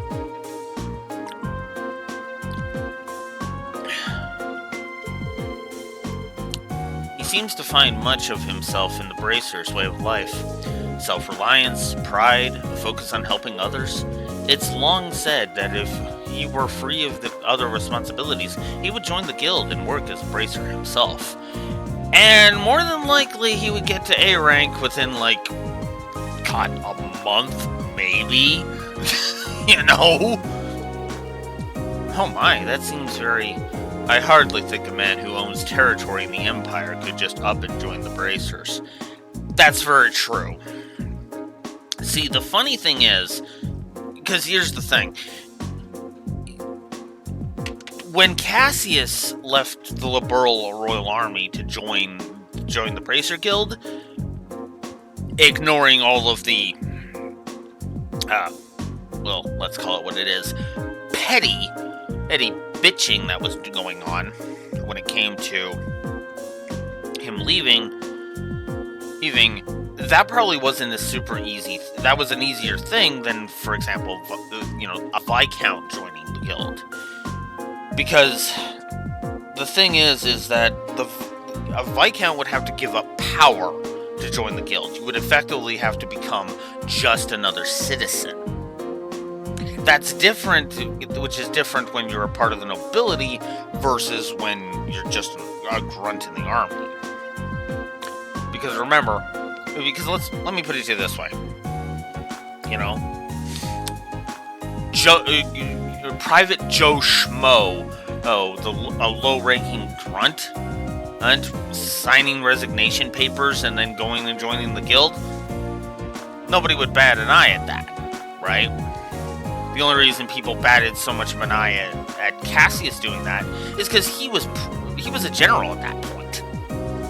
Like, there was a reason why as soon as he rejoined, not only was he allowed to, but he was just instantly promoted up to the highest rank. Because it's yeah.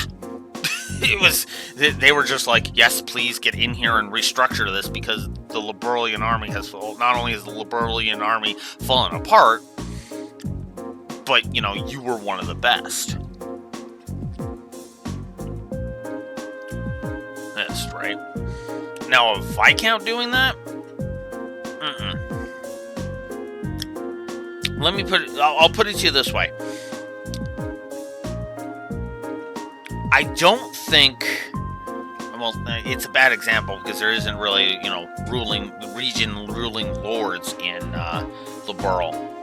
But let's say, for example, Julia wanted to join the guild. That's possible, but it would kind of raise a big stink, right? Now, Julia would never do it. I'm just going to go ahead and drop that bombshell right now. Julia would never join the Bracer Guild. Not because, she has anything against the Bracer Guild, far from it, but because she's too loyal to the royal family to do so. But if she were, that would probably involve a lot of red tape. In Erebonia? Yeah, I don't buy that. Somebody like Eustace joining the guild? Okay, that's, that could be, that could work, right? That could be a thing that happens. Like, even Laura becoming a Bracer would actually fit, right? It would actually be, like, if she had a sibling to pass on the right of succession to, but again, that's what would be stopping it, because effectively, if Viscount Arcade just gave up his power and became a Bracer, well, at that point, he just created a power vacuum, didn't he? And to quote one of my favorite TV shows of all time, one of my favorite animated shows of all time, nature abhors a vacuum. And yeah, that would create way too much of a power vacuum. But at the same time, if, say, Viscount Arcade had, if, say, Laura was, capable of, taking over as the Viscount, as the new Viscount Arcade, in her father's stead, and was willing to do that, then yeah, I could absolutely see him retiring to Bracer life, right? That is something I absolutely could see being possible.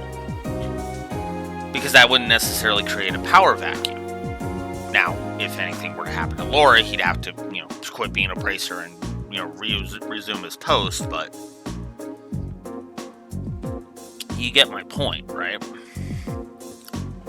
Right? This is why I say getting rid of the Bracer Guild is one of the stupidest ideas you can. They are an organization that you can effectively maneuver without actually manipulating them. You just have to play to their strengths. Inks, right? Because what you can do is you can just you can have them as they're effectively reserve soldiers at that point. If you really stop and think about it. Right? Just, there's terrorists trying to destroy everything. Okay, we'll hire on the Bracer Guild to defend to defend the upper crusts from the terrorists, right? Yeah, sure, they can't really get involved in, say, I don't know, the West Ameria Trade Conference directly, but they can act as bodyguards for Dieter Kreuz. See how this works? They can be escorts for Princess Claudia, right? Hell, they can be backup bodyguards alongside Mueller-Vander. Mueller, I forget his rank. I think it's Major. Major Vander, right? That is why I call the booting, the withdrawal. Okay, sorry. That makes me sound like I'm blaming the bracers. The forcing, the pressure. That's why the pressure placing that caused the withdrawal was fucking stupid. And the only reason Osborn did it was because he wants power. He's power mad. And that's the problem. Now, granted, that's also because he's effectively a Final Fantasy villain, but let's not get into that.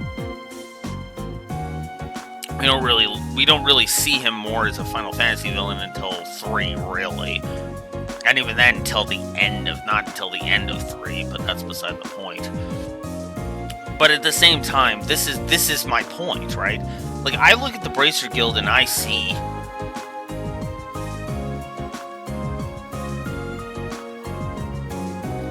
a secondary protection force. Not somebody to overwrite, say, police or the military or anything like that. But just some, people who could help with day-to-day stuff, right? Missing people, monsters, random monsters, shit like that, right? Because then it alleviates the workload and less has to be placed on, I don't know, the provincial armies and the RMP and all of that shit.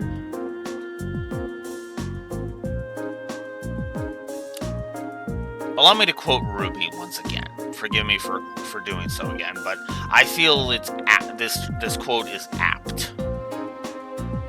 A guardian is a symbol of comfort. An army is a symbol of conflict.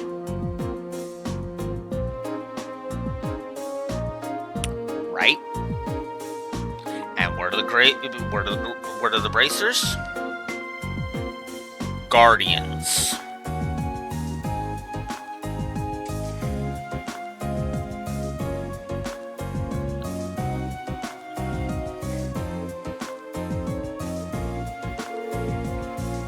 Radiant Blademaster himself is a bracer, huh?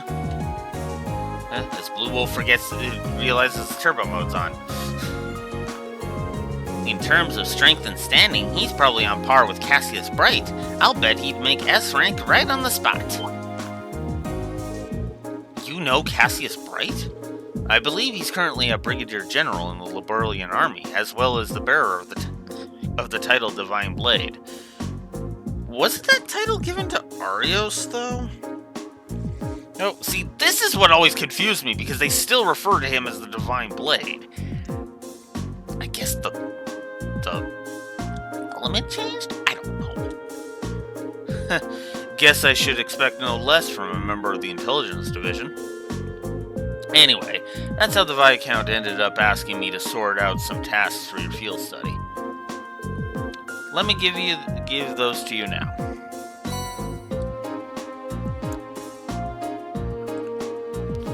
Alright, let's take a look. Arcade School Training Bout. Note, Klaus wishes for us to have a training bout with the students of the Arcade School. We've got a monster up over on the Ebel Highway. And a request from a man named Duncan. I need someone to replace a lot of orbit lights along the highway. Well, we did that over in Keldic, so let's go ahead and do that. Study area is defined as 200 Zeld radius around Legram. Each student must record his or her activities daily to be remitted to the instructor upon request. Oh, so this is how your field studies go. Generally, yeah. Should we come back tomorrow to pick up our next set of tasks then? Yeah, I've got some more work I could use your help with. We're pretty short-handed here, so we've got a real monster of backlog building up. I'm counting on you to pave the way to Easy Street for me, okay? Will do. Alright then, let's waste no time getting started. Looks like one of those requests is from the training hall. It seems to be from Klaus. Got a monster extermination request too. We'll have to head out onto the highway for that one. It would be nice if we could cover as many of the townspeople's requests as possible too. This is so cool! You know, honestly, I agree with that, weirdly enough. Hang on. Let me look at something here. Okay. And yeah, this is a good idea. So yeah, we might as well knock out two birds with one stone here.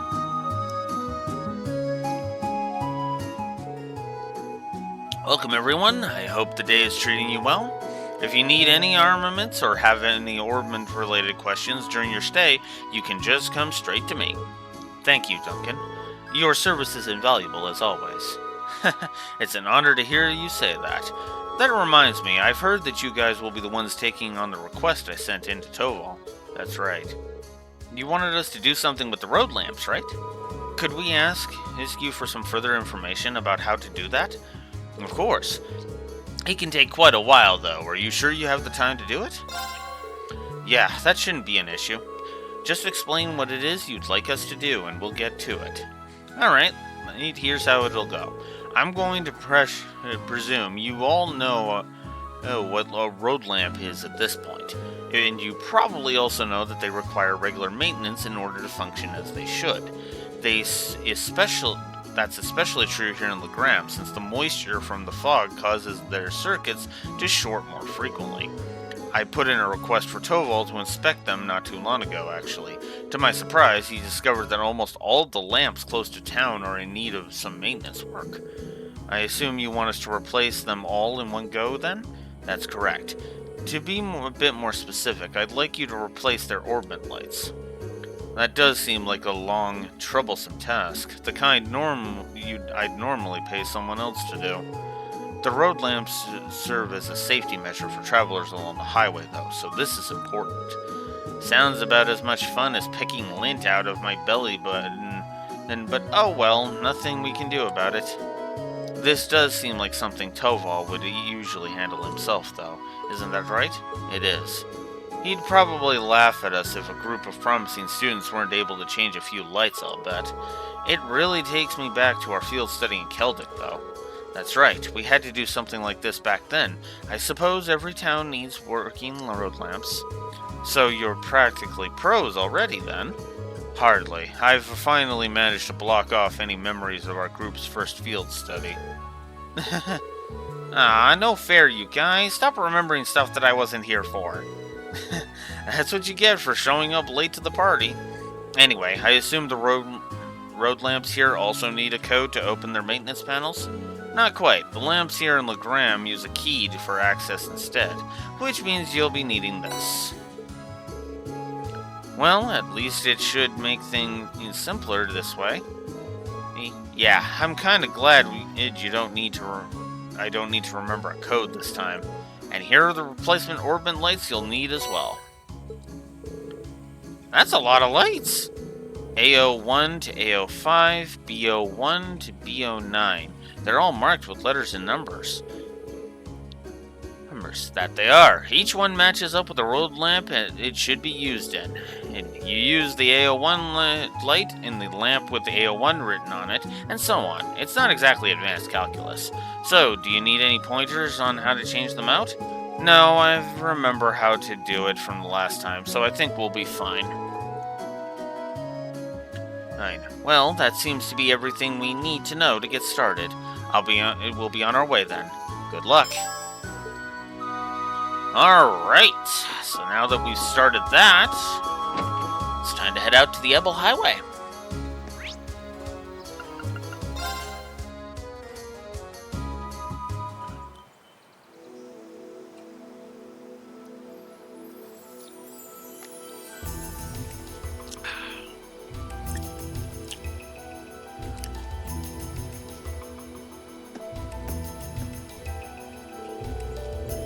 It looks like the fog's just as thick out on the highway as it is in town. It does go a long way toward keeping the temperature down, but it certainly doesn't help the visibility. True, even we locals lose our sense of direction out on the highway sometimes, but ever since they built the railway through here, there haven't been nearly as many people traveling this road. We'll need to pay extra attention to our surroundings to make sure that we don't become lost. That would be wise, and don't forget, there's no telling when some beast may try to jump out at us. Well, what are we waiting for? Let's go!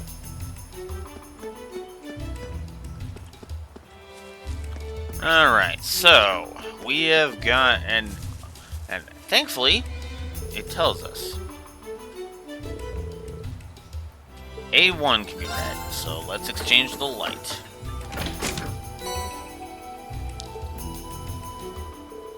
Alright, that's one light exchanged. This doesn't seem so bad. I don't suppose so. We just need to repeat this for the other 13 lamps on the highway. And the work itself seems simple, at least. Perhaps we should each take turns doing it then. That sounds fair. It's only right to share the workload. Yay, I call the next one. You're welcome to it.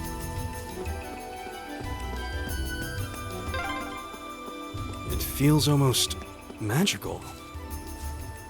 I know. Like if you just wait long enough, you might see a fairy or something.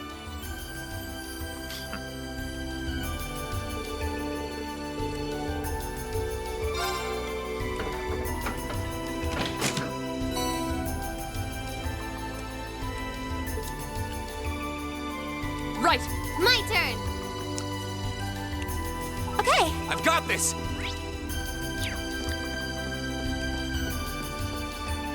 Right. Yes, sir.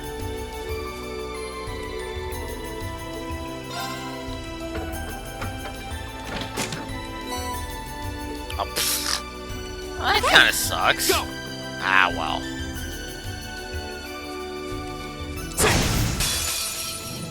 I do want to fight You have things. the advantage. Here we go. Grass palm. Not what I was hoping for.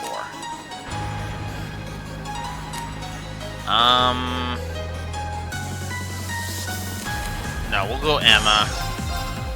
Because I'm wanting to... Right. I'm wanting to get these two. Ah. My turn. There. Okay. Here. My turn. My turn. That takes care of you. That takes care of you. My turn. Here. Here I go. There. Aw. Go. Go. I'll help you. Are you hurt, Emma? Actually, it was fun.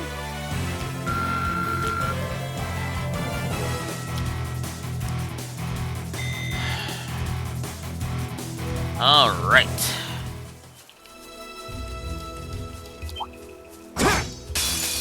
All right, let's get this going. We'll have to fight our way through. Right. What are you? you're a rose shrimp. My turn.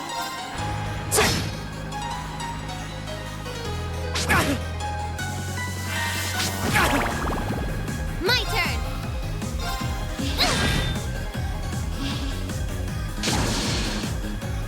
Fool! Yeah.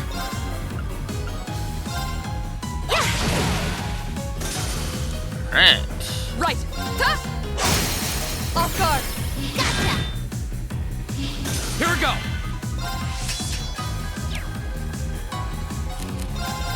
Oh no, you don't. Are you alright? Thanks. Here I go. My turn. It's my turn. My turn. Hey! Ah! My turn. Ha! That's that. Let's keep moving.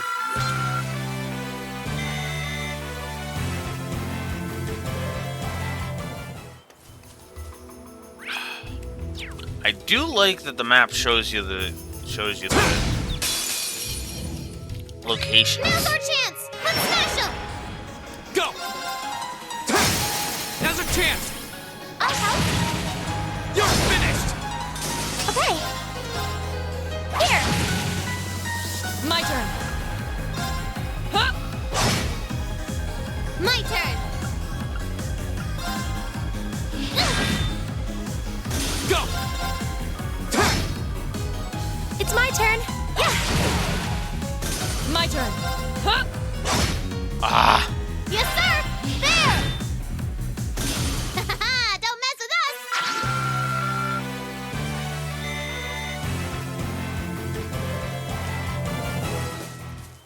Alright.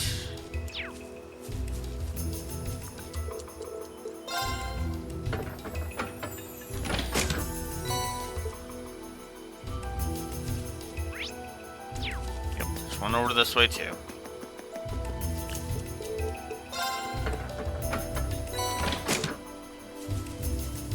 What a large monster. We'll need to be Yeah. This one looks dangerous. Be careful. Let me help. Thanks. My turn. Alright. Flames. Oof. My turn. Bye-bye. Ha! Here I go. There. Aw. It's my turn. There we go. Oh, we should be safe now. Oh wait, I don't need... I've seen I'm that. awesome. We've seen that one. Shit, I forgot about that. Huh. There appears to be a treasure chest here. Yes, indeed, guys. Beast out. There. Which contained a burn, which is awesome. Okay.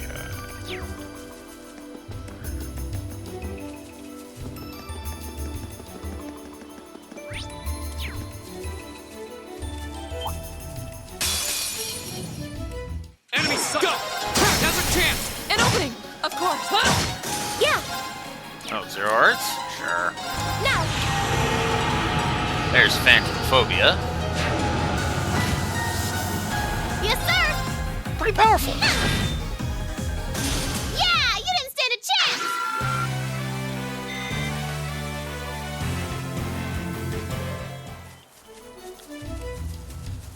Alright, let's keep moving.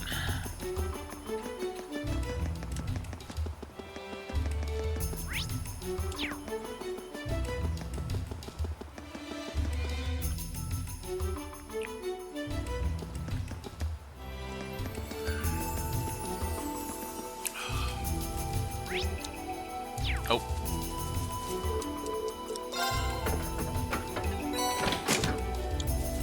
Alright.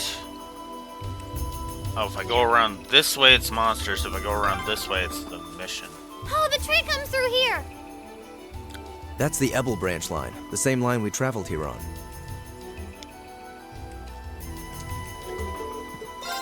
Still love these active voices. That seems to be all that's necessary. Well done, Laura. That makes 7 lamps done, I think. We're finally halfway done. 7 down, 7 to go. Yeah, let's get those last 7 done.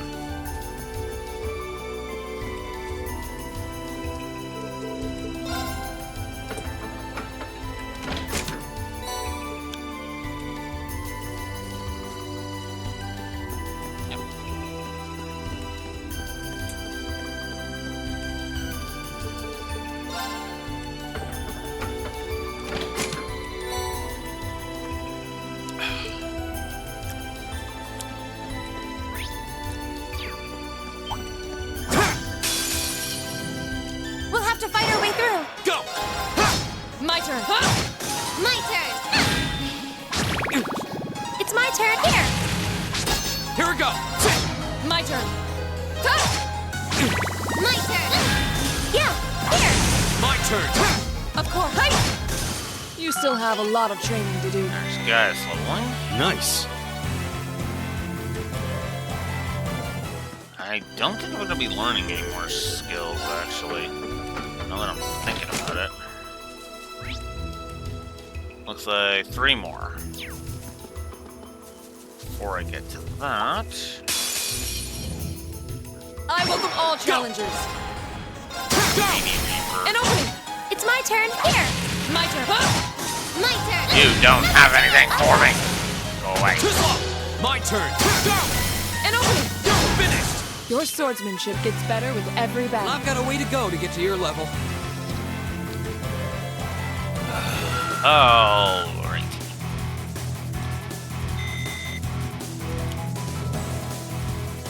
Well, we're doing good. Monster chest. Let's do it. Enemy sighted! Take him out! My turn! Gold cider. Had a feeling.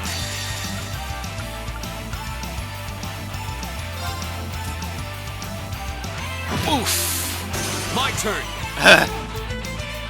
Yeah, Laura's not overpowered at all.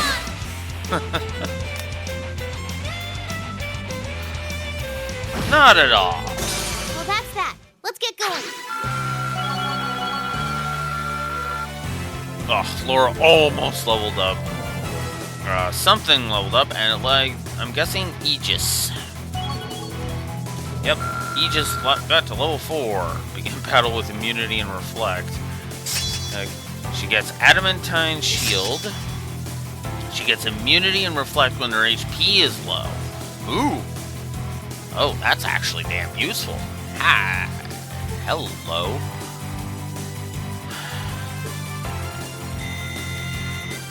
I did it! I feel like I'm growing stronger. That should suffice.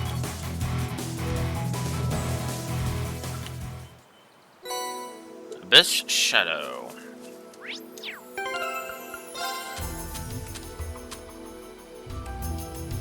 I have 4 U materials again. And now I just need like 2 more, and then we'll be good. And there we go. Ground bait. Huh. Didn't really need that, but hey, I'll take it.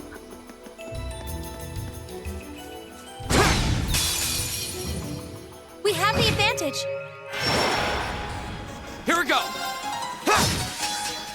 Of course. Hi. Yeah. My turn! Here we go! My turn. It's my turn. My turn! There! Aww. Here we go! Right. Okay.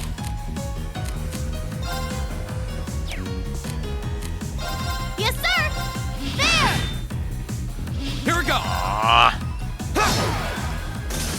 Okay, it's safe for now. And there's Laura leveling. Not bad. Ooh, Radiant Wings. Means a use on self boosts strength and defense by 50% and grants insight. Right. However, that's down on arch strength and arch defense. Ooh. Okay. That's actually interesting.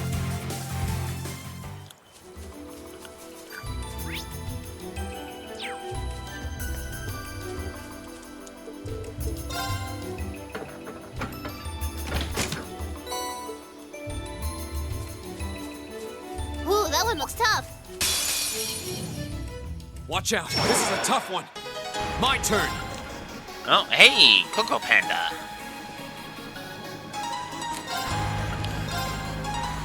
Flames. Of course. Huh? Yes, sir! There! Okay. Right. Huh? And You goodbye. still have a lot of training to do. Guys, almost has Falco reach. And almost has Falco reach level 4. So.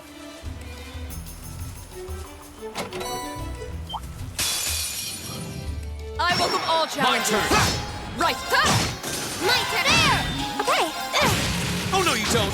Stand down. Here we go. Of course. Hey! You still have a lot of training to do. Okay.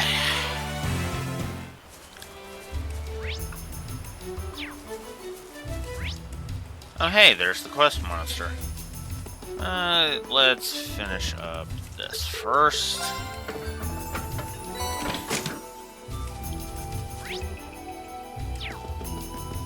And this should do it.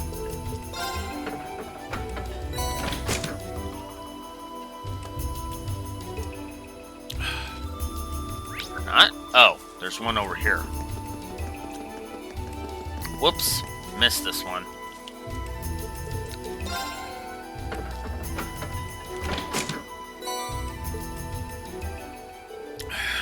That's the last of them. 14 lamps. There's a good day's work. The highway should be better lit now, although it's difficult to tell with all this fog. At least the residents of Legram should be safer as they travel the highway now. Now that we finished up, we should report back to our client. Yeah, let's go back and see Duncan. After we take care of the quest monster, of course. Of course, because, duh. That must be the monster we were sent here to defeat. It looks like it matches the description, but it's hard to tell with all this mist. Ooh, it looks really strong. But we've got Lammy on our side, so this should be a piece of cake. I wouldn't be so sure. Visibility is quite poor here. We can't take anything for granted. I agree. We should be thoroughly prepared before we engage it. Right.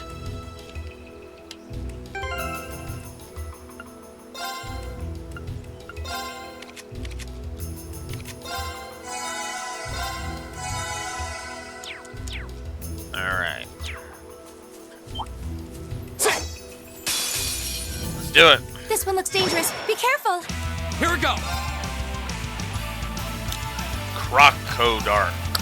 I figured you were a, Now's our chance. whatchamacallit? Understood. Yeah. Analyzing the enemy's vitals. I've got it. Water and wind are the most effective. Interesting. Oof. Right.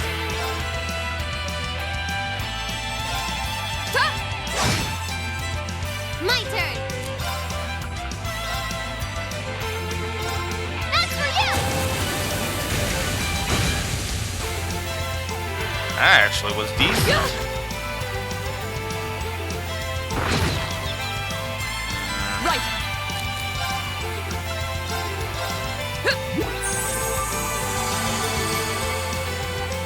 Okay.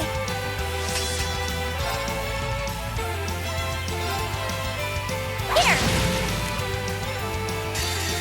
Ah, crap.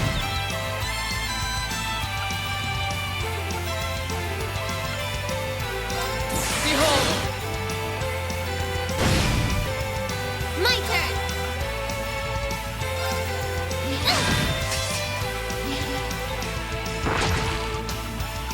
Fool. Goodbye. Here I go! Yes! You have my thanks. Right.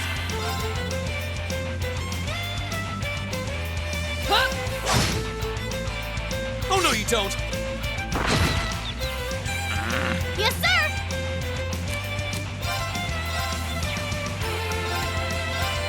Yeah!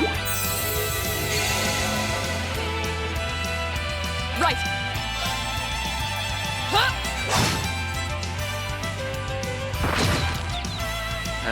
Yes, sir!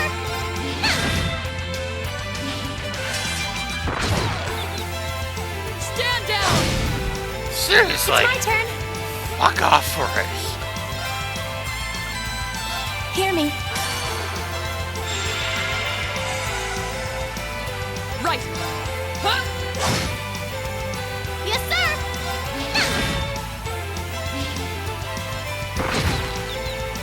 Will you My turn. stop? My God. Okay. Hear me. Yes, sir! There! Stand down!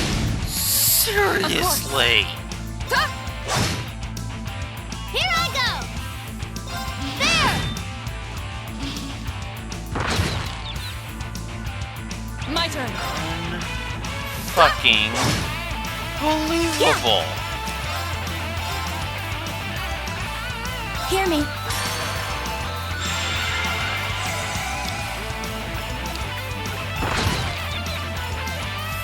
Here I go! This fucking bastard. Okay. Hear me. My turn. Hey! Here I go! Oh, come on. Stop getting healed. Hey! Seriously. My turn! Getting fucking old. No more chance! I'll help. Yeah.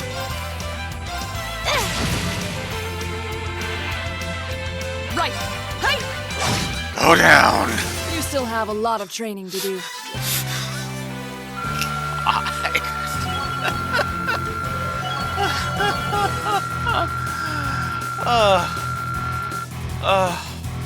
Oh my God.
So it's a little long-winded, but I am giving that fight a plus, because I actually think it's well done.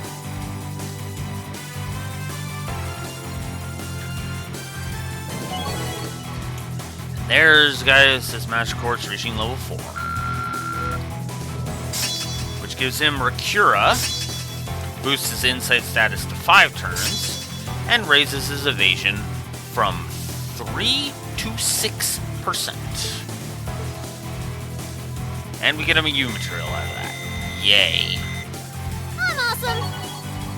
Levels, Feel like I'm growing stronger. Emma levels, A matter of course. Eustace Nice. levels, and Gaius levels. Excellent. Well, that takes care of that. I'll be right back.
That's better. All the Pepsi I'm drinking has been going right through me.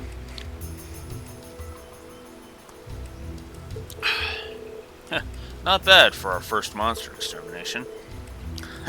I guess we shouldn't have expected any less. The tough part was actually getting to the monster this time, though. True, this mist doesn't make for the smoothest navigation. If the air were a bit clearer today, we might have been able to explore a few other routes through the area. But for now, it'd be wise to return to Legram and give our report. Yeah, let's head back to town.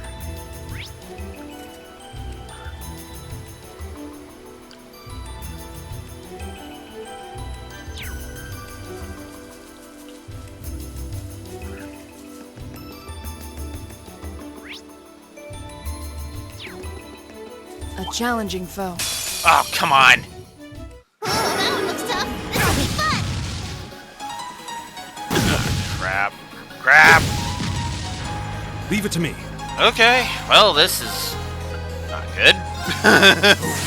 Grant me your strength. I mean, if you want me to show off Gaius' Calamity Bot again, isn't that badly, dude, guys? Fine. My turn. Very well.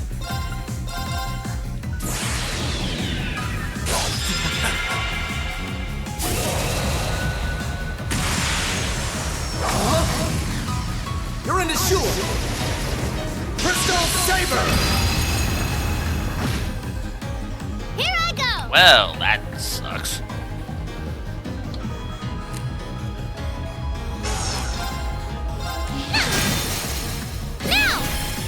There! Cool. I get this one. Not bad, Usus. Less talking, more moving.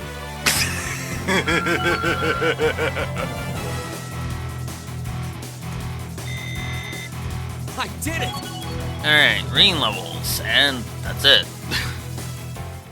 Okay, let's move on.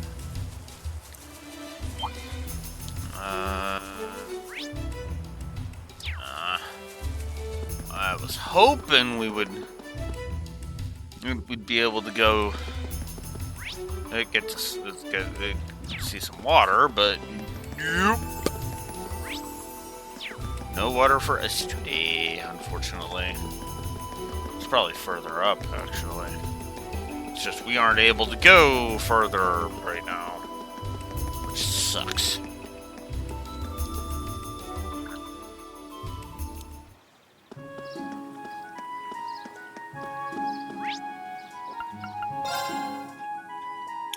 First things first.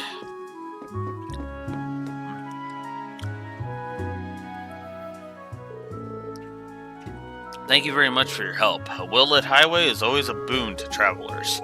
You needn't thank us. We were glad to offer our assistance. I'm glad we were able to shed a little light on things. People will be better off for it. That's what matters to me. Oh yeah, I should return these. Many thanks. Well then, a good effort deserves a good reward in kind. Crystal Flood. Thank you very much. You know, this has kind of been bugging me the whole time, but isn't it a little weird that so many went out all at the same time? Does that happen a lot? And actually, no, it's a rather impressive coincidence now that you mention it, especially considering each light was last replaced at a different time. You said Toval's the one who normally handles replacing them, right? I wonder if he accidentally did something to cause this then. Perhaps he wanted us to experience the realities of the Bracer lifestyle. That's really stretching it. Indeed, I'm certain a man like him would never do something so pointless. Considering how cunning he already proved to be back in Breahard, it's not impossible. We're probably just overthinking things, though. At least I hope we are.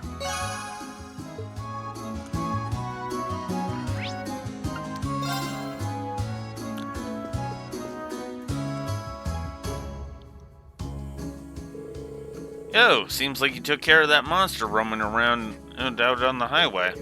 We did, though with all the thick fog, finding our way was more trouble than I'd expected. We certainly had to pay close attention to our surroundings this time. It did serve as good training, I admit. That's good to hear. Oh yeah, don't forget the reward. Can't forget the reward, can I? Here you go. Are you really sure we can have all of these? Not a problem. This is the reward the guild set for it, so it's all yours. It's not like I'm forking over fat stacks of Miras. Oh, so no need to worry. I mean, you kind of are, because that's kind of what Septive Mass is, essentially, but, I mean, fair enough, Toval. Fair enough. Thank you very much. You deserve it. Saved me from a real bother of a mission. Alright then, good luck with the rest of your tasks. Alright. Now I'm gonna go back to Water Store because I wish to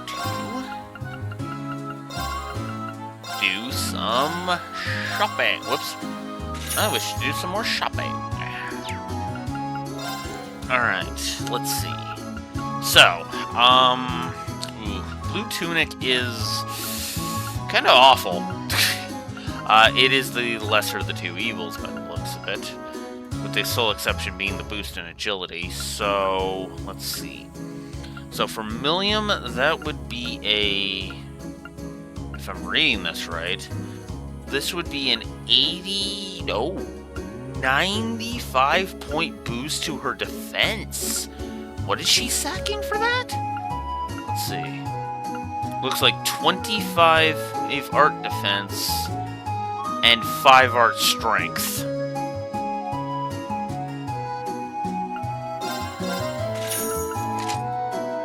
That's not even a question. Like, that's not even remotely a question. Ooh.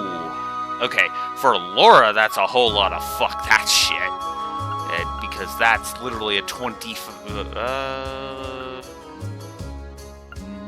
no, that's a 45 increase to defense for 100 art defense sack.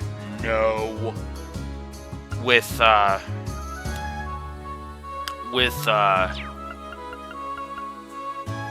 no, that's Orban. Whoops. Okay.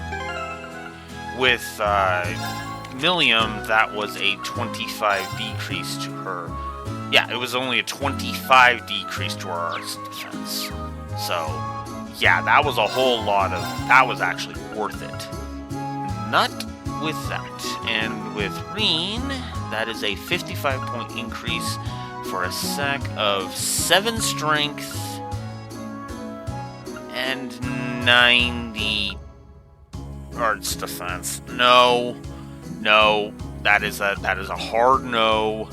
However, it is a hard yes to both Gaius and Eustace. Excellent.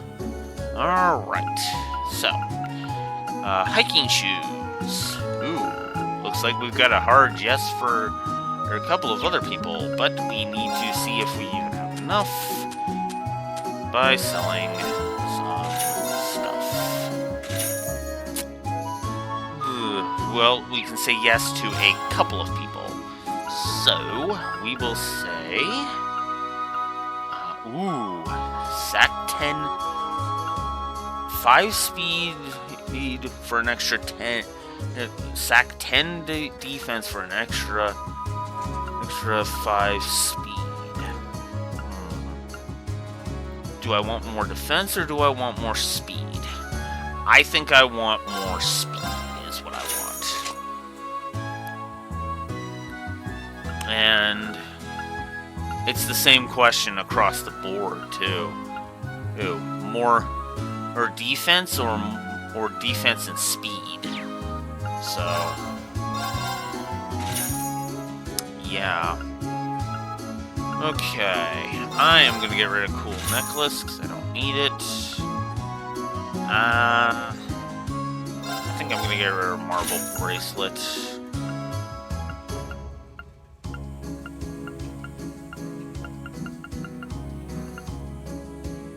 I'm gonna get rid of Yellow Pendulum and Blue Pendulum. I don't really need them.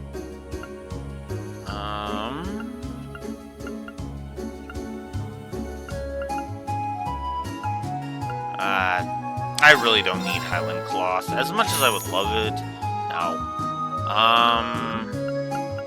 I know I need the Mishis for shit.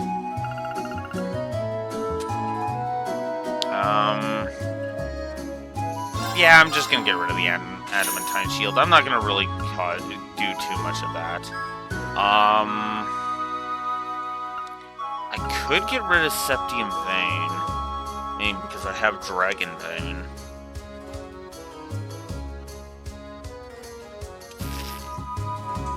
Actually, I think...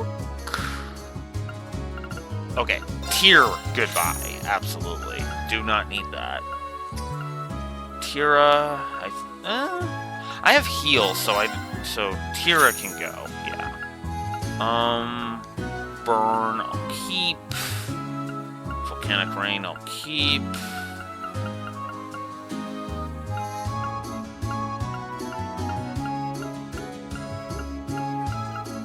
Okay. Alright, so... right, we established that's a big fat hell no on both Reen and Laura. Now this is the one I need to determine. So, hang on. So 627, that's 25. That's a 15-point strength decrease for 25 is extra defense. That is a whole lot of hell no. And oh, shoot. guess we'll give you the hiking shoes. Sorry about that, Gaius. Because I want the speed boost on those two. However, if we have enough, I might be able to fix that mistake. I don't have enough to quite do that. Damn. Ooh, but I can do an upgrade.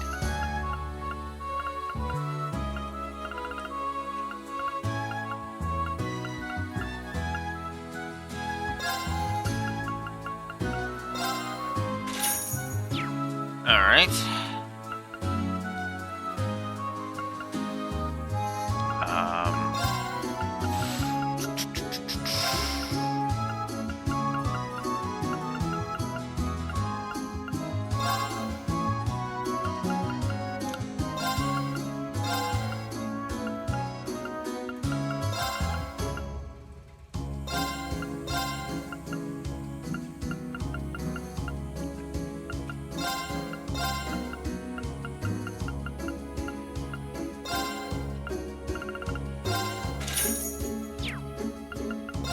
Okay, and now let's do golden thread shoes, because I do actually want to boost your speed.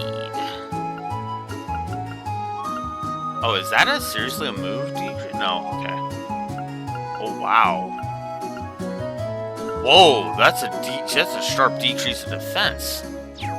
So whatever you've got on Emma is staying on, obviously. Alright, well, in that case... Alright, so... I guess we're doing another... D4 roll. Roll for this. Alright. D4. Alright, so... that's... So, anything other than 2, basically. I said anything other than 2, because 2 is a reroll. 3. That means... Laura. There we go. Okay.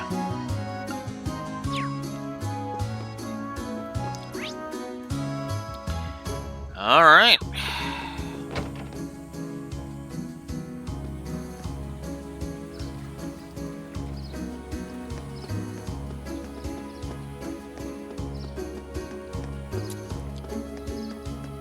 I would like to at least conclude the first day before calling it a session today.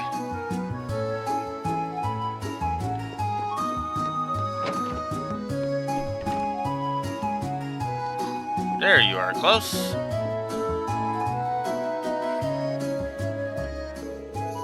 I've been eagerly awaiting your arrival. I see you were able to begin your field study without incident. We were. Thank you for your help. Incidentally, I noticed that it was you yourself that placed this request for us. Indeed, I did. I hope it wasn't too presumptuous of me. My request is merely this. I would like you to engage in a training bout with the students of the Arseid School. That's what it says in the request's description. I'm game. It's not often we get a training opportunity like this. But are we sure we'd provide enough of a challenge? Oh, I'm certain of it. By my assessment, you're all more than capable combatants. A swordsman of the famed 8 Leaves, 1 Blade school, an adept in court fencing, even a seasoned spearman. You each seem to handle your weapons with the poise only born of many battles, the young lady included. You can tell all that just by looking at us? But you've never even seen us fight. Be that as it may, he seems to have a pretty good idea of what we can do. It's like he can even tell that Lammy's here. Well, I've mentioned all of you before in my letters home, though I expect Klaus could easily have deduced that much nonetheless. He makes a strong case for his position as acting master of the Arseid School at the very least. I'm flattered. I'm flattered. All of those training here right now are at the beginner level. I believe you'll be an appropriate match for each other in terms of skill. It seems like the kind of hands-on lesson even a Thor's education can't buy. Very well. No, we'll be happy to accept. You have my thanks. If it's all right with you, I'd like to begin right away. Let me know when you are ready. We're all ready. Just give the word. Haha, excellent. Then please take your place on the stage in the center of the hall.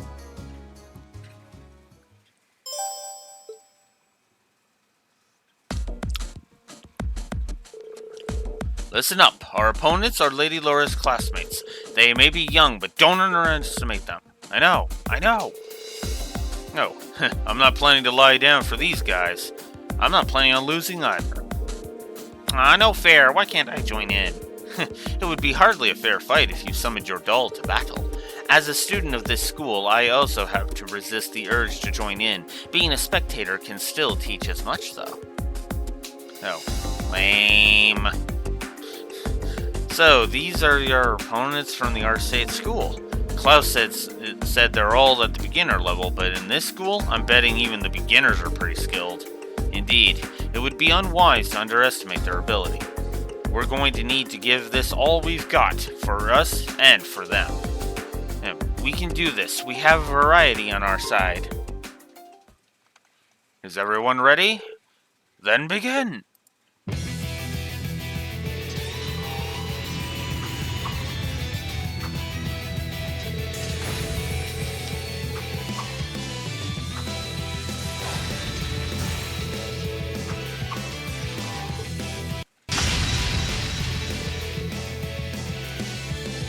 The battle has been decided.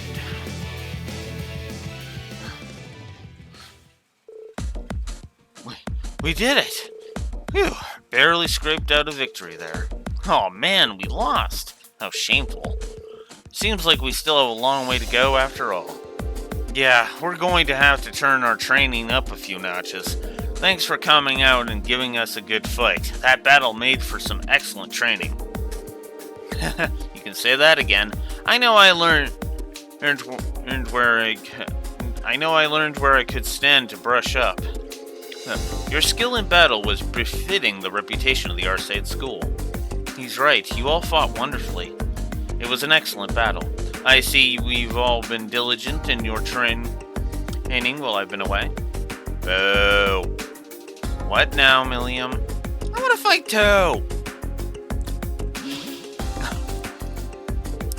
Oh my. Milliam, don't do... Whoa! What the hell is that? A silver doll? Milliam? Honestly, are you incapable of sitting quietly for just 5 minutes? But just sitting here watching you guys fight is boring. I'm ready to jump in. Come on, you don't just want to sit on the sidelines either, right, Laura? Well, I don't suppose I can deny that. You too, huh? This does present a bit of a problem. I think having Eric Getlum take the field might give us too much of an unfair advantage. Oh.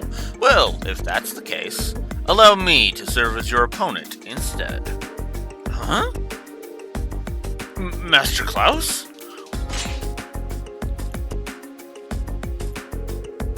I may not be the young man I once was, but I'm still the acting master and caretaker of this school. For his lordship and in his absence, I believe you'll find me a worthy opponent, even for that silver puppet. Whoa. Wow. His stance leaves almost no openings. I can see that acting master isn't simply an honorary title. I see, but if Klaus is going to join the battle, I would like to as well. Laura? Lady Laura? I've been defeated by Klaus on more occasions than I'd like to count. I'd enjoy the opportunity to show him how much I've improved. As you wish, then. Show me all that you've learned during your time at the Academy. Ooh, this is getting exciting. Well, this seems to have escalated rather quickly. I suppose not everyone has the patience to sit on the sidelines, especially when they're itching for a good fight. Good grief. Eve, what do you think we ought to do? I don't think there's anything we can do. Master Reen, I would greatly enjoy the chance to cross blades with the skilled swordsman of the 8 Leaves, 1 Blade School. Would you be willing to participate as well? Of course, I'd be glad to accept. Good, good. How about you choose one of your classmates to round out your team? You'll all be facing me, and if you're able to defeat me, you will have completed my request. In that case...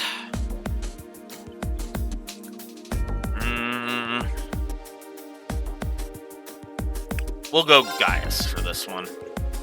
Care to join in the fun, Gaius? Sounds good to me.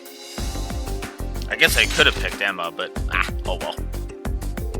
Then let's begin. But please, don't hold back on account of my age. I doubt you'll even give us the opportunity to do so. No doubt, I can feel his power already, and he hasn't even made a move yet. We're going to need to come at him with everything we've got, even more than that last fight. I wasn't planning on holding back anyway. Alright then, begin! Come! Show me what you can do! Right!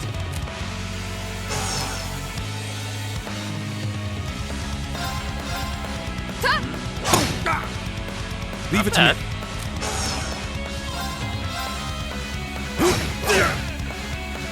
Oh no, you don't! Sonic Wave. My turn. My turn!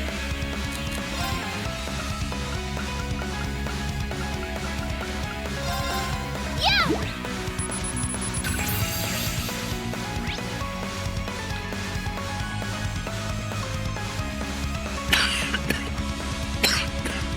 Look at all those stats he's immune to.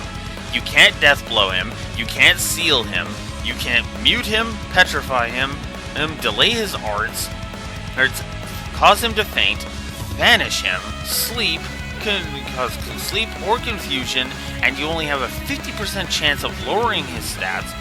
That's causing nightmare, freezing him, poisoning him, or burning him. Right. Wow! That's actually pretty good. It's my turn. My turn. Ooh. Ow. Yes, sir! My turn. Leave it to me. Go! Alright. Let's use a full power. Flames, gather on my blade.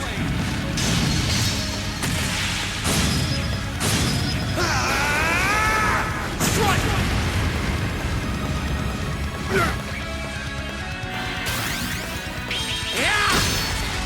Yes, sir! Sorry. Alright, Klaus. That was your first attack against Millium. Leave it to me. My turn! I almost feel bad for that one because I basically took 3 shots at him. My turn. Alright. No. I'm gonna make this fitting. So we're gonna hold off on This that one. old dog still knows a few tricks. Here we go. Alright.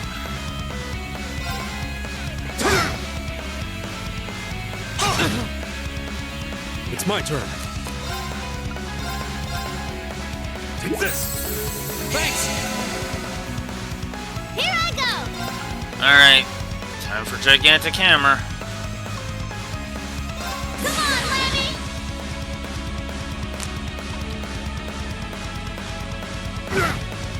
Oof. My turn. Alright. Hey! Go!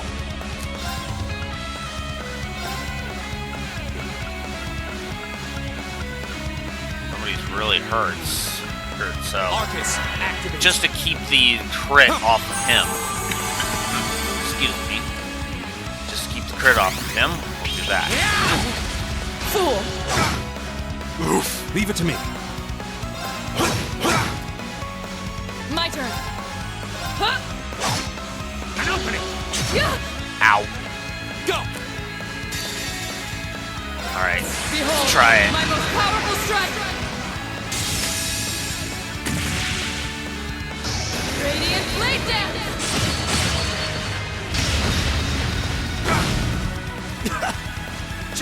as I hoped. Evil will Good. fall before my blade. Got him.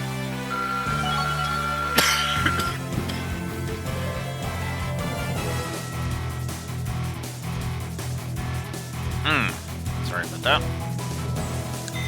Ah, alright. Not bad. And a level up to boot. Nice. Did I just read Laura's HP correctly? We'll see in a bit.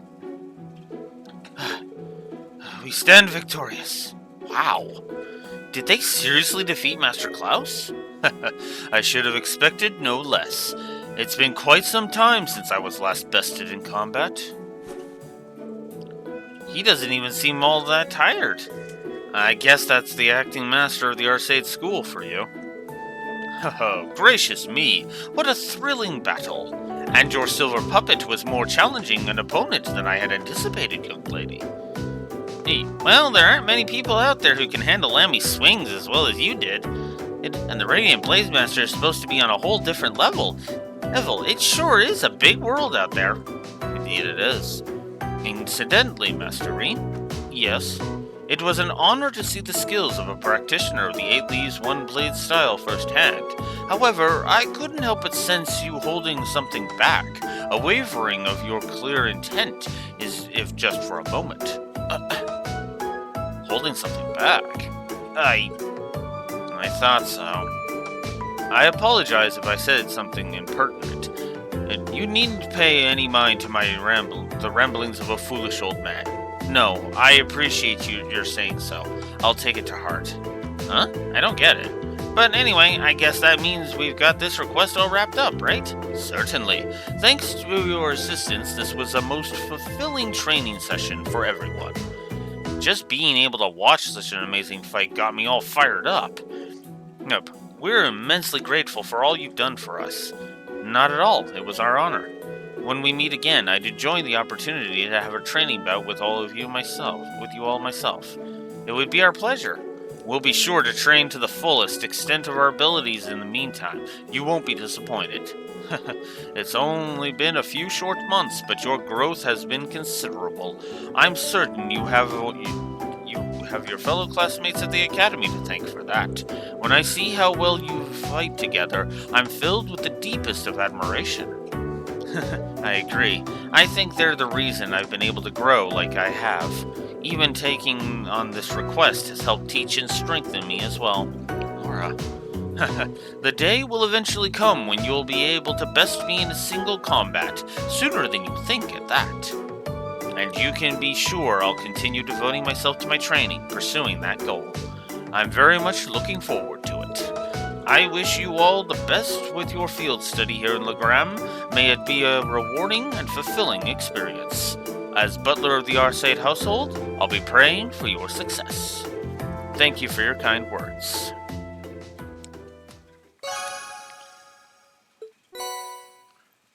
And we get it Keelan for that.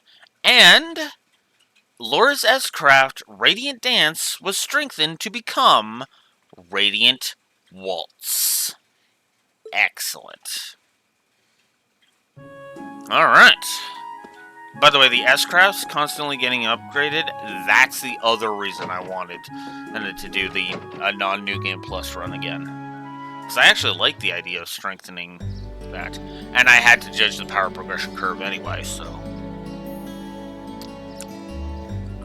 Actually, now that I'm thinking about it... I should up the power progression curve, because it's been surprisingly smooth.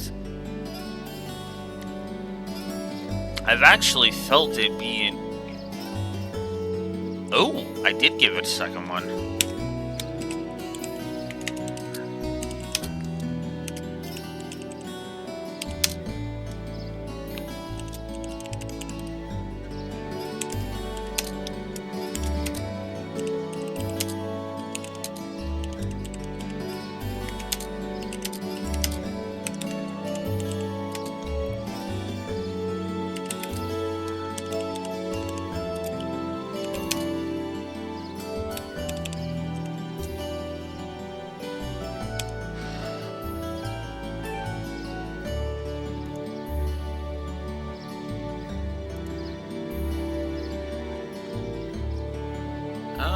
Alrighty. So yeah.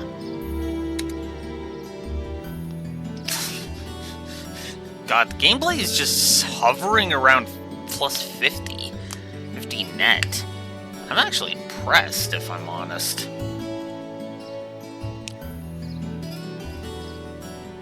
Ooh, looks like it's almost evening already. The sunset sky makes for a very picturesque view, don't you think?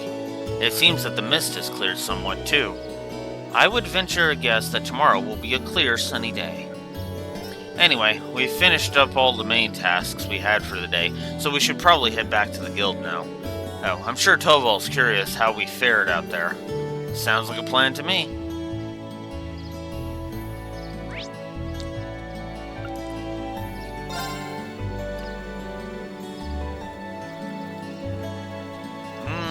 Actually, I should probably double check that.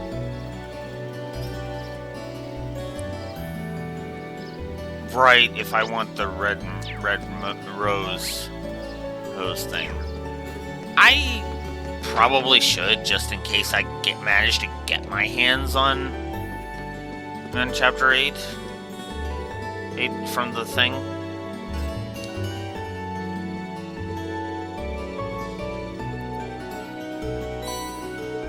Red Moon Rose. There we go. That's Chapter 10. Alright. So yeah, let's head to the Bracer Guild.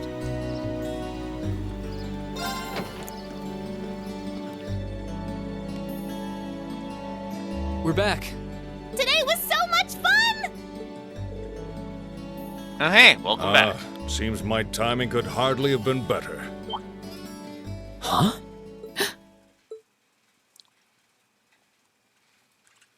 Father? When did you get back? When only Klaus came to greet us, I assumed I wouldn't be seeing you while I was in Legram. Fortunately, I was able to take some time away from my engagements to see you and your class. And while I was in town, I also had some business to attend to with the guild, which is what brings me here. It does my heart good to see you again, Laura. It seems you've grown since I last saw you. Father, please don't treat me like a child, but it's good to be back. It's good to have you back. So that's the Radiant Blade Master. Laura's dad seems so cool. She sounds embarrassed, but I've rarely seen her so happy. Ah, these must be your friends. Right. These are my classmates from Class 7 and my partners in this field study.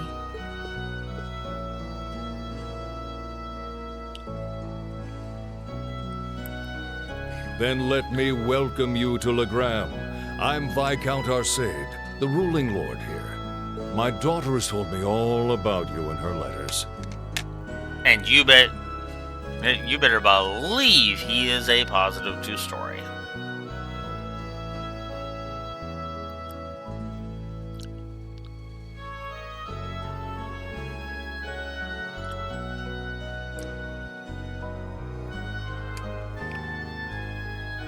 I just gotta scroll up to it.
So, yeah, absolutely.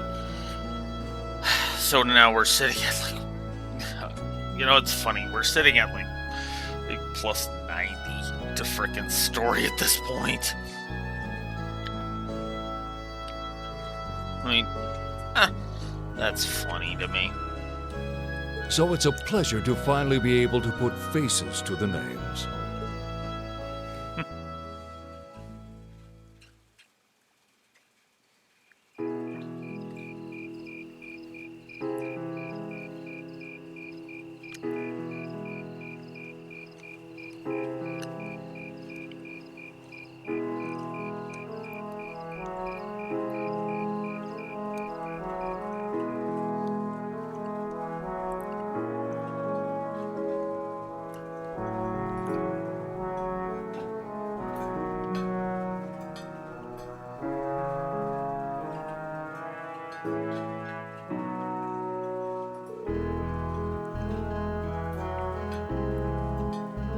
Delicious!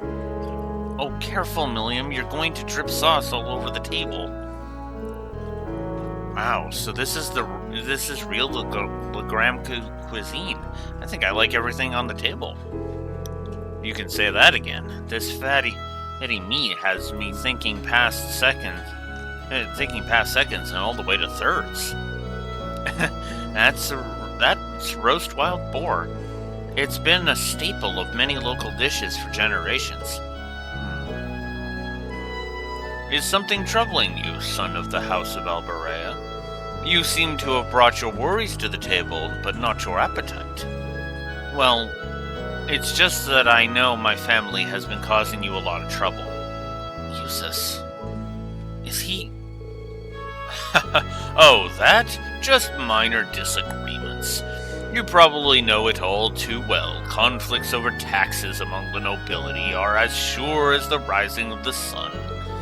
It's nothing to be so concerned about. Thank you for your kind words. But come, tell me of your day. I hear you fought Klaus this afternoon, and emerged victorious at that. We did, though I did feel like he was holding back against us. Nonsense, my lady. You and your classmates fought with the boldness of young lions. I look forward to seeing you soar to even greater heights. Ah, marvelous. I did have my hopes that you might choose to attend that girls' school in the capital, but you seem to have made some excellent friends at Thor's, so perhaps this is how things were meant to be. I feel the same. Aura.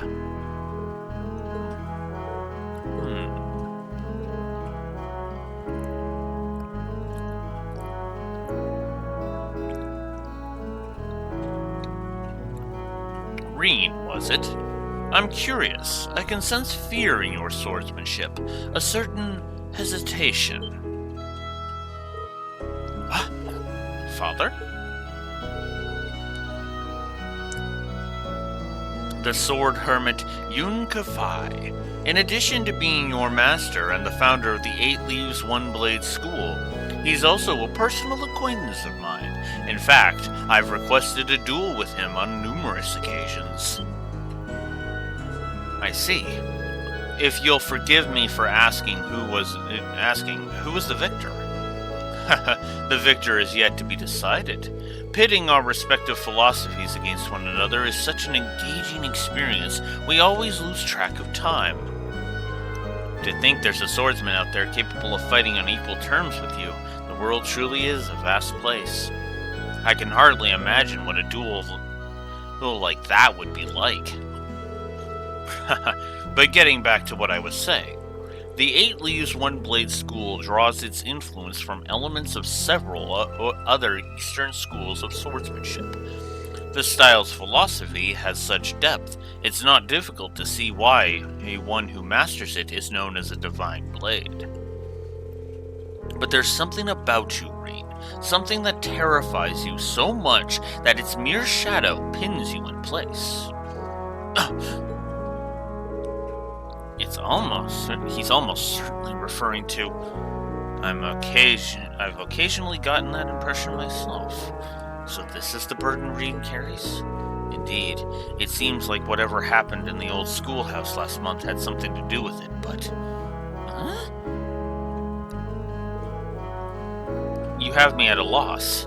I never would have imagined you'd be able to tell so much about me so easily, but thanks to that, I've made up my mind. What? Oh?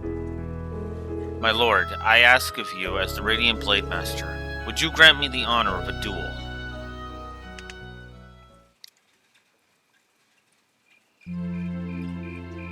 Now, on the surface of it, this seems like a dumb idea.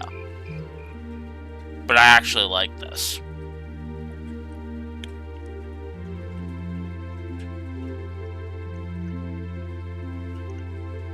Wow, this is mega cool! He's really gonna duel the Radiant Blade Master! But is he really strong enough to beat him? He doesn't stand a chance. Yeah. Receiving instruction from him would be one thing, but to duel a master like Viscount Arcade... Looks like the odds aren't in his favor then. Rean, please reconsider. You too, Father. Stop this nonsense. Please, Laura, stay out of this. This duel is between Rean and myself. Stand aside. Are you certain this is what you want? I am. It's an honor to have the opportunity to test my mettle against the renowned Radiant Blade Master. Thank you for accepting. I admire your spirit. Now, show me what a swordsman of the Eight Leaves is capable of.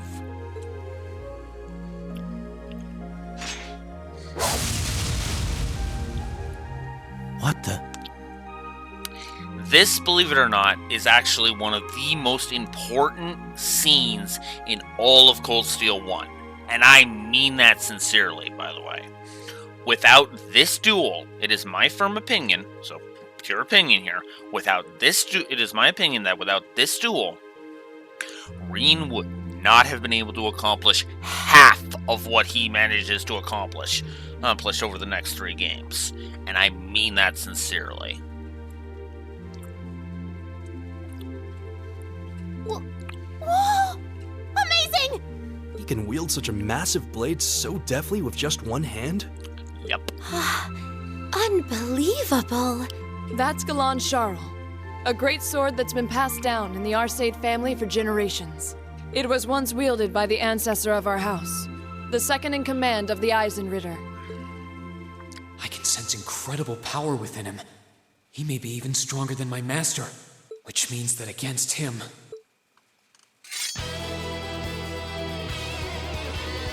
Rean Schwarzer of the Eight Leaves One Blade School, beginner rank. I stand ready. Victor S. Arcade, master and successor of the Arcade School. Ready. Begin! Oof. Now, show me what you're capable of. So, Go! This is an unwinnable battle. Let's just go ahead and get that out of the way right now.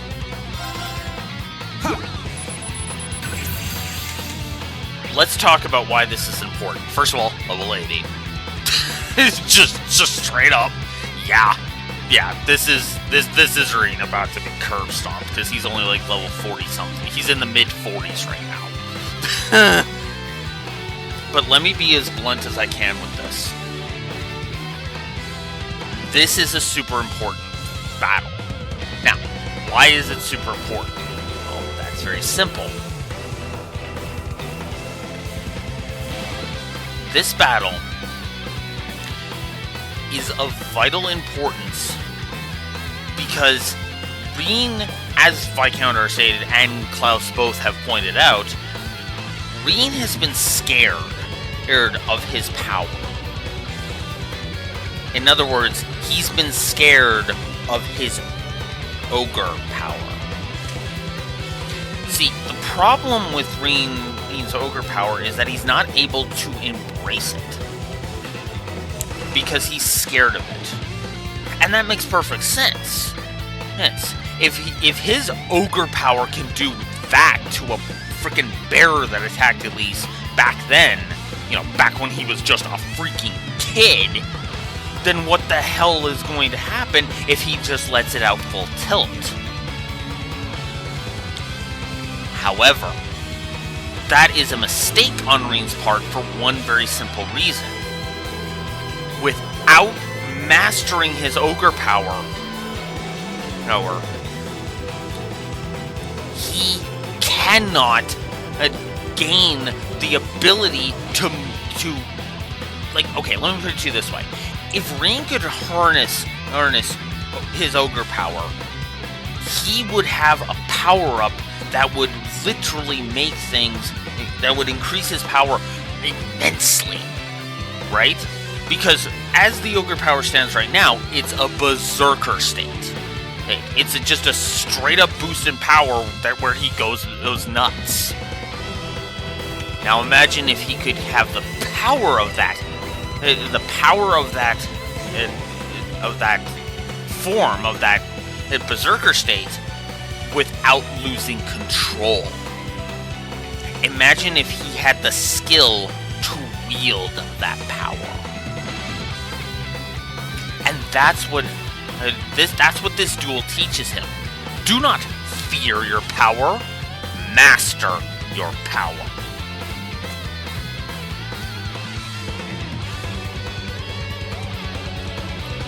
That is why I like this duel. And why this duel is so goddamn important, and is the absolute most important scene in all of Cold Steel 1. Because again, this is the start of Reen actually being able to move forward and become one of, if not the most powerful Trails Pro tags in the series. And that's not me trying to knock Estelle, Lloyd, or Kevin, because those three are powerful in their own right. Especially Kevin, admittedly, right? And Estelle, okay, individually, yeah, not really, because, it's not even a contest, really. The only one that, individually, that would have a chance against Reen would be Kevin, in my opinion.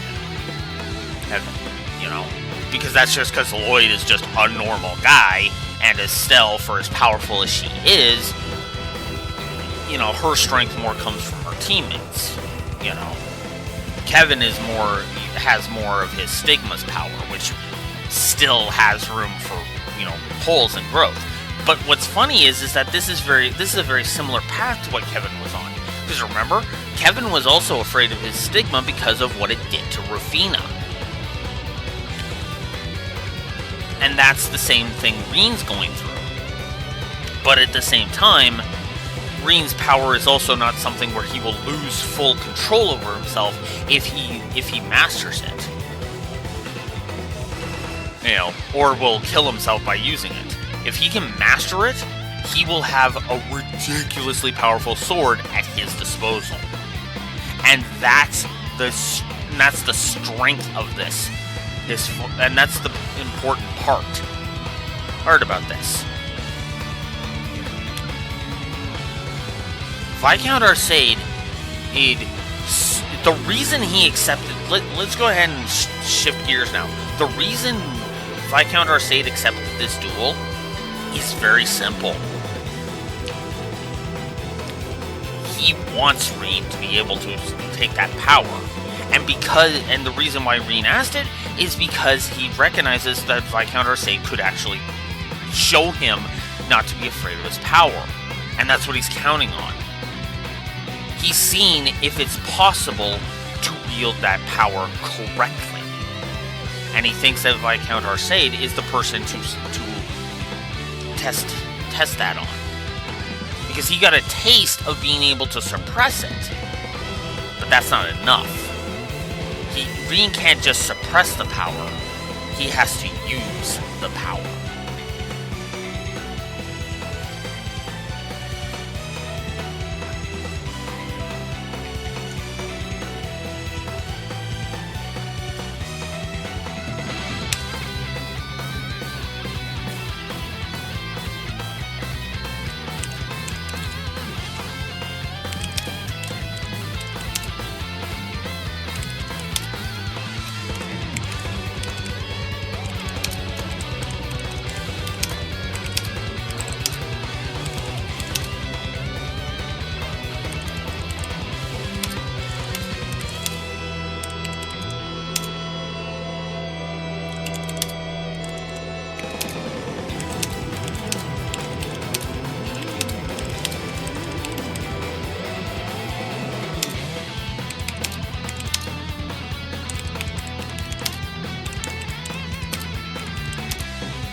as I was describing this, I admit, because I was gonna give it I was gonna give it A positive for this, and just be like, yeah, this is awesome. Then I thought about it and was like, no, this is super important, or not just for Reen's character arc, but for just everything in general. And again, like I said, heck, if not for this duel, it is my opinion that things would have went way worse. Big time.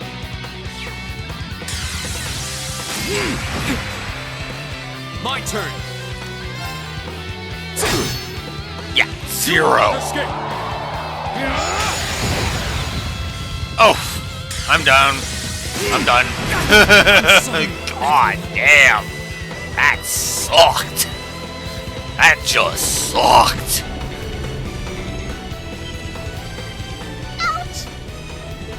This is why I tried to stop them. I could barely even see what happened. It's not like Reen is weak. It's more that his opponent's strength is so far beyond his.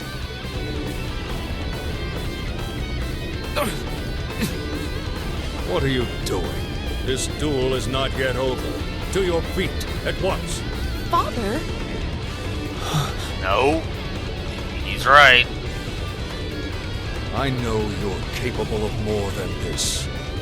But if you are still too afraid to assert your true strength, then I have no choice but to force your hand. Now, show me.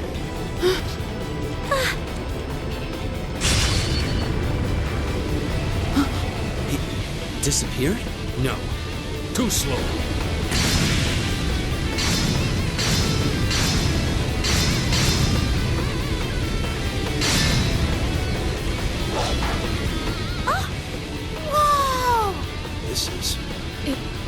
Is this what Reen is afraid of?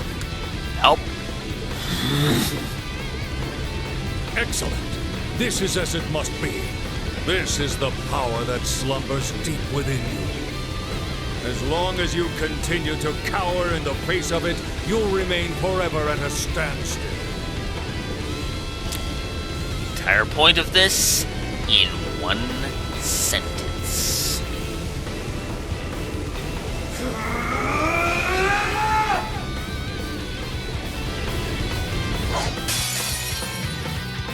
I want to see your true potential. Now.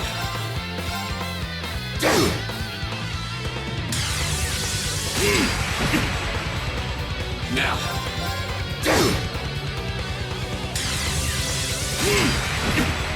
Notice how much less damage is being done. Now.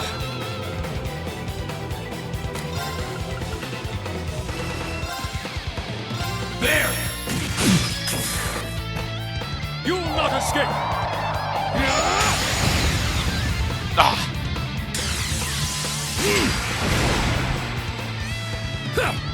Damn. I was hoping that it would last long enough to get him to show off his S-craft, but oh well. Because yeah, Viscount Arcade can actually use his S-craft on you in that fight. And I've gotten him to use it on me. I have made it so that he's had to use it on me. But regardless, the result is the same. I mean, whether he finishes you with the S-craft or just ends you normally, it doesn't matter. Reen! Wow! That duel was crazy! Yeah. Though it all makes sense now. Why Reen asked the Viscount for a duel in the first place. You fool. You shouldering such a burden alone all this time? Yep. Because again, fear. Reen has been afraid of that power since he was a kid.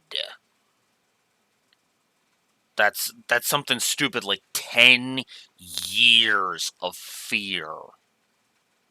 Well, it might not have been 10 exactly, but for years, he has been carrying that. That's insane. Are you all right, Reen? Father, there was no need to go that far. Actually, Laura, I have to disagree with you on that. Viscount Arcade needed to go that far. Needed to push Reen to bring out the ogre power. Now, the S-Craft, well, okay, that part's a little more debatable if, the S-Craft gets used, but that's beside the point. The point is, no, the beatdown from Viscount Arcade was absolutely necessary. And I mean that sincerely. It's now, in the moment, it looks like it was unnecessary. But in the long run, this is going to help immensely. Short-term loss for long-term gain.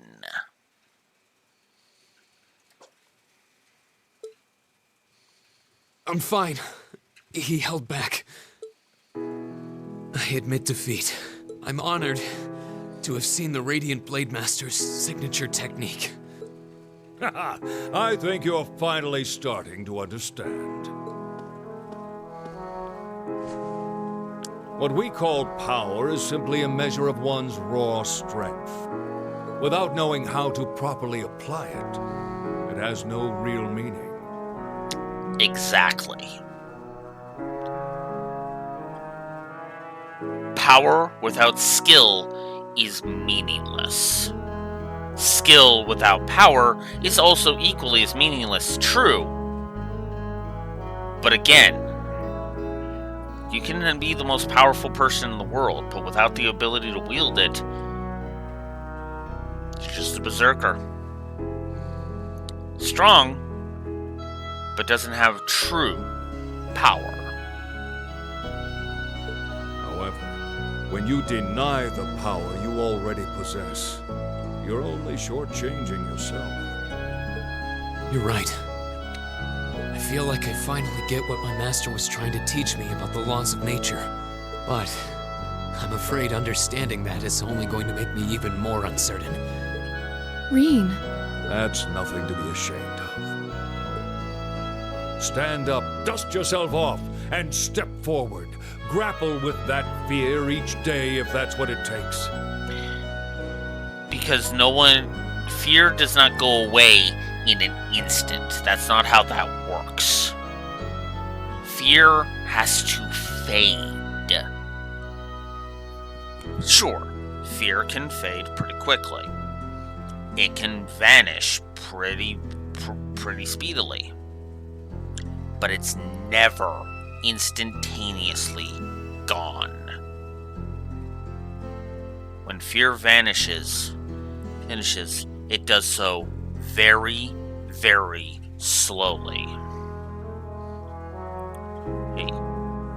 So much fear, and then the fear, then whatever's making you afraid is either revealed to be non-existent, pointless.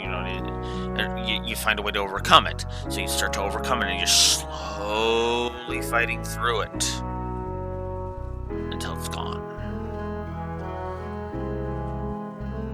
It just slowly fades out and goes away. And only if you are willing to face it. If you don't face your fear, it will consume you. And that's why Reen needed this duel. Because if he didn't face that fear, he would be swallowed into the abyss. When the power first came into it, Reen stared into the abyss and blinked. Now he is starting to be able to gain the confidence so that the next time he looks into the abyss, it'll be the abyss that the abyss will stare back into him, and Reen will stand his ground.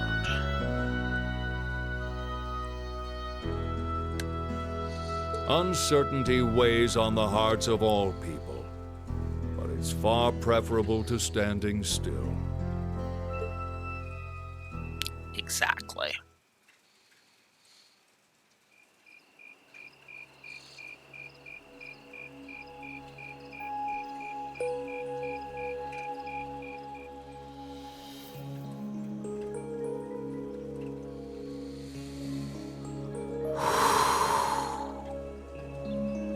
God, I love that scene. I love that scene so much.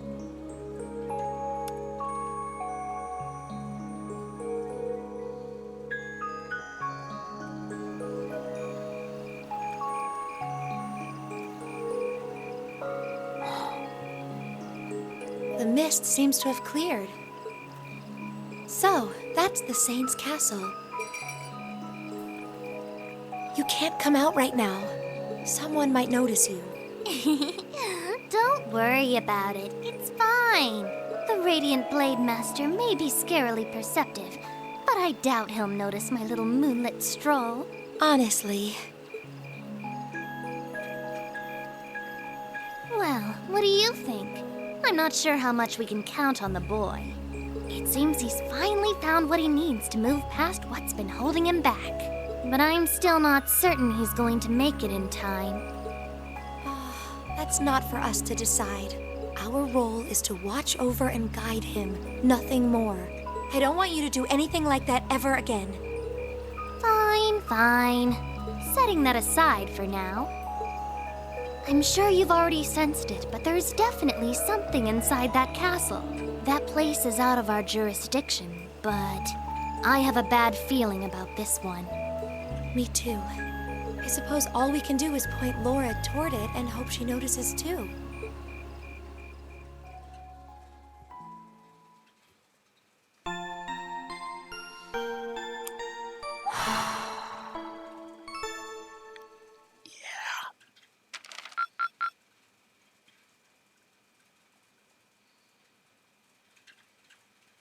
Drinks are on me someday.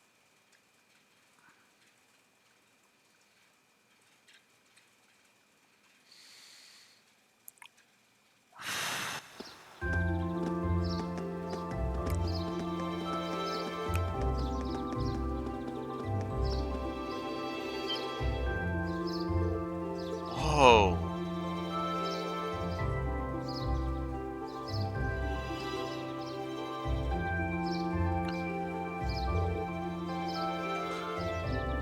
Wow, what a view! Looking at the lake is like gazing into a vast mirror. I suppose that wharf you can see in the distance must be over in the Sutherland province. You can see the Saint's castle way more clearly today, too. So this is what Legram looks like on a clear day. It almost seems like we're in a different town. Well, both faces of the town have a place in my heart. Hey, I'm sorry for all the fuss I caused yesterday. Mean. You really did. However, you did what you did out of necessity, correct? Yeah. Before yesterday, I'd never been able to recognize the truth behind my master's teachings. But crossing swords with your father, it was like I finally realized what he wanted me to understand all those years. I see. In that case, I won't criticize what you did. I can understand that feeling, struggling forward even in the face of adversity. It seems the winds have granted you their blessing. Still, Reen, I think you owe us an explanation. What was that power you displayed during the duel? I've never seen its like. It was so cool, like you suddenly turned into a whole different person. Almost like some kind of power that was locked up inside of you came roaring out in one big flash. Yeah, I guess that's what it must seem like.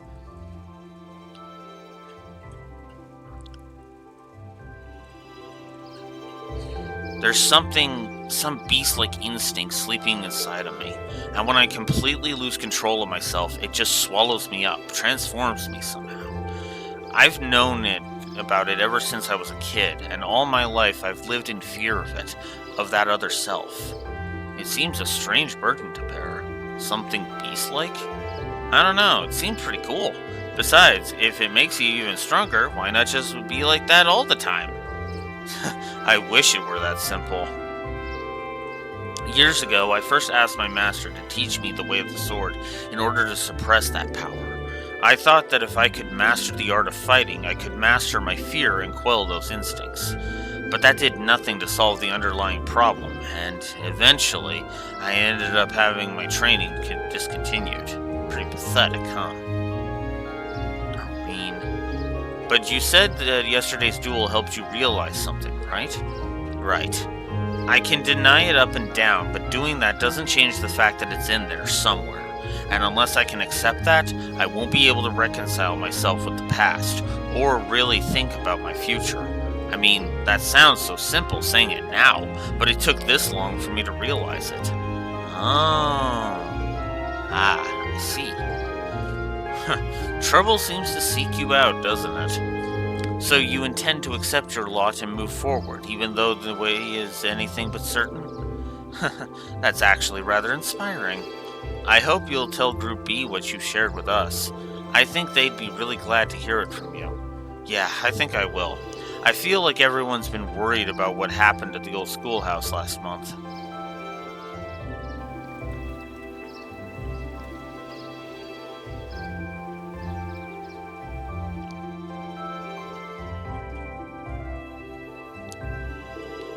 Hey, I heard the big news. You seriously dueled the Radiant Blade Master? Well, he was kind enough to give me a chance to test my skill against him. The gap between him and me is so wide that calling it a duel is being generous. Nah, don't sell yourself short. It takes some real guts to even think of trying to duel the Viscount. I know you've battled Sarah and her strength is pretty intense, but he's on a whole different level. I can see you didn't achieve beginner rank in the 8 Leaves 1 Blade School for nothing. You're surprisingly well informed. That's a bracer for you. Well, the guild has pretty close ties with the 8 Leaves 1 Blade School, after all. Anyway, let me get you those tasks for today.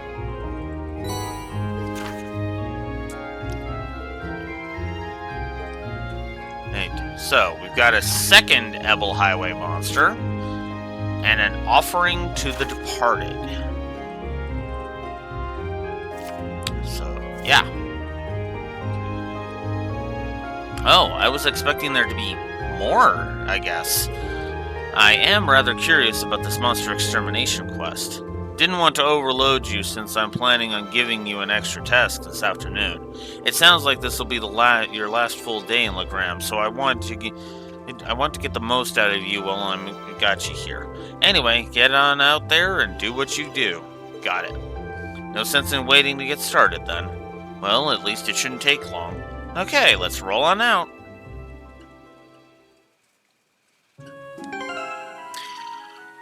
Okay, so I've been going for about 6. We're starting to creep up on the 7-hour mark, so I think that's where we're gonna call it. So, I gotta be honest with you. I kind of wasn't expecting to fling 4 more positives onto the scene, but here we are. Well, actually, what's funny is that's 5 actually. Now that I'm thinking about it, because I forgot about Viscount Arseid himself. But yeah.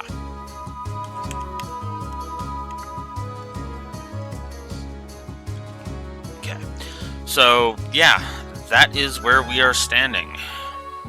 Ending 128 positives so far. So 128 story positives so far. 34 story negatives. 34.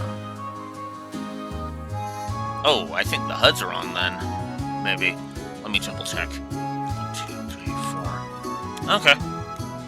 Hey, okay, never mind. The HUD's right. Which means we're actually sitting at 94. That's actually kind of funny. That's kind of interesting, if I'm honest. So yeah. Gameplay. We are sitting at a grand total, I still can't believe this, of 85 positives to the gameplay. That's insane.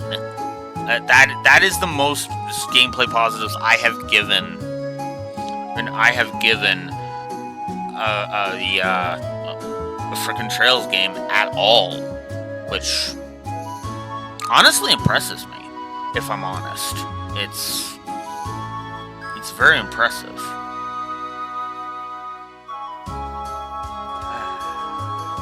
But all the same,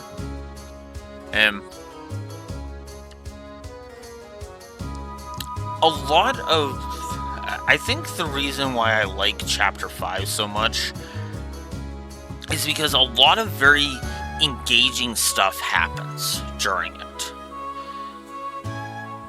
A lot of important plot points come together for this one, and a lot of there's a lot of very interesting ideas that are presented here, and I honestly like that because, well, okay, let me put it to you this way. On the one hand, you might think that this is a chapter for Laura. This is Laura's chapter, right? Because it seems like each of the members of Class 7 have at least one, like there are multiple members of Class 7 that get to shine within a given chapter, right? In Chapter 1, it was,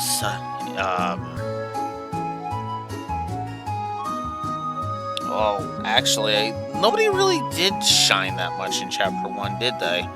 In Chapter 1, it was more about the build-up, so no. Starting in Chapter 2, it seems like every chapter would have, things start to build up. Because you have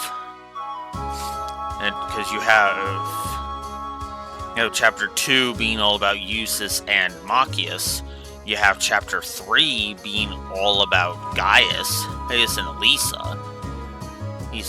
You have Chapter 4 actually being kind of four-pronged, because you have Machias, Elliot, Laura, and Fee. And then you have Chapter 5, which actually is more of a Rean-centric chapter, with a little bit of Emma thrown in there.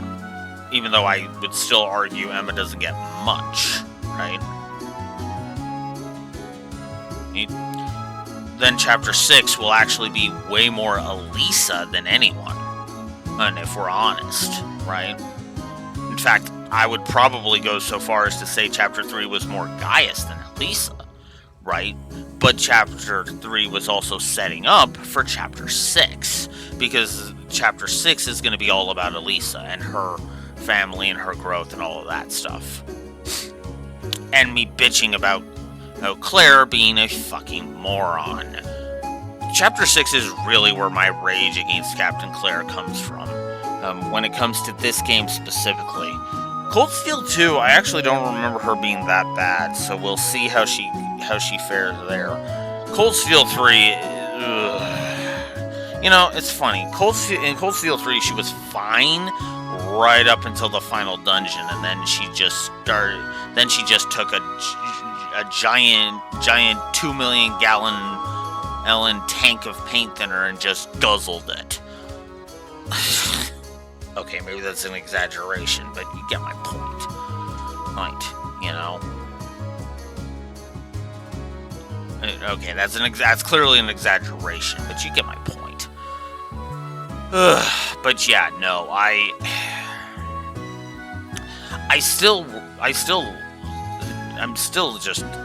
am looking forward to playing more of this. I really am. And it kind of just makes me go, oof, do I really want to stop?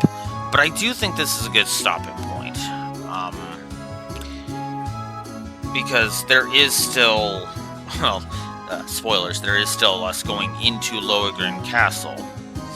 There's still, and then there's all of the stuff at Corellia, and all the stuff at Corellia, well, as you can already tell, we're already now creeping up on the point where we finally catch up with the flash forward. So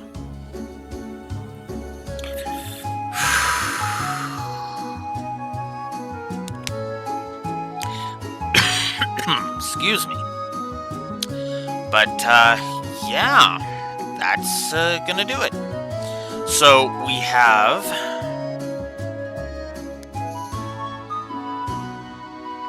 And so we have a random side quest. We have a monster extermination mission. We've even got a hidden quest.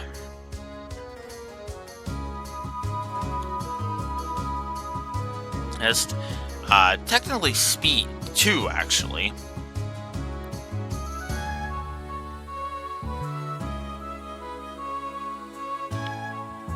So, yeah, and we'll probably be able to catch the other fish that we need here, and then it's just a matter of waiting for the old schoolhouse and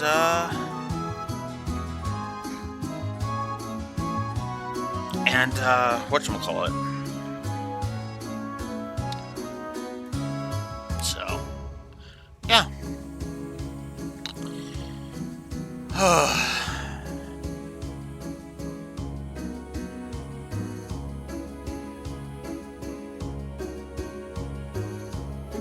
So yeah, 35 freaking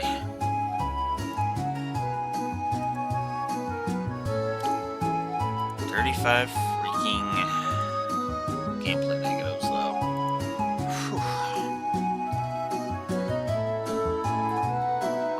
Excuse me.